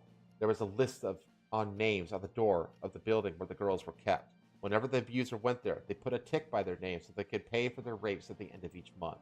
It was like a pedophile honesty box. The failures in Rochdale were so severe that it took the bravery of whistleblower Maggie Oliver to expose the scandal in the town. And then there was Telford. The Labor Council there tried to block an inquiry. 10 men wrote a letter to the Home Secretary saying it wasn't necessary. Some claimed reports of abuse uncovered by investigative journalists had been sensationalized, even after what had been revealed in Rotherham and Rochdale. When the Crowther report was written, it was found that there was at least 1,000 victims. Most of the victims were white, most of the abusers were Pakistani. Only 4.7% of the town was Asian. The same pattern, the same racial targeting kept coming up, time after time, again and again. Rotherham, Rochdale, and Telford are just a handful of the towns and cities that have endured these abuse gangs. I've compiled compelling reports and successful prosecutions from across Britain, from Bristol and Oxford, right up to Glasgow. The horrors in each of these towns deserve their own report, their own reckoning, their own righteous response. Many of the girls were trafficked between towns by their abusers. When parents tried to intervene, they were often threatened with arrest.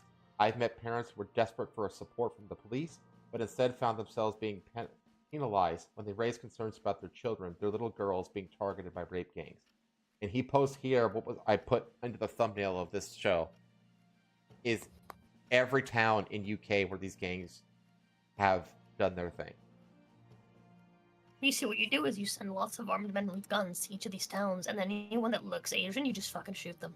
Anyone that looks Pakistani, you just shoot them. You just go through until they're gone, like exterminating cockroaches.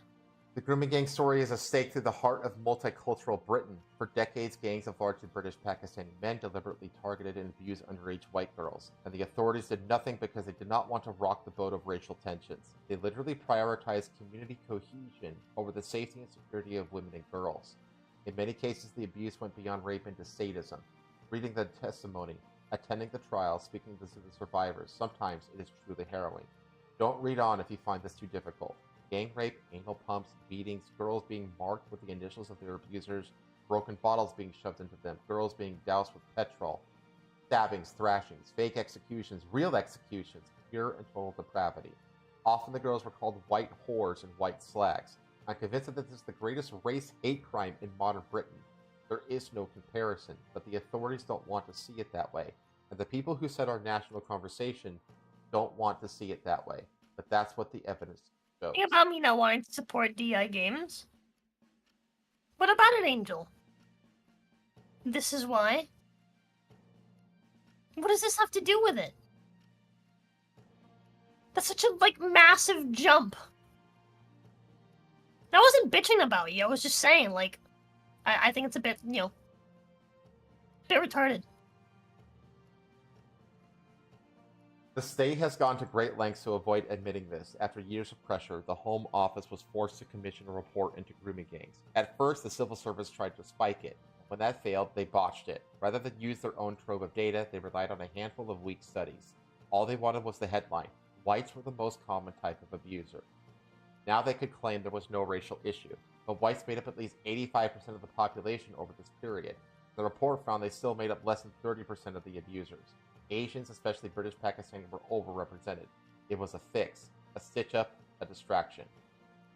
More recently, a study found that Pakistanis dominate national grooming gang statistics. By comparing the numbers of prosecutions to the overall population, it showed that 1 in every 2,200 Muslim men over 16 in England and Wales had been prosecuted for this crime from 1997 to 2017.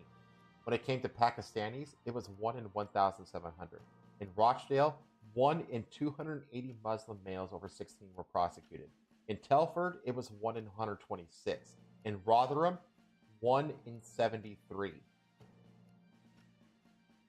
The same dark forces that want you to not notice this move fiercely against Andrew Norfolk.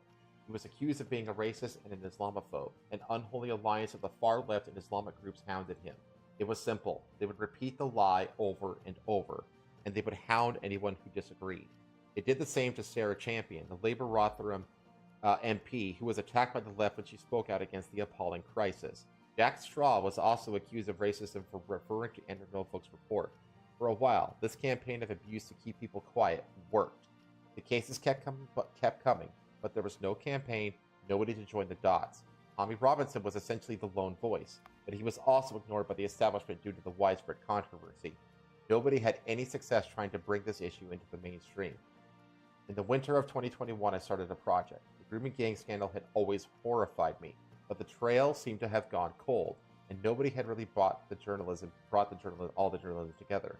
So with my friend Dampier Guy, whoever this is, what's this guy? Guy Dampier. Okay. We put together a few hundred quid, took some time off work, and went to Rotherham to start filming. We had some immense footage, exclusive interviews, and a big vision. Even we were a couple of amateurs. Our project was turned down by almost everyone. Even the right-wing media didn't want to work with me, let alone the big broadcasters. But GB News saw promise. Basically, he did like a year-long investigation, and there is a 45, 50-ish minute thing that you can find on Twitter. If you follow Charlie Peters, it's a really good account for this. That covers everything, basically. Now, why is this like reaching a fever pitch now of all times? Because obviously this has been brewing for literally decades. Why is it like finally boiled over now? Well, it's mainly because of Elon Musk and J.K. Rowling, actually. Oh boy! So J.K. Rowling basically, there was a report that came out right at the beginning of the year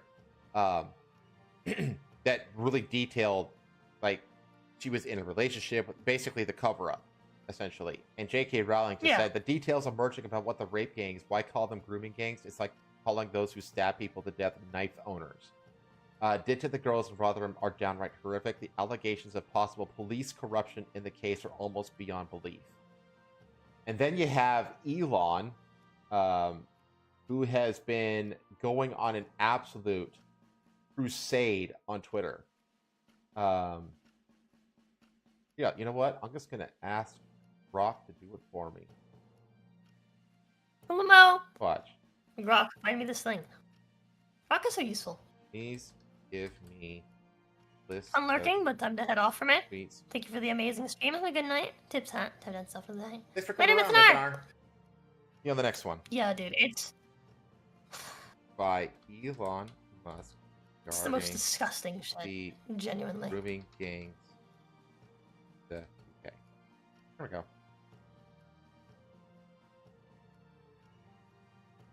Here's a list of tweets. In the UK, serious crimes such as rape requires the Crown Prosecution Service's approval for the police to charge suspects. Who was the head of the CPS when rape gangs were allowed to exploit young girls without facing justice? Keir Starmer, 2008 to 2013. Do you want to know who Keir Starmer is? That's their prime minister. Correct. Who is the boss of Jess Phillips right now? Jess Phillips. So when this came out, when this report that just came out happened, Kemi Badenoch, the current leader of the Conservative Party, demanded an investigation and a public inquiry into the scandal, and it was denied by Jess Phillips, whose boss is Keir Starmer. This is the same media that hid the fact that 250,000 little girls were and still are being systematically raped by migrant gangs in Britain. They are beneath contempt, despicable human beings. No UK government inquiry for the gang rape of innocent little girls, but £22 million spent on an obviously violent lunatic. Shame, shame, shame. There must be justice for the hundreds of thousands of little British girls who were mercilessly targeted for gang rape and often murdered in horrific ways. The sniveling cowards who allowed the mass rape of little girls in Britain are still in power, for now. So he's like brought massive attention to this whole thing. And so now we have direct implications into Keir Starmer, the current prime minister, reaching mainstream British news and be like, hey, he was the guy in charge of the public service of basically the Crown's prosecution during these scandals. And that's why it's reaching an absolute fever pitch. And it's kind of why I initially wanted to like give it another week to simmer. Yeah. But that's pretty much where we're at right now. So I didn't get into every article that I had pulled up. I'm sure there's going to be more stuff about this for next week that I can get into a little bit more. But that's the whole thing in a nutshell, essentially. It's just Britain at this point, when you combine this with all the other shit that's going on in Britain right now, I'm sorry, but Britain really does seem to be a failed state at the moment. Like, like it really does seem like anarcho-tyranny has like fully, completely taken the UK. You know what I mean? Yeah. And it's fucking crazy. But that's all the really gross news I have. Why don't I spend the last bit of this hour kind of going through the last few stories that aren't so damn depressing? How about that? Seem to be, I'd say it is. Yeah. Yeah. I mean, yeah. Minecraft, I have my soul, Amo. Yeah. Oh, man, dude. I know. Crusades. Read them. Yeah, totally. Read them. Okay. Let me switch over to my other window real quick here. Let me minimize that. So nice having 3 monitors again. Oh my god. That one. Refresh all these tabs, make sure they're good and working. Okay. Oh, let me switch the slides over to this one. Let me share it with you in the Discord.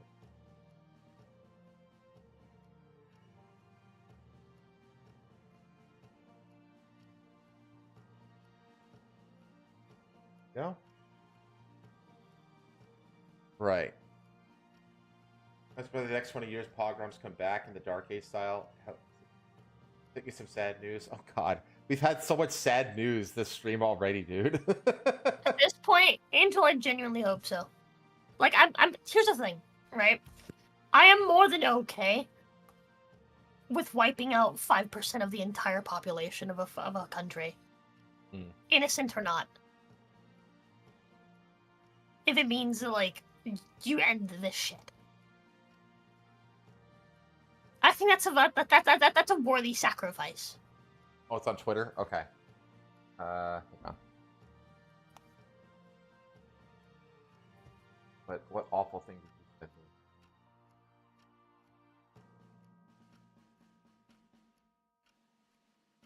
me? I can fucking feel my blood rushing. I usually avoid listening to Okay, this and vote.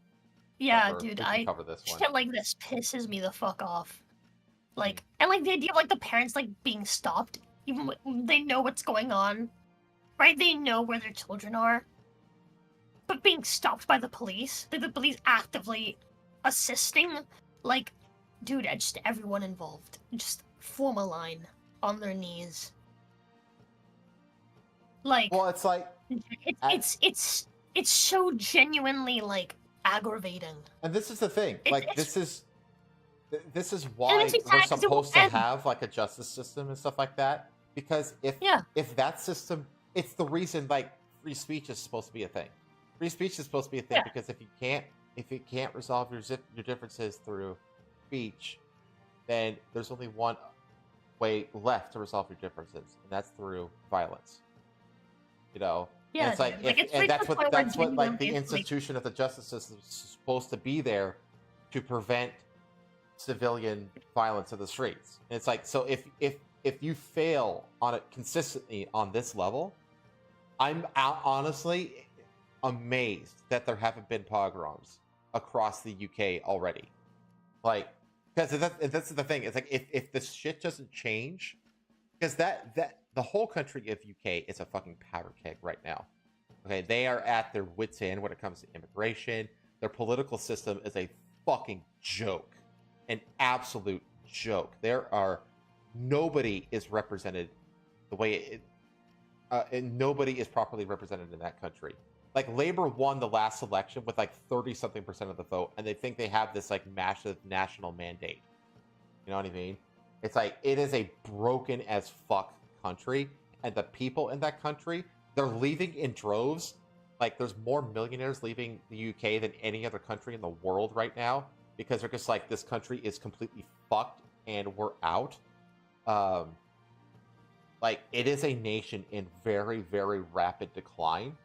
And if like its shift doesn't turn around soon to a significant degree, you will start to see like lynch mobs in the street. You'll start to see people hung and burned alive, you know, in the street. That shit will happen. I look forward to it. Because that's what the institutions are supposed to be there to prevent. You know? And it's like, well, if the institutions fail, then guess what happens? You know? Like, dude, fucking British men need to fucking, like, just get their fucking hands out of their fucking asses. Like, hop off the fucking cock chair and just fucking go to arms, dude. Honestly. Yeah, it's baffling to me that it hasn't happened already. Like, seriously. Same. I can't. Same. Like, I can't fathom the idea of, like, my child... knowing that my child has been taken by, like, a fucking rape gang and not fighting till I fucking die to stop that. Like, the police would have to fucking shoot me for me to, like, not continue. Mm-hmm. Yeah, it's insane. Censored. Picture chat, please. My chats keep getting censored, and I can't see some of them on PC or mobile. I have no censors active except for like the one like the lowest level that like YouTube basically forces you to have. So I have no control over what's happening to you. So yeah, I'm sorry. Like the same thing happens. Honestly, the same thing happens to NDA. NDA gets censored for no reason sometimes too, and it's annoying as fuck. But it's out of my hands. I'm sorry, man. I really am. But anyway, let's move on to some less. But like, let's if there are like, well, I just have one last thing to say, which is that even if there are like right-wing extremists among the populace, among the British men, even if there are Proud Boys and Nazis, blah blah blah blah blah blah blah, I'd rather have Nazis than Muslims. Genuinely, it's the lesser of two evils by a mile. What's that classic? Is it Italian phrase? Mina fuera, mina fuega, means I don't care. Maybe I guarantee that someone in chat knows what I'm talking about. It's like the extremist faction of fascists that formed in Italy, and like they basically like reached a point where they were just like, we no longer care. We're just burning everything down, essentially. Yeah, that's where my headspace is at this point. Manfredo, is that an Angel? I know that somebody in chat knows exactly what I'm talking about. Also, hi Parker. But it's like, and that's the thing. Like, that's why do you think like the right wing is like people on the right are no longer care about being called racist or even Nazi at this point or anything else? You know what I mean? Because it's like, well, if being like, here's the thing: if being a Nazi, being a racist means that you're against this, and I am a Nazi and I'm a racist. Yeah, exactly. That's basically where a lot of people are at. It's like you can call us whatever names you want, but this isn't happening in my lawn. This is no longer happening. This is happening it's on that my simple. lawn. Yeah, exactly. It's Call like me whatever the fuck you want. Whatever you label me as, that is in my brain. You are labeling me what I guess to you is your word for good guy. Sure. If Nazi in your vocabulary is the word for good guy, then yes, I am a Nazi. Yeah, it's like that's where you put people. You know, it's like people have become numb to name calling. You know what I mean? And labels and that kind of shit. They just like, we know what's right and wrong, and we have a zero tolerance policy towards gaslighting and your accusations and shit. Manfredo. You know, we don't care. And it's like, if you look into like the Manfredo movement in, I think, Italy, you could see like how brutal it gets when you get like a whole society or a large chunk of it to adopt that attitude, it gets bad. You know what I mean? So it's just like the UK really needs to get its shit together, or else there's going to be just swimming pools of blood in the streets. It's going to happen. If the institution fails, then the public will make sure that their interests are served and that their people are protected. And when push comes to shove, you know what I mean? It's like you back a wounded animal into a corner is when they're most vicious. Like, you're just asking for blood in the streets at this point, and the fact that it hasn't happened yet is baffling. So get your fucking shit together, Britain, or else you're heading towards a really, really historical reckoning, and you're heading there fast. But okay. Okay, let's get off this really anger-inducing, depressing shit, and let's get into some more interesting news. Let's simmer down just a little bit.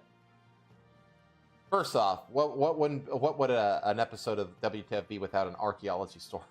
Yippee! We're staying in the UK for this one. Archaeologists shocked as 300-year-old mystery building complex found by complete luck. I have, at this point, I have a theory. Maybe it's just a hypothesis at this point. Yeah, it's just a hypothesis is forming, where like every major archaeological discovery is made completely by accident. Like that seems to be the running theme of all major archaeological finds, is that they're all like accidentally stumbled across. Like nothing in archaeology is done on purpose. If you have information about it and you're doing something on purpose, and it's not major because you knew it was gonna happen, you knew what you were finding. It's like, oh yeah, we're looking for this thing. Oh, look at that, we found it. Cool. But if it's like, damn, I just found this thing didn't even exist. Of course, that's major. It's new. Well, it's what's the guy's name? What's the guy's name who the famous guy who searched for the lost city of Zed? What was his name? It starts with a P. Penny, something like that. They made a movie about him with Tom Holland. It was actually a pretty good movie. And he's like a guy who like went out looking for the city and he didn't find it. You know what I mean? He like died. He and his son were both like consumed by the rainforest, the people of the rainforest, and never heard from again. You know, purposefully looking for this city, and yet some douche canoe, you know, looking at random LiDAR images, finds like the second largest, you know, ancient Mayan city in the Amazon jungle ever found by accident. You know what I mean? Like, if you set out to find something, you're never going to find it. If you set out to find nothing, you're going to find something. That just seems to be the. Don't forget. I'm going to cover it, villain. I have a slot for it later on in the culture segment. Percy Fawcett. Yes, thank you. Shaking in anger. I know you like are. My legs shaking. I know you I'm are. gonna piss. I'm gonna. You need to piss. Yeah, I need to take a piss. Okay. Get some I'll water, entertain too. it. Maya City of the Amazon. Yeah. Or whatever fucking city. See you later, Bear. Thanks for hanging out. We got about. I think we can be done by the hour with the rest of this. Basically, we have this and another a couple more interesting sciencey stuff, and we have a little bit of cultural stuff, and then we're gonna find off. I want to find gold and bitches found it. It's true, isn't it, dude? The Cortez is one of the fucking most incredibly fortunate explorers / conquerors / colonizers and all of human history. I mean,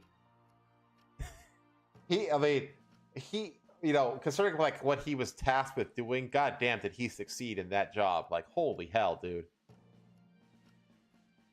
Cortez got all of it. He got everything.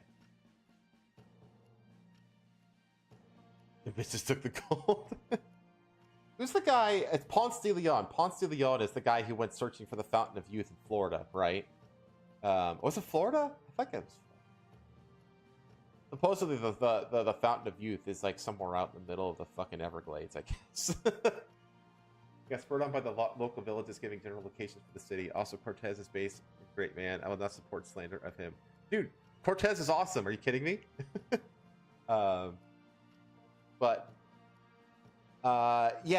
Percy. Yeah, the story of Percy Fall. There's a movie that got made with Tom Holland. It's literally called. I think it's literally just called The Lost City of Z. And it's basically just a biopic about Percy Fawcett and his like going back and forth between Britain and South America looking for the Lost City of Z.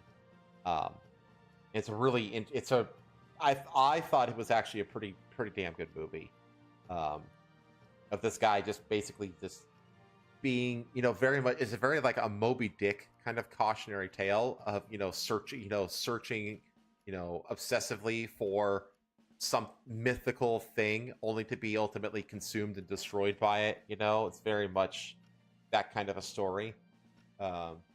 Really fascinating story. Cortez exploited the locals' hate for the Aztecs along with Montezuma's ignorance that he was a hated criminal and not a loved general. Dude, he was smart as dude. Cortez knew what the fuck he was doing in everything. He was I need to read into Cortez more. I don't really know a whole lot about him. I know a good amount about like Sir Francis Drake, a few other explorers. I know a decent amount about a handful of pirates. I don't really know a whole lot about Cortez though. I need to read up on my Cortez literature. Because man, did he have a fascinating story. Because Cortez is the guy who was like looking for El Dorado, right? I think that was Cortez. That was his ultimate white whale was El Dorado. Watch Peach Cobbler series about the fall of the Aztec. Okay, is that a Peach Cobbler? Is that a YouTuber? Sounds like a YouTuber. I think a multicultural and multilanguage coalition of 200,000 plus people is quite impressive, and Warren's calling him great. I agree. Cortez was fucking great. I mean, hell, like all of like Latin America and the Western Hemisphere wouldn't be speaking Spanish if it wasn't for fucking Cortez. Okay, Peach Cobbler's series about the fall of the Aztec. Okay, we'll do. Okay, we gotta get back to the story because we gotta wrap this up in like quick. So the remains of a 300-year-old building have been discovered by chance during drainage work on a country house estate. The discovery at the National Trust property has taken archaeologists completely by surprise, as there is no record of the structures on any of the estate's historical maps or documents. The foundations of a courtyard and surrounding buildings were unearthed in an area of thick vegetation on the grounds of Castle Ward near Strangford, County Down? I don't know. During the installation of a drain filtration system. It was found while a trench was being dug to bring a pipe for the existing buildings at Castle Ward down to a reed bed. Archaeologists were on site monitoring the work at the time just in case anything of significance was found. But they never expected what was revealed after the first few red bricks were uncovered. As the topsoil was stripped back further, the remnants of a collection of buildings were exposed for the first time in 3 centuries. Around a central cobbled courtyard were several buildings, some with tiled and flagged floors. A sink, a fireplace, cellar, and network of stone-lined drains have all been identified. Several artifacts have also been found, including pottery, glass bottles, ceramics, and discarded butchered animal bones. Construction of the existing country mansion at Castle Ward began in the 1760s, but there was an original house predating that, which was built in the early part of the 18th century. Experts believe that the newly discovered remains date back to the late 1600s or early 1700s, and may have been a domestic and farm-related complex of buildings utilized by the first Castle Ward house. One theory is the complex was destroyed when the new mansion was built because it would have been an eyesore in the way of the property's stunning views of Strangford Lough.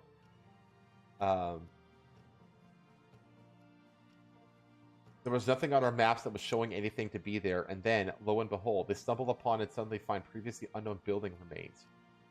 By and large, these are non-residential buildings. It's almost a sort of mini stable yard, or it's a place where you've got possibly a little dairy, or maybe where the laundry was. We think this was the precursor to what was then built at the new house, the stable yards you see today. The junior site director is overseeing the subsequent excavations. The reed beds are located in an area of dense vegetation and trees, and it was during clearance work that bricks were discovered. It looked like just a few bricks at the start, just kept expanding and expanding. Once we were in with the machine to investigate what it was a big surprise. We're thinking that maybe our collection of buildings existed before the castle where main house of today was constructed, and it might have been an eyesore from the window. So they decided to demolish that just so that it was not in the view of other windows. They wouldn't have wanted anything that would detract from the natural landscape.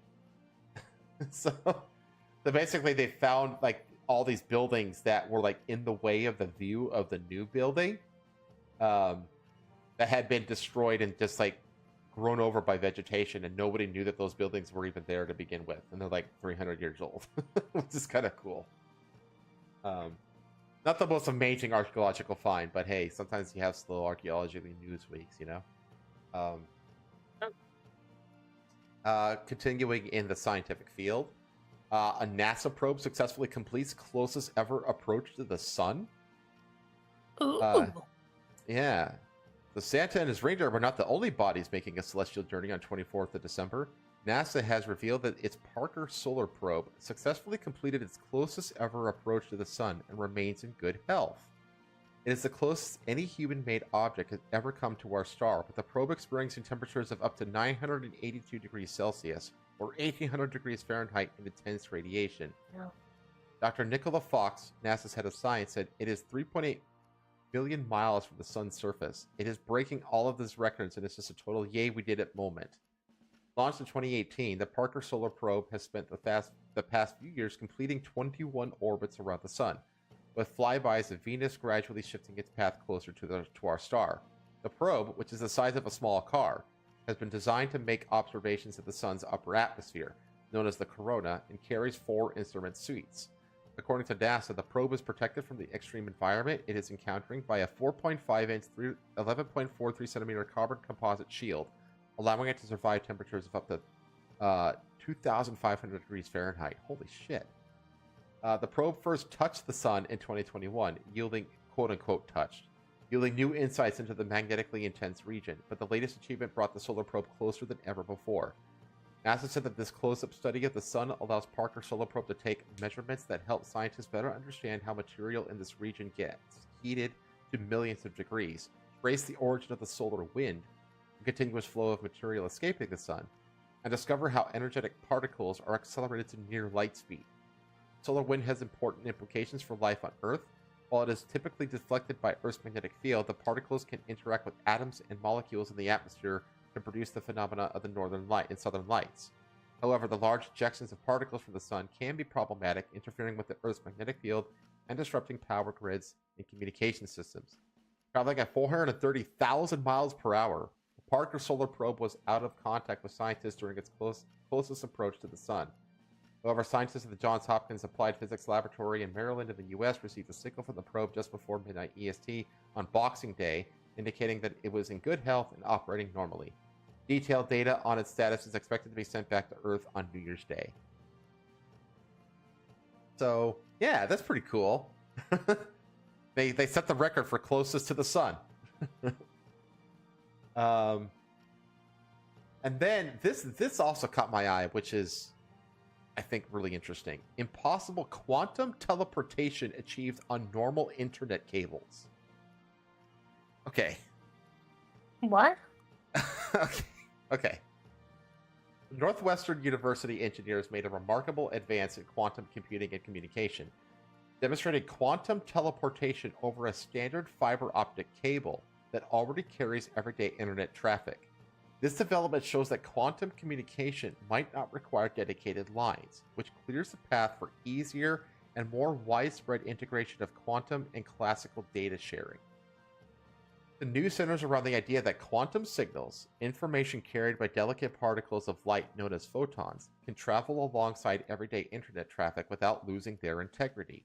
This breakthrough demonstrates quantum teleportation, a process where the state of a particle, like a photon, is transferred to another distant particle without the initial particle moving physically. So the science behind this is by using entangled photons, this method enables secure, near instantaneous data sharing and paves the way for future quantum networks. The research team successfully tested a setup that allows quantum information to weave through the bustling flow of regular internet data without interference. This achievement overcomes one of the biggest hurdles in making quantum networks a practical reality. Prem Kumar, who oversaw the research, is a professor of electrical and computer engineering in Northwestern's McCormick School of Engineering. He is known for his contributions to quantum communication and serves as the director of the Center for Photonic Communication and Computing. In their recent work, Kumar and his collaborators introduced a new way of thinking about quantum signals along their classical counterparts.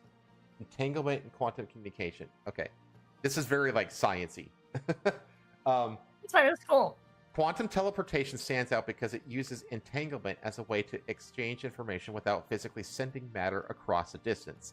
The concept traces back to Einstein, Podolsky, and Rosen in 1935. Scientists have since tested quantum entanglement in labs, culminating in the formal proposal for quantum teleportation in 1993. One of the biggest appeals of quantum teleportation is that it can occur almost as fast as light travels. Photons can become entangled so that the performing a measurement on one instantaneously affects its partner, no matter how far away it is. This is incredibly exciting because nobody thought it was possible. Our work shows a path towards next-generational quantum and classical networking, sharing a unified fiber optic infrastructure. Basically, it opens the door to pushing quantum communications to the next level. It kind of reminds me like how electricity like actually travels through copper wire. And the way it was described to me, like that really clicked for me, is like imagine you have a hollow tube that's the wire, and then you imagine you pack it with electrons essentially. And imagine like as an electron is like a sphere, okay, and then you basically shove this wire full of these spheres, and then once it's full, edge to edge, you take a sphere from the outside, and what happens when you push it into one end of that tube, right?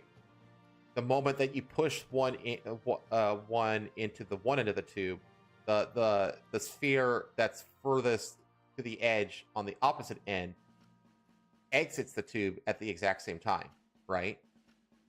Yeah. Does that make sense? That means that you basically like by manipulating something on one end, you're instantaneously manipulating the thing on the other end. That's like how electricity like moves through like a wire essentially. That's how copper wire works. And it's like that kind of reminded me of this, how it's like you can basically manipulate something on one end to manipulate instantaneously something on the other end without it actually changing physically, if that makes sense. But they're getting at that with like not electrons but like photons, because photons can actually carry information or something or other. I don't exactly know exactly how it works, but that's kind of the way I envision it. Scientists have since tested quantum entanglement in labs, culminating in the formal proposal. I read that. This is incredibly exciting because nobody thought it was possible. Our work shows a path towards next-generation quantum and classical networks sharing a unified fiber optic infrastructure. Basically, it opens the door to pushing a quantum communications to the next level. Protecting delicate photons, securing a clear route for single photons involves more than just adding them to an active cable. Ordinary internet traffic typically relies on millions of light particles, so a handful of quantum photons can easily get lost or overwhelmed.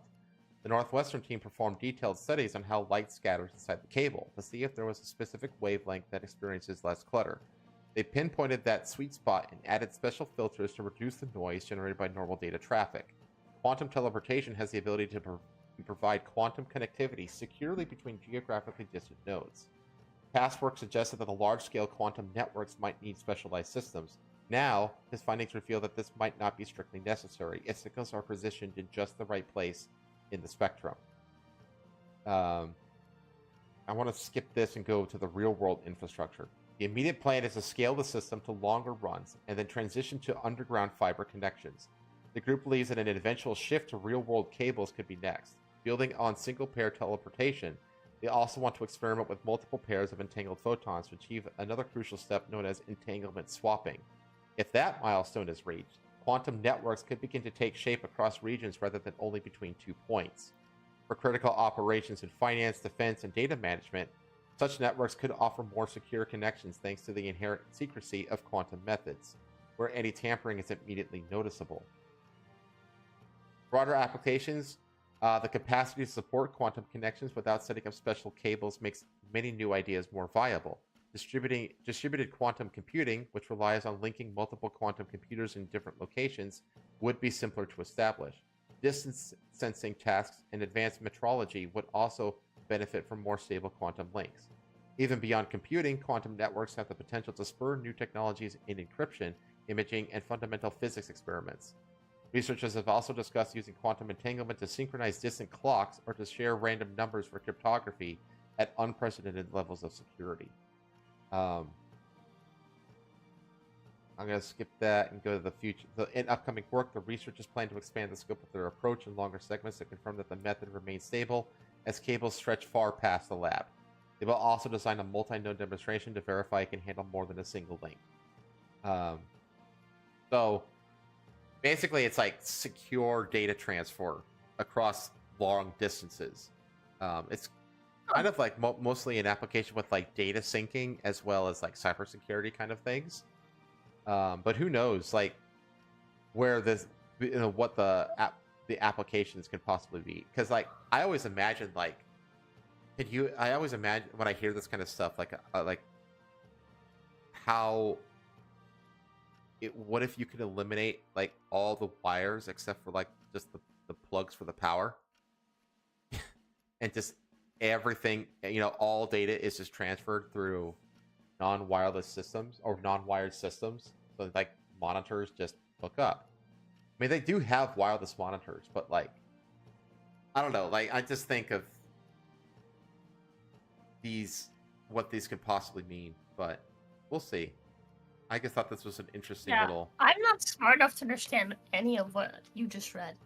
And I'm not going to pretend like I am. Well, what they're basically describing is, can we do with photons the same thing that electrons do with electricity through wires? And the answer is yes. And they didn't expect that to be the case. Huh. That's a very, very, very, very bare bones explanation. So now they're testing like, okay, well, can we get data from, let's do it for longer cords. Let's have multiple packets of data at the same time and see if, because they're concerned that like photons will interfere with each other and the data will get lost as a result of that interference and stuff like that. So they're trying to test basically how they can scale this data communications transfer. From one end of a wire to the other. So we shall see. Okay. I guess have a handful of interesting little cultural things. The first one being about Indiana Jones, actually. And the fact that Disney reportedly wants more Indiana Jones games. Which honestly, like, I don't need to read this, but basically, like, apparently Disney, like, reached out to Machine Games and said, like, hey, we want more of The Great Circle. We want more Indiana Jones games like The Great Circle. They basically want them to turn it into a franchise. Which is, honestly, like, I really want that to be true. And I really want I want them to go forward with it. I would love to have another Indiana Jones games like The Great Circle, because I thought that was great, and so did the vast majority of other players, because the Metacritic score sits at 86, 8.4. These are great scores. People fucking like this game, and most people consider this like the true, like fourth movie, essentially, because like the last two movies were basically absolute dog shit, and they killed the franchise. And people are like, yeah, like this canonically is supposed to take place between Raiders and Crusade, because Temple of Doom is a prequel. So the timeline would go Temple of Doom, Raiders of the Lost Ark, Great Circle, and then The Last Crusade. That's how the timeline would go canonically. And Disney was like, we want more, because you're obviously doing something that we can't, which is make Indiana Jones good. So, it'd be nice to see it get a more of a marketing push because despite the really good reviews from players and critics and Disney wanting more, it didn't perform very well. It had an all-time peak on Steam of 12,000. Well, there's only 3,200 people playing it on Steam right now. Now, I have a feeling that there's a lot more people playing it on Xbox because it's on Game Pass, and it'll run on Game Pass just fine because the specs for this game on PC are insane. Yeah. So I have a feeling that the vast majority of the player base... I never bothered to try it again. Yeah, the vast majority of the player base is playing this on Game Pass, I assume. Yeah.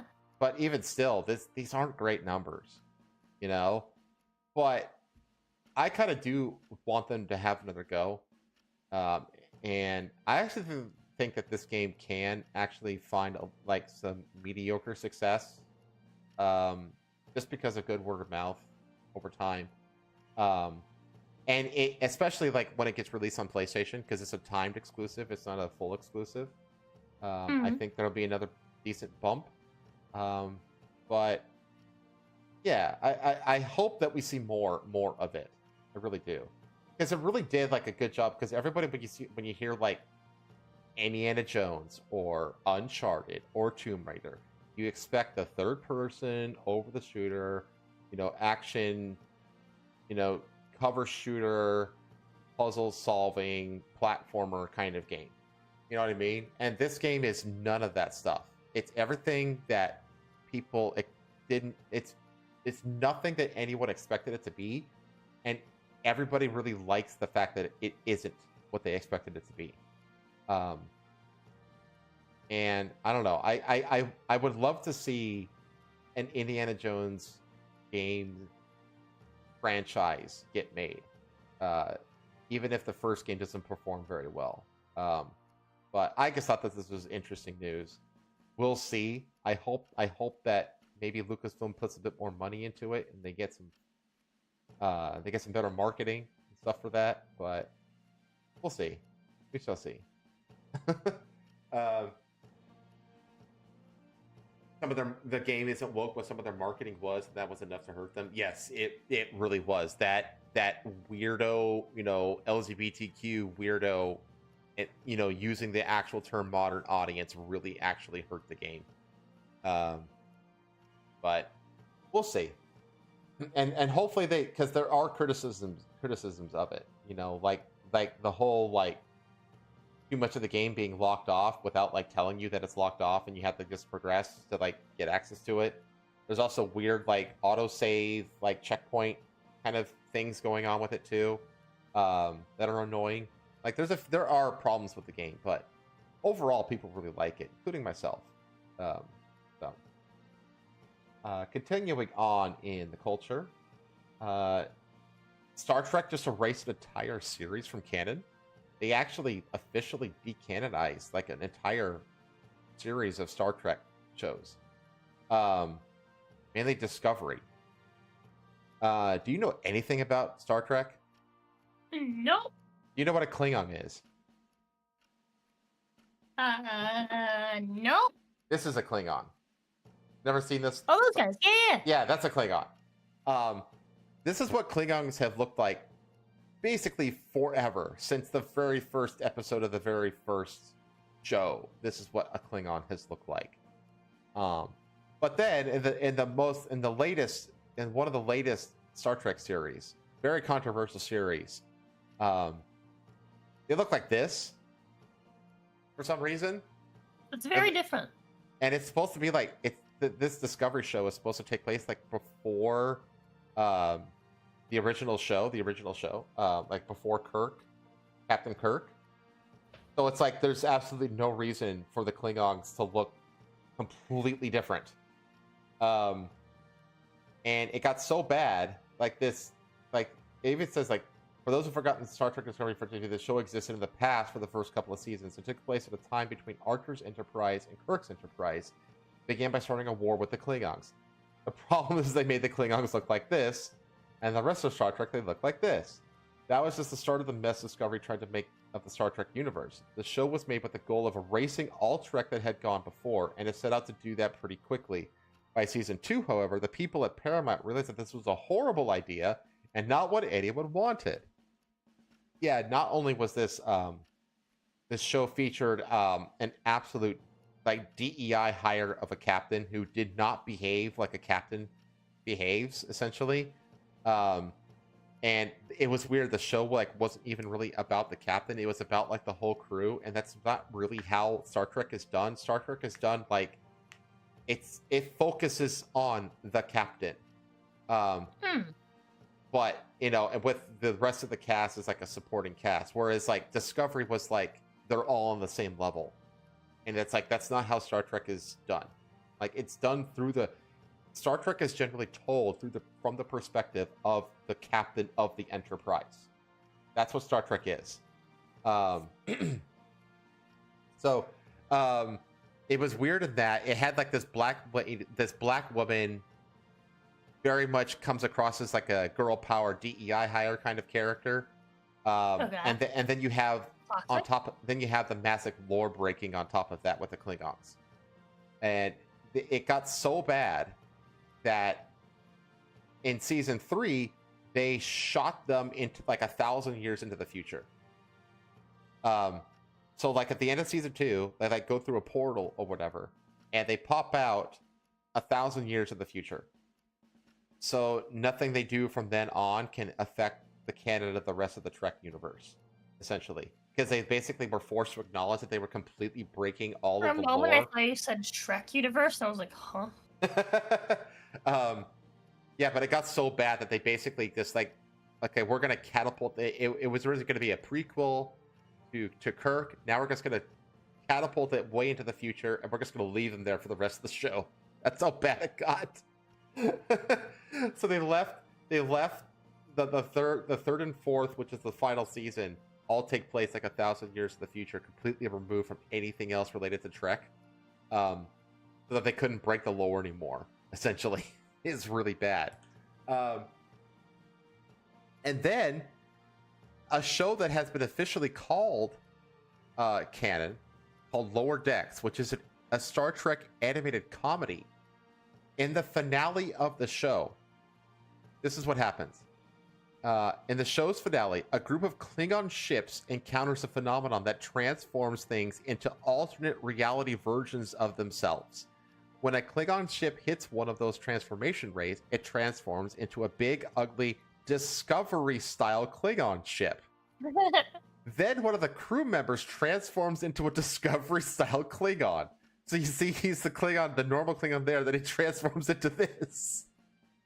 So the show, which is considered canon, basically explains how the Discovery universe came to be. It's an alternate universe that isn't canon, and this is how it came into existence.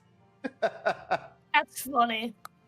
This couldn't have happened if those weird Discovery Klingons had ever existed in the prime Star Trek timeline.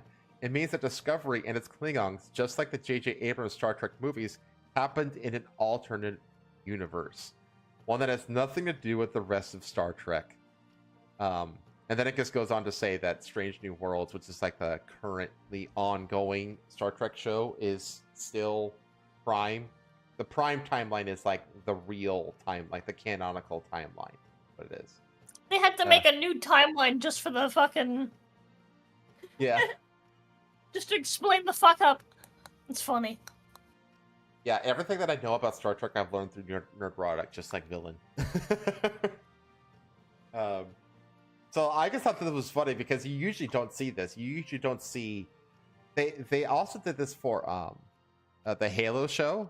Because remember the Halo show was like so badly received that they called it the Silver timeline, I think. Which is like, oh yeah, this is something... What? Yeah, they basically said that this isn't canonical to Halo. This is an alternate timeline we're calling the Silver timeline, or something like that, which is hilarious to me. And then we have, so to wrap up the stream, we just have a few deaths to go over in the cultural sphere. First, back in July, there was a fact check by Reuters that Cartoon Network is not shutting down. The fact check false. Well, it shut down. After 32 years, in December, Cartoon Network website officially shuts down. It's really just the website, though.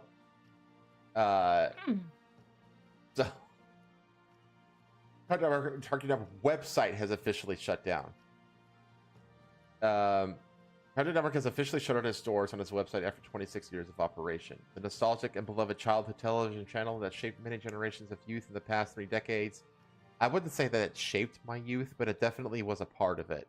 I was just older when I was like already out of high school when Cartoon Network really became a thing that I watched. So, a digital playground riddled with nostalgia featuring. It was my childhood. I was gonna say it's absolutely your childhood. Since Warner Brothers Discovery now owns Cartoon Network, the channel is a part of the overall strategy for the company to consolidate its digital platforms, which inevitably contributed to the website's closure. While the website is closed, the channel remains operational. Visitors of the CartoonNetwork.com will now be redirected to Max, Warner Brothers Discovery's flagship streaming service. Yeah, so basically Cartoon Network, it just exists in the Max streaming sphere, essentially. It just got molded into it. Fans can continue to interact with Cartoon Network via the Cartoon Network app and social media platforms like YouTube, Instagram, and Facebook. Cartoon Network's website has been the host of many iconic Flash games and exclusive content, show content from their original programming, including Dexter's Laboratory, The Powerpuff Girls, Samurai Jack, Teen Titans Go, and more. And the new cost-cutting strategy of Warner Brothers Discovery is working on expanding the channel's reach. Cartoon Network fans can still enjoy the shows on streaming, but it is an end of an era for the website, marking a nostalgic end for those whose childhood was shaped by Cartoon Network. I never went to the Cartoon Network website a single time. Me neither. So, I just think that this was like an overblown thing, honestly, that like this was an inevitable thing that this website was shut down. But like the network itself is still alive and well. It's just the website was shut down. I think it was getting like a lot of memes like this on Twitter that I thought was funny. Yeah, that's funny. When you think of Halloween or a birthday party or a celebration of any kind, where do you go to get all your tacky decorations and costumes and shit? Party City. Not anymore, you're not. No! You just peeked the mic. Party City is going out of business. Party City is closing down all of its stores, ending nearly 40 years in business, CNN has learned. CEO Barry Litwin told corporate employees Friday in a meeting viewed by CNN that Party City is winding down operations immediately and that today will be their last day of employment. Staff are told that they will not receive severance pay, and they were told their benefits would end as the company goes out of business. That is without question the most difficult message that I've ever had to deliver, Litwin said at the meeting, which was held on a video conference call. Party City's very best efforts have not been enough to overcome its financial challenges, he added, resulting in the company's collapse. Litwin said that the company struggled to contend with inflation, which sent the company's costs higher and dragged down consumer spending. Really important for you to know that we've done everything possible that we could try to avoid this outcome, Litwin said. Unfortunately, it's necessary to commence a wind-down process immediately. Also on Friday, some of Party City's store employees received letters that the company would close down stores on February 28th, at which point store staff would be terminated. Although Party City believes these closings are in the best interest of the company, we regret that we have had to take this step, and thank you for your valued contributions to the company. Party City did not respond to CNN's request for comment. The New Jersey-based company announced Litwin as its new CEO just 4 months ago. Oof. That's a hell of a tenure. In a LinkedIn post he wrote when he was hired, he was the company's main priority is to strengthen our financial health, and there is work ahead of us. Party City exited bankruptcy a month after Litwin's arrival and had declared bankruptcy in January of 2023. The company had struggled to pay off its $1.7 billion debt load and it was able to cancel nearly $1 billion in debt by going bankrupt. It also managed to keep most of its more than 800 stores open, although it closed more than 80 locations between the end of 2022 to August 2024, according to its most recent financial documents. But it still had more than $800 million in pulled debt. it out of bankruptcy. Well, the bankruptcy just slashed like a little more than half of its total debt. It still had more than $800 million in debt to overcome, which strained earnings this year. Their product development team was recalled 2 weeks ago from its yearly trip, with vendors told to return home immediately, according to a former Party City corporate office employee who wished to remain anonymous because they were not authorized to speak to the media. He was told the company believed the trip posed a safety risk because Party City had stopped paying its suppliers. All corporate employees were sent home on December 10th. Security at corporate headquarters locked the doors to the front entrance. In an email sent to staff on December 11th, the company's security team told employees they needed to provide a one-day heads-up to gain access to the building, and they were instructed, do not allow anyone to tailgate when entering the building, to avoid letting people in the door who did not have badge access. We recognize the flow of communication has not been how we typically handle sensitive matters like this, Litwin said, detailing corporate employees' benefits severance. Party City's Chief Human Resources Officer, Karen McGowan, broke down in tears several times on the short video conference call. I certainly know this is a lot to take in, she said. My apologies. It is over. The company had approximately 6,400 full-time, 10,100 part-time workers as of 2021. But no more. Where are we going to get our tacky costumes and party hats now? Amazon, I guess. Probably Walmart. I don't know. What makes me sad is that, like, I made a post recently because there was that one guy who was like, oh yeah, it's like Trump friend, millionaire guy was like, you know, making fun of the poors or whatever, right? Mm-hmm. And people were like really mad at him, and I was like, dude, I'll be honest with you, as a poor fuck myself, he's not wrong. Everything he said is right. And it sucks that it takes, you know, a rich fuck to make it clear to everyone that something's not right. And our economy has hit the point where holidays are dead. Mm-hmm. Like, I've noticed, like, honestly, I think it was somewhere after 2007. I think it was like after like the housing market crash. From there, it's just been like a slow decline in like festivity, just general festivity, in like the populace and just like the people that like in my neighborhood, people, you know, the nearby neighborhoods, and just general, like even like my own family. And like it's just everything, the price of everything's just been going up and up and up and up just steadily, right? And you know, right. it's like it starts with the housing prices, bringing up the price in like rent and in homes and everything, right? And then from there, everything kind of trickles down to other things, right? To like foodstuffs, right? We have conflicts in fucking other side of the world that affect our gas prices. We have like this and that, and so like it's just, it's like they're saying, like the cost of inflation is bringing up probably the cost of their rent to own the buildings in which they have the party cities themselves, right? It's bringing up their cost in, you know, in people, right? Because, you know, everyone's trying the fucking Band-Aid solution of like raising minimum wage, right? So like you see Florida had their whole thing where they're raising minimum wage by like $1 every year. Like that's just making inflation worse, right? You have obviously the cost of the goods themselves, and then you have the fact that no one can afford to buy them. So you're not making much of money back on what you're spending just to be open. It's a financial death spiral.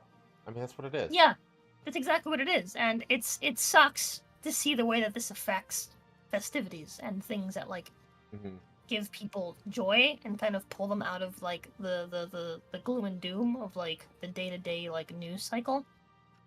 Right? It's always someone's birthday. It's always some, you know, some holiday, whatever, that would kind of keep people. I hate to use the word distracted, but I guess that is what it is, right? That's what it is. You know, and as much as it sucks, people need those distractions, right? So I mean, that's why people go to watch movies and play video games. Yeah, exactly. And so it's necessary distractions. It sucks to see that the death of festivities has reached the point where like major, you know, stores like Party City are just going out of business. Well, I think a lot of it has to do with fucking Amazon as I think well. we're- Like, Yeah, that as well. Amazon is more and more like rendering brick and mortar stores obsolete. Yeah. So, like people go into stores now. Like, you go into like an appliance store or like a mattress store and stuff like that, and people will go into these stores, these brick and mortar stores, and like check out the merchandise, like, or like an IKEA or something like that, and they'll figure out what they want, and they'll go on Amazon and fucking buy it off Amazon. Yeah. You know, it's just like a whole host of factors that are just like killing these brick and mortar businesses, and it sucks. Yeah,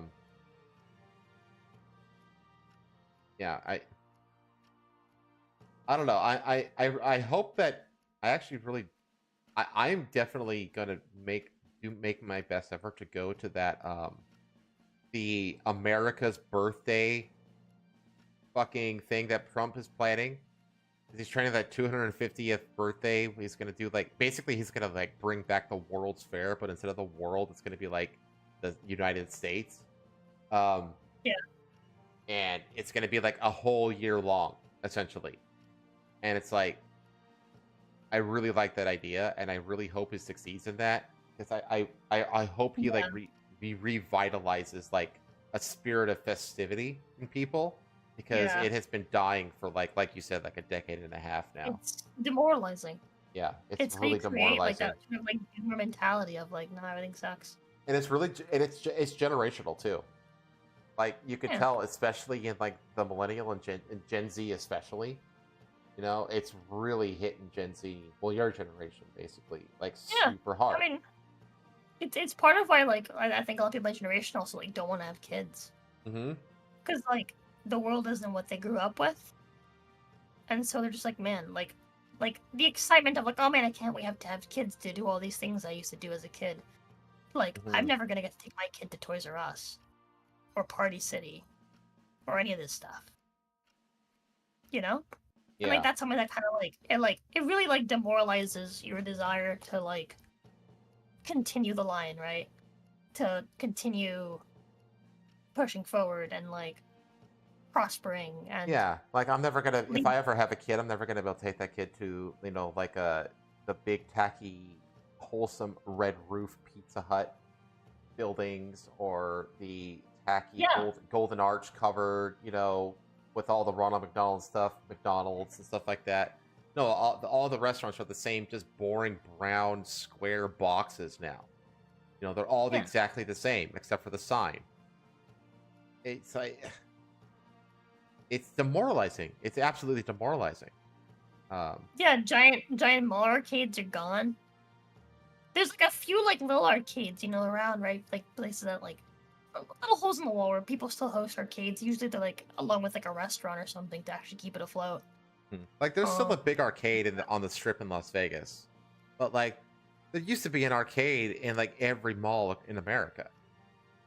Yeah. You know, there used to be just arcades just randomly in like little shopping centers. Yeah. And they don't exist anymore. You used to have physical copies of games that required like back cover art and disc design, and all this other kind of shit. And that's a thing of the past too. They used to have pamphlets. They still have pamphlet holders for some reason, but they no longer have manuals. They're gone. No manuals. Dude, I miss like one of the. I remember like every time I bought a new video game, a new Nintendo game, or a new SNES game, or even like a new N64 game, the first shit that I had to take, I would spend reading the instruction manuals. I fucking love those instruction manuals, you know? And we don't have those anymore. Like, we're just like losing so much. It's just like digital convenience and all this other shit. I'm just like, it's really demoralizing. It feels like, honestly, feel like you say it out loud and it sounds like a boomerism, right? But you stop and you think about it, and like, even like as someone that's like younger, it's like, when you stop and you break it down, you explain to someone like, you know, you're never gonna be able, you know those things you enjoyed as a kid? Yeah, they're gone. You're never gonna get to share that with your kid. You're never gonna get to have your parents' perspective on that moment. Yeah, Kids today are And it never just, going to like, get to know the shows joys how, of going like- to a mall in the 80s and 90s. Like, Yeah. mall culture back in the 80s and 90s was like the best. Yeah, so it was so great. And it's dead now. I mean, yeah, there's still malls, but like, I think it's been dying, and COVID just like really just like put like the nail in the coffin like several times over. yeah, there's plenty And- of there's And plenty then the of fucking War in Ukraine happened. That shoved another nail in there. there's a lot of malls that are still thriving, but there's not like a culture around them The mall I used to anymore. work at is still thriving, but Yeah, there's not yeah, like exactly. there's Like, no and there's no again, like, mall culture. There used to a be lot mall of culture. a lot of the like vanity and like the, I guess like the silliness, right? That like make things like magical, I guess, for children. It's gone, just gone. Hmm. Dropping birth rate in the West can at least be explained by the Western mindset that most avoid having kids we can't afford. It's true. Like, pay those parents. They don't want us to have a kid anytime soon. Because they're currently dealing with like Patho's brother's kid. Hmm. And it's just like they're kind of seeing like what it's like to have a kid in this day and age, and they're like, yeah, no. So that they haven't been bugging us about it. Like other family members will bug us about it. Or they'll bug them to bug us about it. But they like totally get it. Right? Because they're having to deal with like their grandkid Hmm. and like their kid struggling, basically. While they have to take care of the grandkid. And so, like, I think that's part of like why another reason like I like her parents like me so much is they see that I'm like very much like aware of these things, and I expressly told Patho I was like, no kids till we have a house. You Yeah, know? you're far more informed than the average Gen Zer, that's for sure. But I do have I just brought up like one last piece of sad news, but Sad Harry, news. the beloved donkey who served as the model for Donkey and Shrek, has passed away at the age of 30. Damn, So, yeah. Damn. he's with Harambe now. He's a Harambe and Peanut. And Fred. Never forget Fred. Peanut's raccoon compatriot. Always forgets Fred. Everybody always forgets Fred, and they only remember Peanut, and it's wrong. Fred had to get decapitated to get tested for rabies too. We always talk about Peanut, but that's like saying the Fox and the Hound, but you only remember the fox. Do you remember the Fox movie? It's like, what the fuck you talk about? The Fox movie? You mean the Fox and the Hound? Yeah. Who cares about the Hound? Though? Yeah. But I'm gonna find more positive stories next week. Yeah. That was gloomy, dude. This is a pretty gloomy The- episode. I knew it's gonna be harder than expected, honestly. Yeah, dude, the Party City news really got me. That Yeah, hit me 'cause really hard. it speaks to. I'm not normally like a like emotional person, but I think it's just it's just like it's years after years at this point of just like I think it's part of why like honestly like I really enjoyed the way that we did Christmas this year with Faith's family because it's just been years upon years of just like doomer Christmas Oh back at yeah. home, and it made me really really sad because my brothers they're still I'm an adult, like whatever, dude.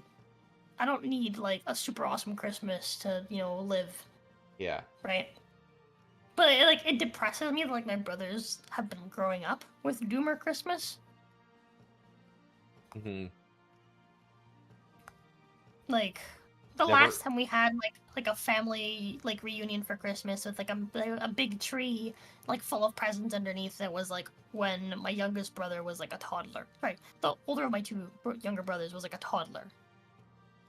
And that's kind of what You know, that rich asshole was getting at. He was like, Yeah, that's what he was getting at. his Like whole people point- were really his mad whole- at him, but that was the point.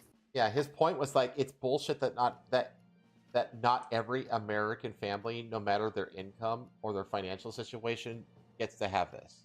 Like, that his point was that everybody, no matter said their it in a way that financial came off as status, rude, should get But this. he's right. Yeah. He said it in a really dickish way, but the Yeah. core of what he was saying was correct. It is bullshit that not every family gets to have Yeah. a Christmas tree with a bunch of gifts underneath it on Christmas Day. For everything that he said, what stuck to me wasn't "you poor fucks." He's right. He's fucking right. Okay, we have no money. What stuck with me is when he said, "If your Christmas doesn't look like this, something is wrong. Yeah. Something is deeply wrong. If everyone's Christmas doesn't look like this, there's a problem." And it's true, there's a problem, and we've not, like, no one's acknowledged it. No one has ever taught, aside from, like, me. Like, 'cause I mention every now and again how, like, I've seen, like, the general decline over the years of, like, festivity and holidays and just general, like, festive culture. Like, well, no one else has said it except for this guy who's like, yeah, there's something seriously wrong. The economy's fucked. And no one can afford. And I think that what you're talking about is like an offshoot of the whole Pizza Hut nationalism stuff. Do you know what Pizza Hut nationalism is? No. Let me ask Grok.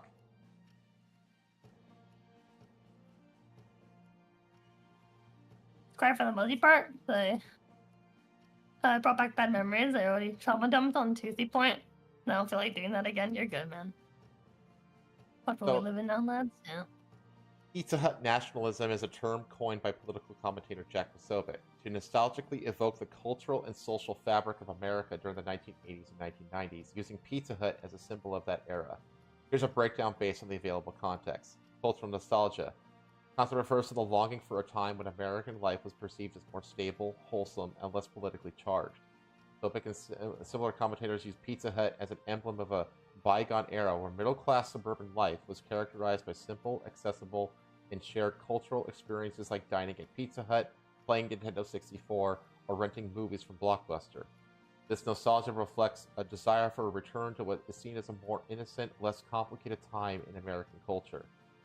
The term also serves as a critique of contemporary American culture, which some view as having lost its way through corporate social justice initiatives, political polarization, and the decline of communal spaces like the old-style Pizza Hut restaurants, with their checkered tablecloths and family-friendly atmosphere. It's a reaction against what is perceived as the degradation of traditional American values, the homogenization or wokeness of corporate entities. Beyond mere nostalgia, Pizza Hut nationalism subtly critiques the current socio-political landscape by suggesting that the decline of such cultural touchstones mirrors a broader decline in American identity or community. It's a call to restore not just a restaurant chain, but an entire era's sense of community, simplicity, and national pride, often through a lens that criticizes modern progressive movements. The term also touches on economic aspects, pointing to how chains like Pizza Hut have evolved or declined, reflecting both broader economic shifts, globalization, and changes in consumer habits.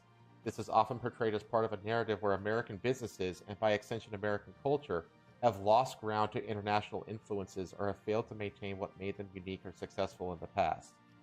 On platforms like X, the term has been used to engage with these themes, sparking discussions about the role of nostalgia in political rhetoric, transformation of American identity, and the critique of contemporary culture through the lens of past consumer experiences.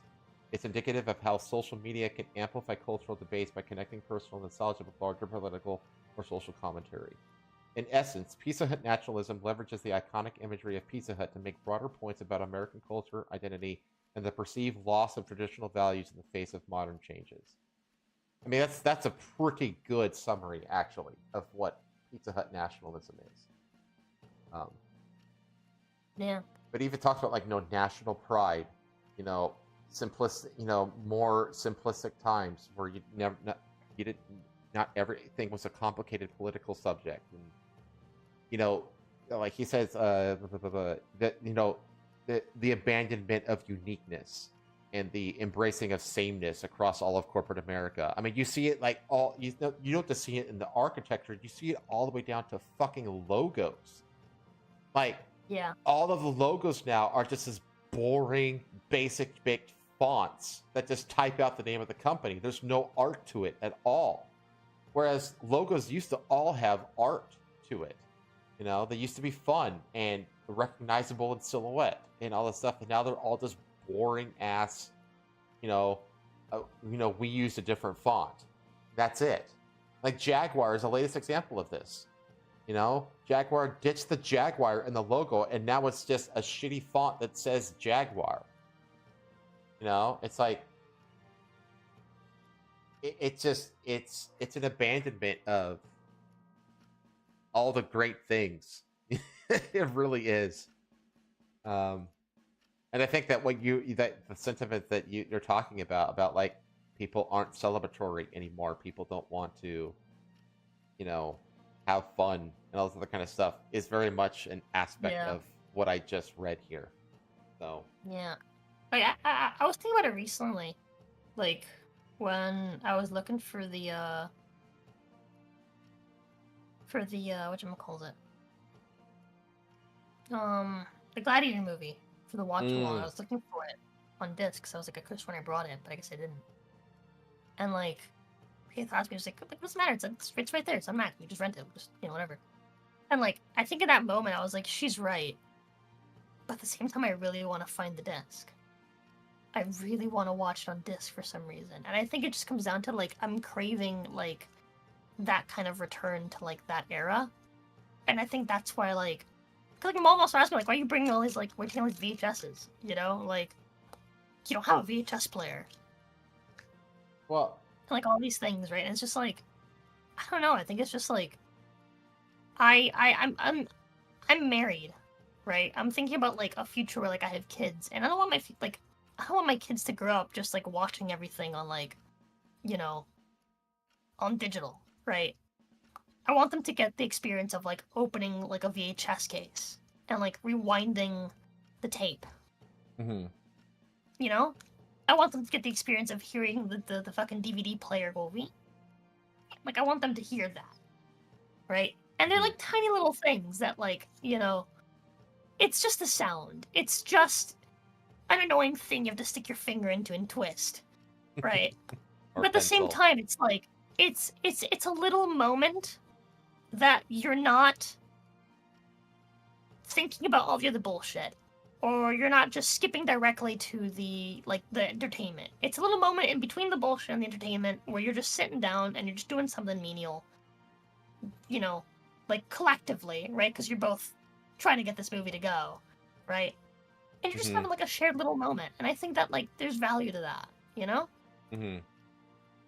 Oh no, 100%. I mean, there's a reason that like the resurgence of vinyl albums, like music albums, you know, like Taylor Swift is releasing vinyls, you know, and that's because, you know, Gen Z is very much disillusioned with everything being digital, and it's just like the tangibility is actually like people are like realizing that tangibility is actually important for the human experience, and so you're seeing like a resurgence of like old technologies like vinyl and stuff like that, which I think is fantastic. I did just notice this week where like the entire weekend, real dude, real. I did just there was a video store next to the I forgot I wanted to go, but there was a video store that was right next to the bakery where we got some food before we left Miami. And I forgot that I wanted to go in there and like check out to see if they had any like, you know, and just any fun movies, like any recent movies I hadn't seen yet, and just pick them up and see how many like the discs are like fucking like official versus like, cause like I was like going through like the discs, and like there's a few people that was like, why does it look like that? Like why is it like blurry and washed out, like the graphics on the disc? And I was like, oh, because this is illegally recorded. The concept of that was just like, what? That's crazy. And I was like, yeah, this is either illegally recorded or burnt off of like an official disc, so that the person can make copies and sell them. Yeah. But like, this is not legit. Is why. It might not work. We might watch it, and there might be people that, you know, stand up in the middle of the movie. You'll see silhouettes and shit at the bottom. Like, you never know when you buy one of these. Yeah, bootlegs. Yeah, and that's part of the fun. There's a sense of adventure to it. Yeah. Yeah. I remember like watching, like downloading like bootlegs on old torrent sites, like and stuff like that. And they were like, obviously someone just snuck a camera into the theater and just filmed the movie. and then just stuck the video file onto a torrenting site. You know what I mean? So you see, like, you hear people coughing. You know what I mean? But it's like that's the fun of it, though. That's a part of the culture, though. You know what I mean? But I did just notice this, how like there are several Pizza Hut restaurants that actually are restoring like the lights and the red cups and the checkered tablecloths and stuff like that. Basically, Hold on, pause. Is this real or is this AI? This is My real. brain's telling me this is AI. This is real? He said this is way back in December of 2023. This post. So this was before. Isn't this like before AI like really took off? Like AI, I feel like AI in December of 23 couldn't have made this. No, you're right. So no, this is real. This is a real Pizza Hut restaurant. That that was a real picture. I literally want to go there right now. Same. I want to eat there, dude. I want to eat there. Why is the Little Caesars guy here? It looks so nice. Yeah. Don't ask questions. Don't ask questions, okay? It looks it looks like wholesome America. It's like old America. It doesn't look like corporate America. Even though it is corporate America. It looks nice. Like, I want to go and eat there, you know? They have the trusses, the exposed trusses as well, that don't have that fake, that drop ceiling trash that you see in like office buildings, you know? Yeah.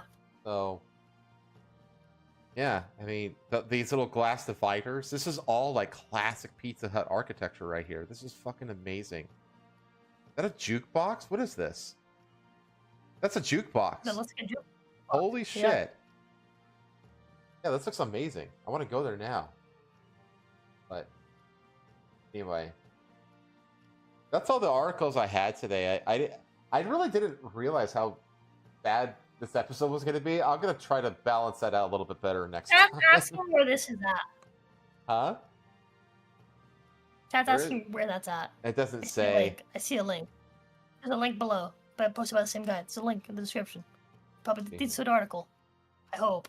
Which I hope leads to the name of where. Nope. Wait. Hang on. It's a Substack. It's a Substack article. Plan your visit with this comprehensive list of locations. Hang on. There you go. So there are a bunch of Pizza Huts that have restored their classic look. And there's a list of locations. So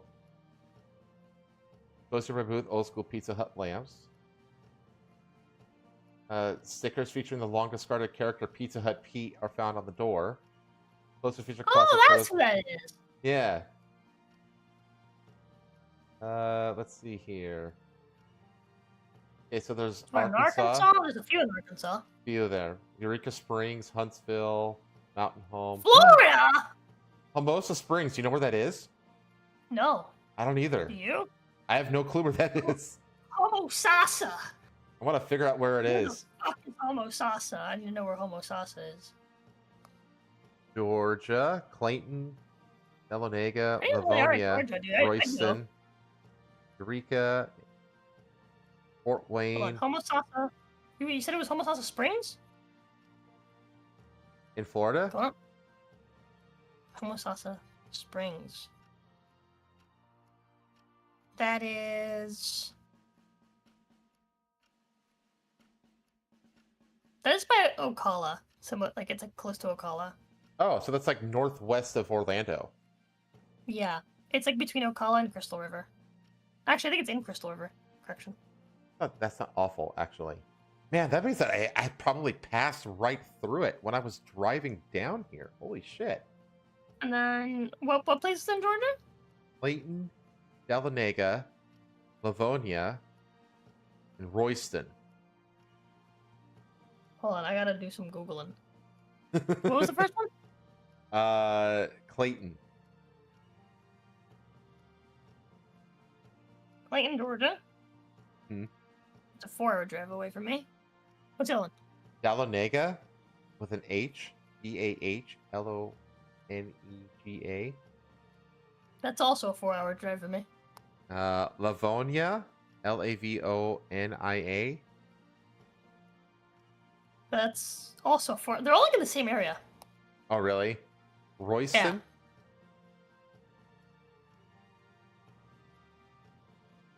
They're literally all in the same area. They're all like within an hour of each other. Not even.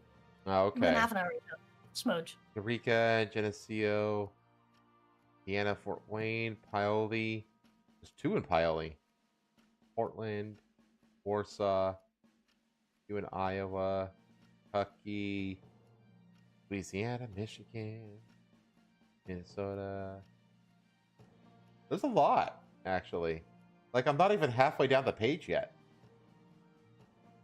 Missouri, Montana, A bunch. North Carolina.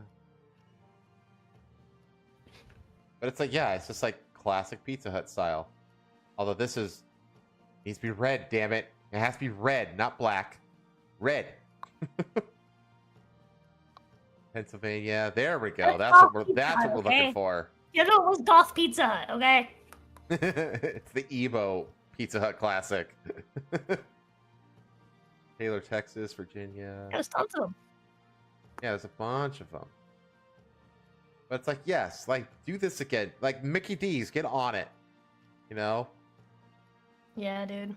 Bring back your ball pits and play areas and shit. And your tacky fucking Mickey D's used to have like maybe, but that's part of the fun, alright? You go to McDonald's, you eat some good food, and then you go home and you have a flu, alright?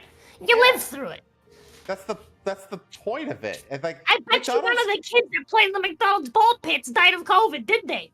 McDonald's used to have fucking like giant plastic trees in the middle of their restaurants and shit. Like, they were tacky as hell. It was awesome. But yeah.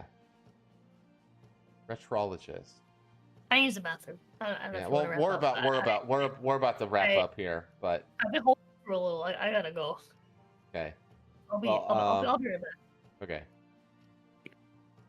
Bootleg movies put on 700 megabyte CDs. The 360p resolution was not that great.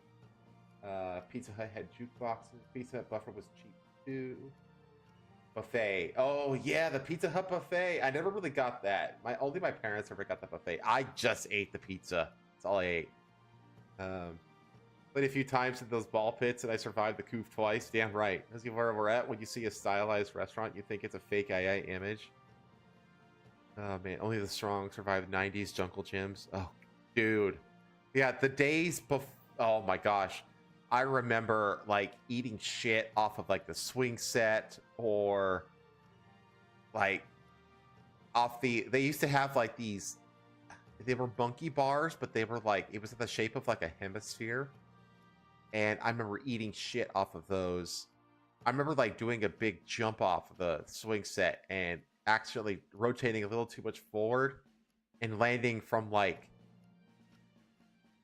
6 or 7 feet, like right on my chest, and like knocking the wind out of myself in the sand pit. Because my playgrounds were just sand. Like that's what it was. It wasn't like the stuff that they have now. It was just sand. So like if you ate shit, you fell on the sand and got like sand in your eyes or in your bloody little knee scrapes. You just got sand in all of that shit. That's how I grew up. I got a concussion from jumping off a swing set. Oh man, there are so many. Dude, doing jump offs was like the ultimate thing that you could do on a swing set. Like, come on.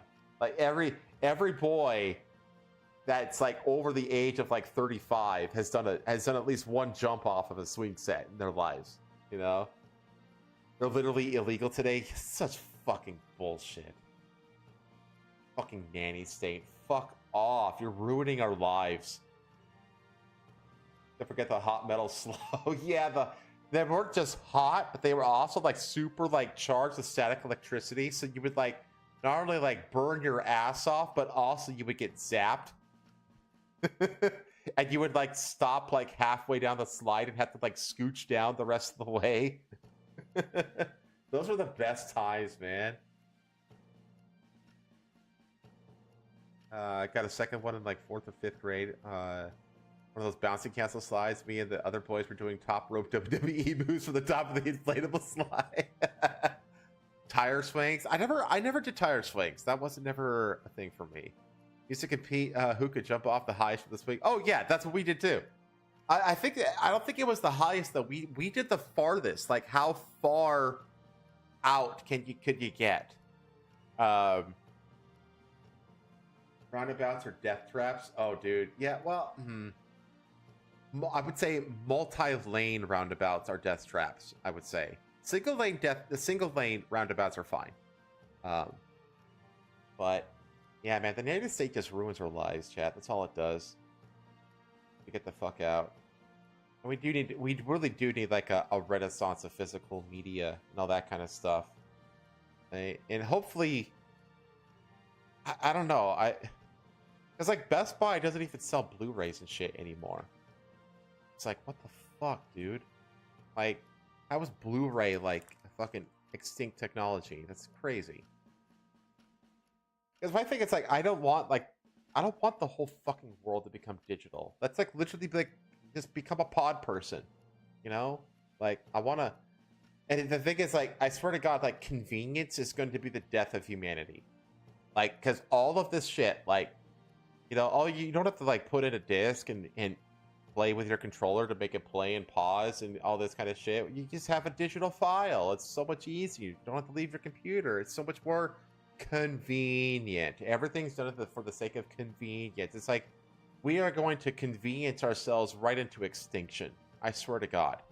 Like, we really need to stop doing shit for the sake of convenience. I think things are convenient enough. In fact, they're fucking too convenient. Everything else is like now instant in here.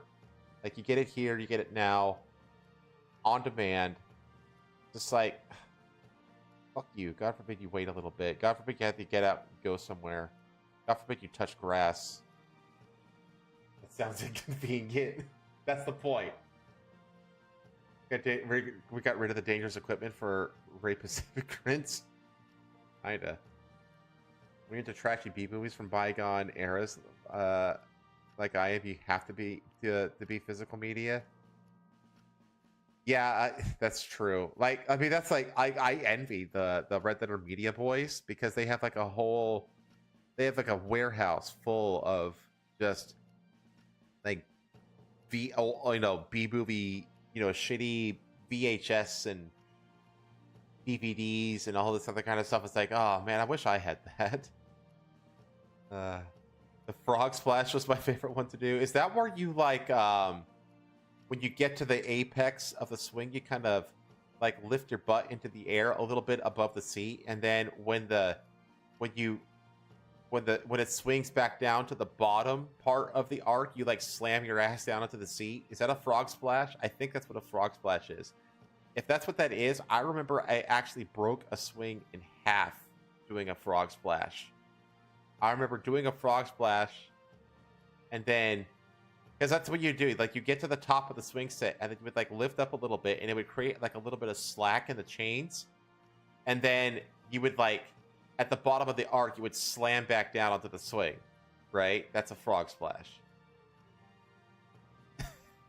The fact that I could talk about this kind of shit with you guys, I love every last one of you for being able to talk about this kind of shit. Because if this was just a crowd of like nothing but Gen Z people, which is like your typical like VTuber, viewership, like none of everything that I'm nostalgic for would be alien to all of you. I don't want that. Got a couple VHS tapes that are worth more than on eBay today than it was when like cost to make the movies themselves. I still have, man, do I have them? Want to say that I do. I still have like a dozen or so of the clamshell Disney VHS tapes that came in those big white plastic cases. Do you remember those, chat? They were like, those things are like collector's items now. I bet I can get a good penny for those on eBay. I don't want to though. I want them. I collect Disney shit, like old school Disney shit. I do that shit. That's worth a freaking fortune. Yeah, they are. Even in like not new condition, they're still worth a lot. Yeah. Man, did she fall in? Still got a few summer. Yeah, hang on, dude. Hang on to those, man. If you're ever like in like a bind financially, you need to really strap for cash. Just sell one of those clamshell Disney VHS tapes on eBay, you'll make like $1,000 bucks. Wow. I'm back. What were we talking about?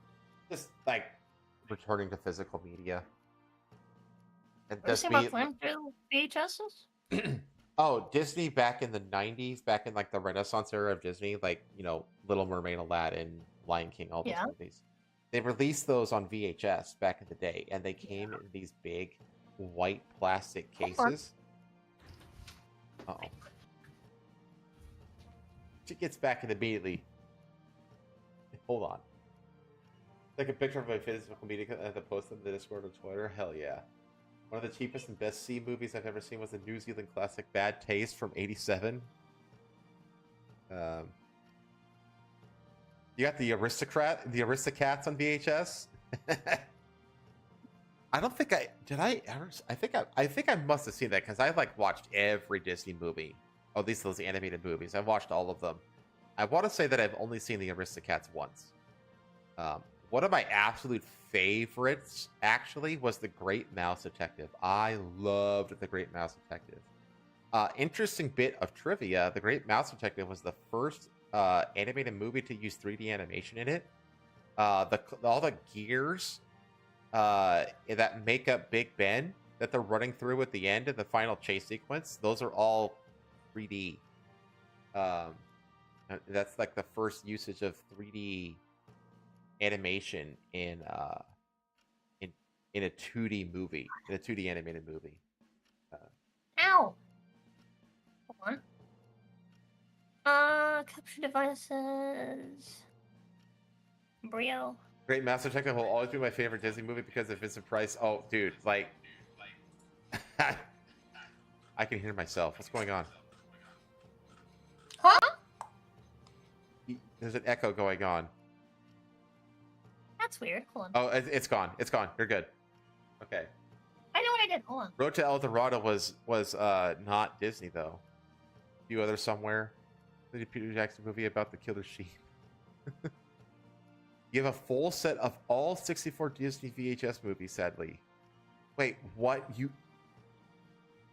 Dude, if you have all 64 movies on Disney animated movies on VHS, you have a fucking fortune. You have an idea how much that's worth? Yeah, I fucking love The Great Mouse Detective, and I will say there's a scene. Do you see my screen? Why do I see? One of these? What the hell? What's happening? Why is it inverted? No, but my what the fuck? Why am I seeing them reactively? Go away, Fugi. Where'd you go? Why'd you go down there? It's been here the whole time. Oh, I think it's because I changed my. There you go. My position by accident. Hold on. But did you see what I'm showing you? In Discord? Yeah. These? What am I seeing? Is what you're talking about? Do you see my share screen? No. You don't see my share screen. I'm gonna stop streaming. There we go. I see it now. Yep, yeah. I see it now. Okay. Next. Oh, you have Winnie the Pooh. That's what you're talking about. I have a bunch of these. Yeah. This is the official Walt Disney has the little shiny sticker. Yeah, even beat up, those are collector's items. Those are called clamshell. Those are called clamshell VHS cases. The VHS. Yeah. All the writing on it. Those are worth money, even in beat up, shitty condition. Yep. Yeah, those are collector's items. Like, seriously, hang on to that. Walt Disney Home Video. Yeah, those things are fucking amazing. Like, look that up on eBay and look how much it's worth. This? Yeah. What are you doing? We're chatting.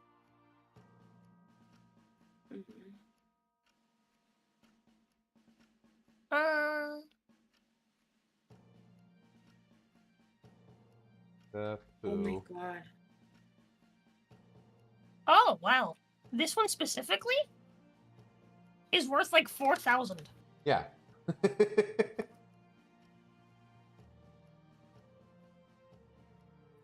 In very good condition. In very good condition. Yeah. Which that looks like much better condition than this. What? Land Before Time. I don't know if That it's one the official one. specifically.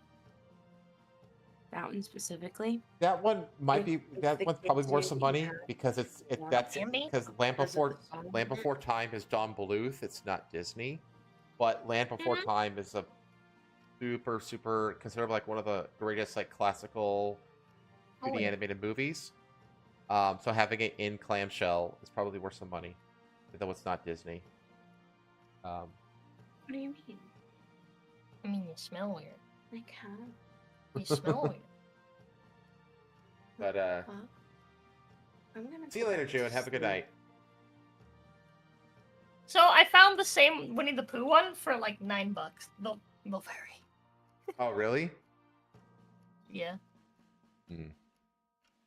Also, is it the clamshell? Yeah. I'll have to look at it. There's got to be some that are worth the money. Hmm. I'll look through them showing off one day when I'm like properly like unboxing them.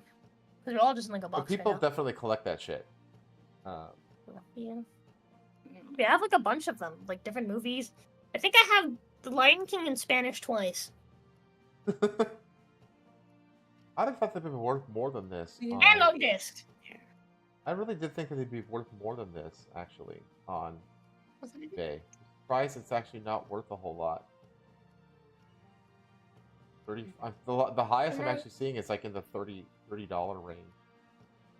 Yeah. Maybe they're not worth a whole lot. Well, they're worth a lot to me. Goddammit. Well, I'm liquidating. I'm liquidating my sentimental value over here. Okay. Well, either way. yeah, I've got like loads of these. I have, for context, I have 3 boxes of these that I brought from. Man, if these things are fucking Oh. actually affordable, I'm gonna get a bunch of them. I'm gonna go on eBay and buy a bunch of these fucking things. I need to get a VHS player and like try these, see what like things work. I have a VHS player. VHS players are expensive, dog. I have one. Fox and the Hound, yeah. No, but like I was just like one of my final thoughts though is that like there was a scene in The Great Mouse Detective where he goes to like the bar where the note was written, and it's like this gangster bar, and there's like a mouse that does this cabaret performance in this Disney movie, and that mouse I attribute a part of my awakening as a furry. Like you can find it on YouTube. Just look it up. It's like, yep, that's a notch. That's a notch in the furry path right there. Oh no. Estate sales. That's where I got most of my VHS tape. That's a good idea. Yeah, I want to get a bunch of them.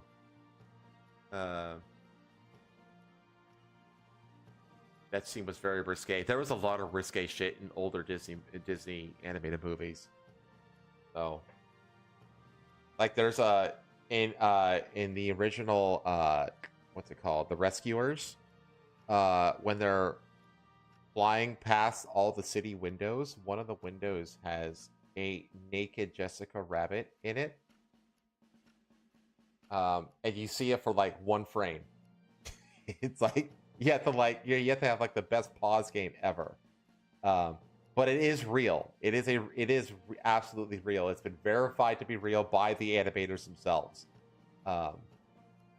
There's a lot of shit like that. Like one of the towers in the castle of the Little Mermaid is like literally just a dick. There's a ton of risque shit in like older Disney movies. But hey, it's been a long fucking time. We need to get out of here. It's 6 fucking hours. Yeah, it's time to go.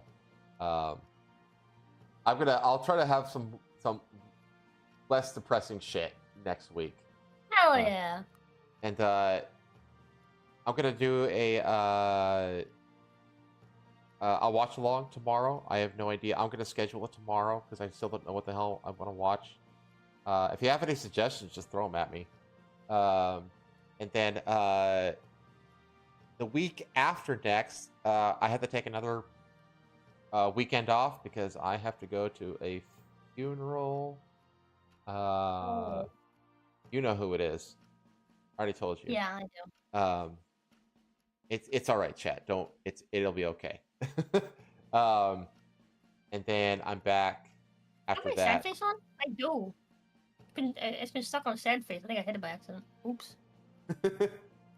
Got a bunch of Chuck Norris action movies for the estate sale. Wait, so that's next weekend? No. The week after next. The week after next. Okay. The weekend. The MLK weekend. MLK. The weekend of the 18th. I'm gonna be gone that weekend. But then I'll be back all through February, which is my channel anniversary month, actually.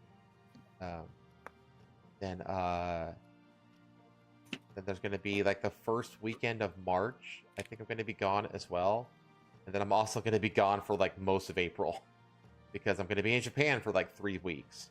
So, yeah, I'm gonna be like on and off up through the spring. But I'm gonna be here as much as I possibly can. Yeah, Alright. that's me. What about you? What you got going? I don't know. I don't know yet. I schedule things. That's what I wanna tomorrow's get a for. haircut this week. Yes, tomorrow's for. I've got scheduled this stream tomorrow. Besides that, probably if I had to guess, more Conan, for sure. Definitely more Witcher, because that's what you guys paid for. So I'll keep doing more Witcher. I'm having a good time with that. I'm really enjoying it. I've just been like cleaning the map, dude. Just going to every single question mark, doing everything. And honestly, like I'm not getting bored of it, which is nice. And I'm having like a good time. Like last session was kind of boring, but at the same time, like I still have fun like exploring like location to location, just doing the stuff, And like we're gonna be focusing on doing like more quest stuff. Nice. On this next one because we cleared a significant portion of the map. Like most of the question marks on the entire map were cleared out. So I'm excited to do more quest stuff next one. We're probably gonna go sometime this week. We're gonna go hang out with the hags of the bog. Nice. But besides that, I know I have a Hunt Showdown collab planned with Asta and Laren Bonnie. Ooh. So that's the thing's gonna happen next Friday. And that same Friday will be the grand finale, maybe. The Jay wants to. He's telling me to like, sleep a lot because we're gonna be going late that one because he wants to kill Yogg. Ooh. I think he's at the point where he's basically ready. He just secured a pretty powerful NPC ally, so that might be the end of the D&D Solo arc. members only campaign. Which after that, I'm probably gonna start working on revamping 5e, on redoing 5e basically in my image. God, it needs it. Current day Yeah. WotC and D&D is a fucking joke. Yeah.